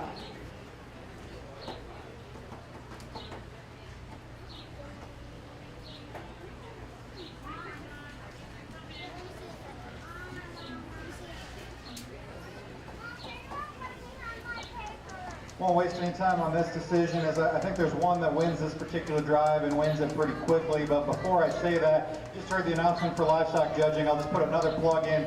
If you're a youth, I would highly recommend that you do the livestock judging contest, unless you hate my placings, and then maybe that'll be a rough day for you as we start going throughout the livestock judging contest, because I'll be putting the officials on it. So with that being said, I think there's one out here that just from a stoutness, burliness, everything just fits together. Young man with the heavyweight will be your champion. Congratulations.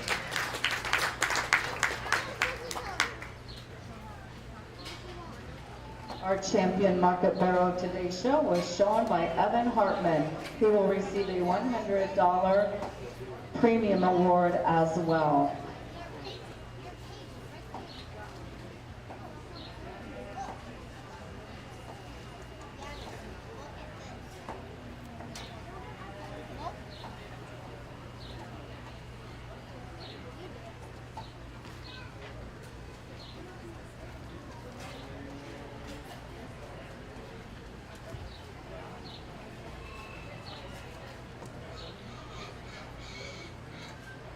If these people could please report to the arena for the Supreme Champion Market Swine Overall Award. That would be Evan Hartman with his Champion Market Gilt, Owen Gregory with his Reserve Champion Market Gilt.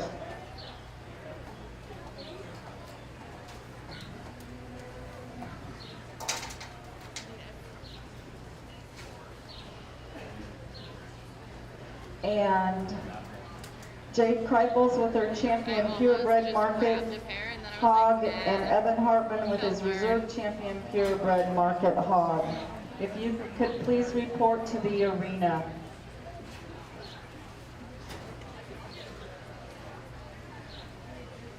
Carter, that's you in boots.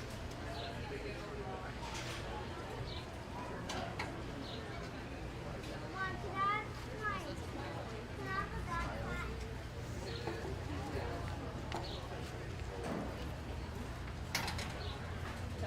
Yeah, I almost got you.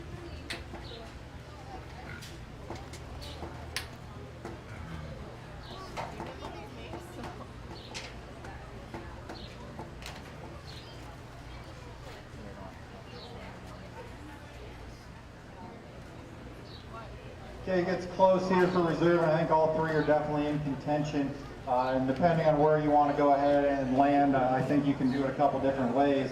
Just talking about them as we start talking as weight progresses on up. The lightweight talks, that's just so good from a profile perspective, so fresh in its back shape, how that loin ties into the front side of that one's skeleton, level back to that one's hip. When it drives right at you, how wide and square is it all the way to the ground? How bold and pliable is it in the center portion of that one's rib cage? That's some of the questions you got to ask yourself, but at the same time, for that one's weight, it represents it very, very well. As we move into the middleweight, stout skulled, heavy structured, good in its back shape, square from pin hock to ground.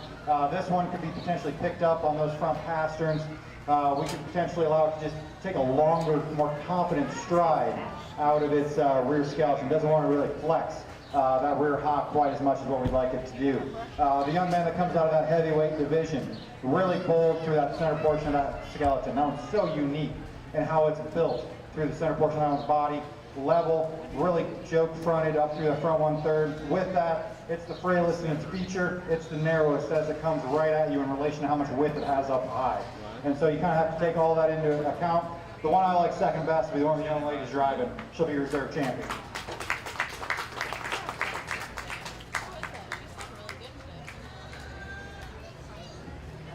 Our reserve champion market barrow today was shown by Leah Hartman. She will be receiving a $50 cash award premium. We'll now be doing our overall Supreme Champion and Reserve Supreme Champion Market Swine. As we start this championship drive, let's give our judge another round of applause for being with us today. We appreciate his time for coming out.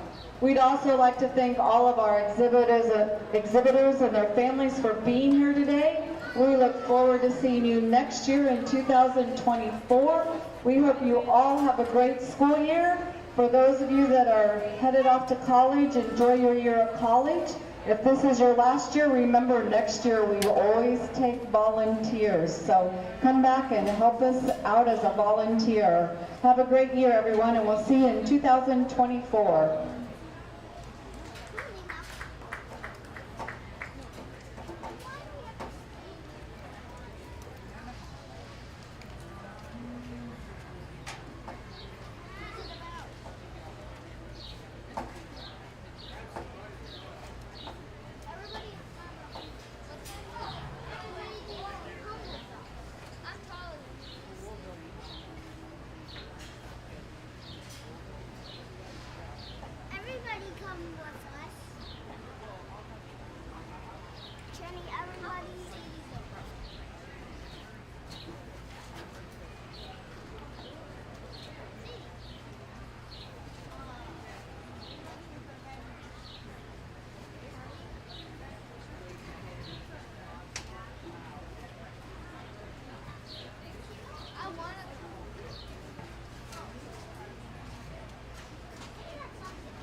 Once again, the backdrop, if you will need pictures afterwards, is located in the sheep and goat barn, and there is a board over there if you need to use a board. It's leaning over there for you.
I want to wear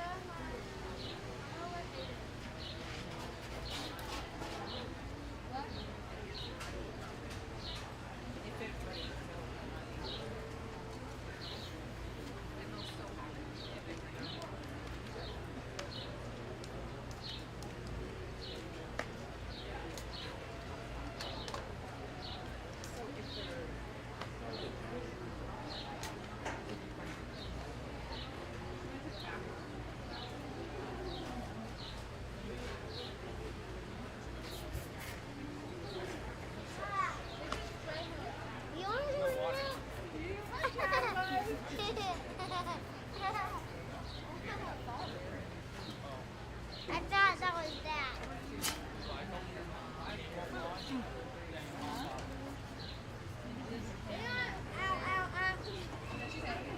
Okay, let's give all these exhibitors a nice round of applause for making it to the Grand Drive. They've done a great job throughout the day. And with that, I just want to thank all the ring help, thank everybody working in the back of the barn for keeping these animals moving. It's been a great show, and then also my thanks to the exhibitors for doing an absolutely incredible job getting these animals stuck and drove and giving me the views that I want to see. I said it at a couple classes there as we went throughout the day, but there's a lot of gilts or a lot of barrows that ended up in third or fourth in classes here that would have won classes at a lot of county fairs or won divisions at a lot of county fairs. What you guys have going on here is awfully special, and I think you guys should definitely be commended. And I hope the youth don't feel discouraged if they end up in third, because this is a very, very challenging county fair. And just go back home, work a little harder next year, and come back and try to do a little bit better. Because it's a lot of fun when you're able to compete at a county fair like this. Because you know that if you do have a chance to win a class, you win a division, it means something. It means something awfully special. And then the ones that do well here, hopefully they'll go on to the state fair or wherever their show is and end up competing very, very well. Just talking through the different divisions. First one that we saw was the gilts there. That gilt from the top side of its shoulder all the way back, level, really fresh in the shape as it comes out of the back side of its shoulder. Good in how that blade blends into that one's forearm, square from behind. As we compare it to the ones out here, it is the narrowest made of these three, and it wants to rock out of its hip just a little bit more than we'd like to see, get a touch pinched in that hamloin junction. Talk about that purebred, so wide as it drives right at you, so opened up through that one's center cavity. That one's center body is so impressive, level in its design, good in its rear hip placement. We could potentially allow it to just take a longer, more confident stride. It just never wants to get out and motor throughout the show. And then compare it to the rest of them, it's a touch plainer through that front 1/3. If we could clean it up through its jowl and make it a touch more useful at the top side of its crest, that one's awfully, awfully nice, and that one's pretty good in its own regard. As we talk about the barrow, didn't really have a chance to break this one down because I thought it won the barrow show pretty handily. That one's so heavy structured, heavy duty, heavy muscled, stout skull. But as we start breaking it out and comparing it to the rest of them, this one wants to narrow ever so slightly at the ground, pop out in its elbow more than what we would like to see. wants to pinch up in his ham loin junction and not just be truly a square from pin hock to ground is absolutely ideal. And then we could just pick it up ever so slightly on his pasterns, but that's getting awfully critical.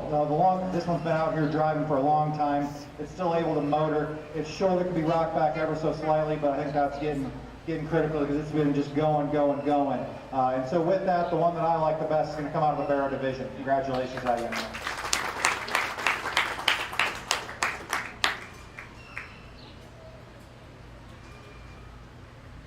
Our Supreme Champion Marcus Swine of today's show was shown by Evan Hartman. He will be receiving a $200 cash premium award.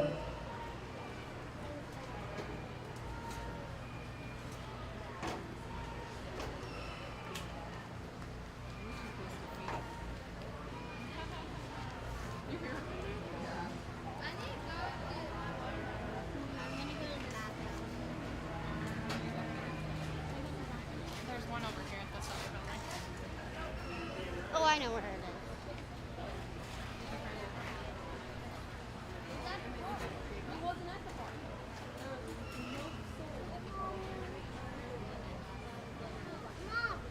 As we bring that reserve barrow up for contention here, that one's stout skull, heavy duty from a structure perspective, good in center body, level out through that one's tail head. As we start comparing it, it can be a touch more closed up underneath than what some of them are out here. Maybe not just truly a square from behind is what some of them out here are, but still a really nice one in its own regard. There's another one that, as soon as this one hit the ring, it hit me awfully hard and has so many incredibly unique pieces that are hard to do, especially for this breed. The Durac's going to be your reserve champion.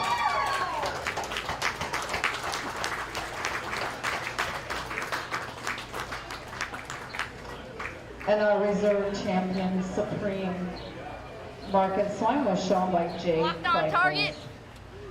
And he was fast. I looked and I just see. Safe travels to everyone, and have a good rest of the 2023 Dodge County Fair. Done.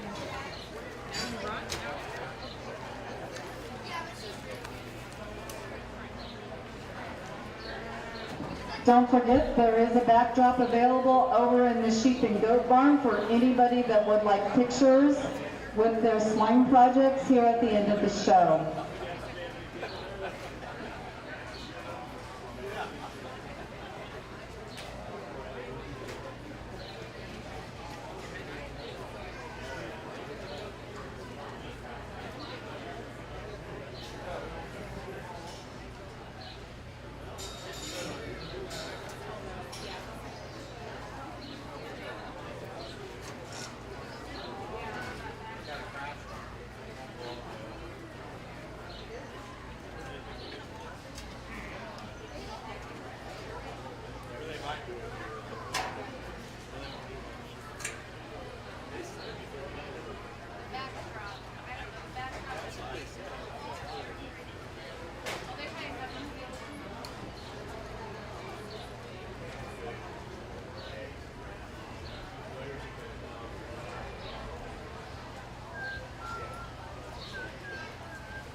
repeat exhibitors that those stickers for your stall cards are here at the announcer stand. If you could come and get those to put on your stall cards, the Fair Board would appreciate that. Thank you. Once again, the stickers are here at the announcer stand.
I'll go get that turned around and. The dog show done? Oh no, it's all Just begun? How's this look?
too close.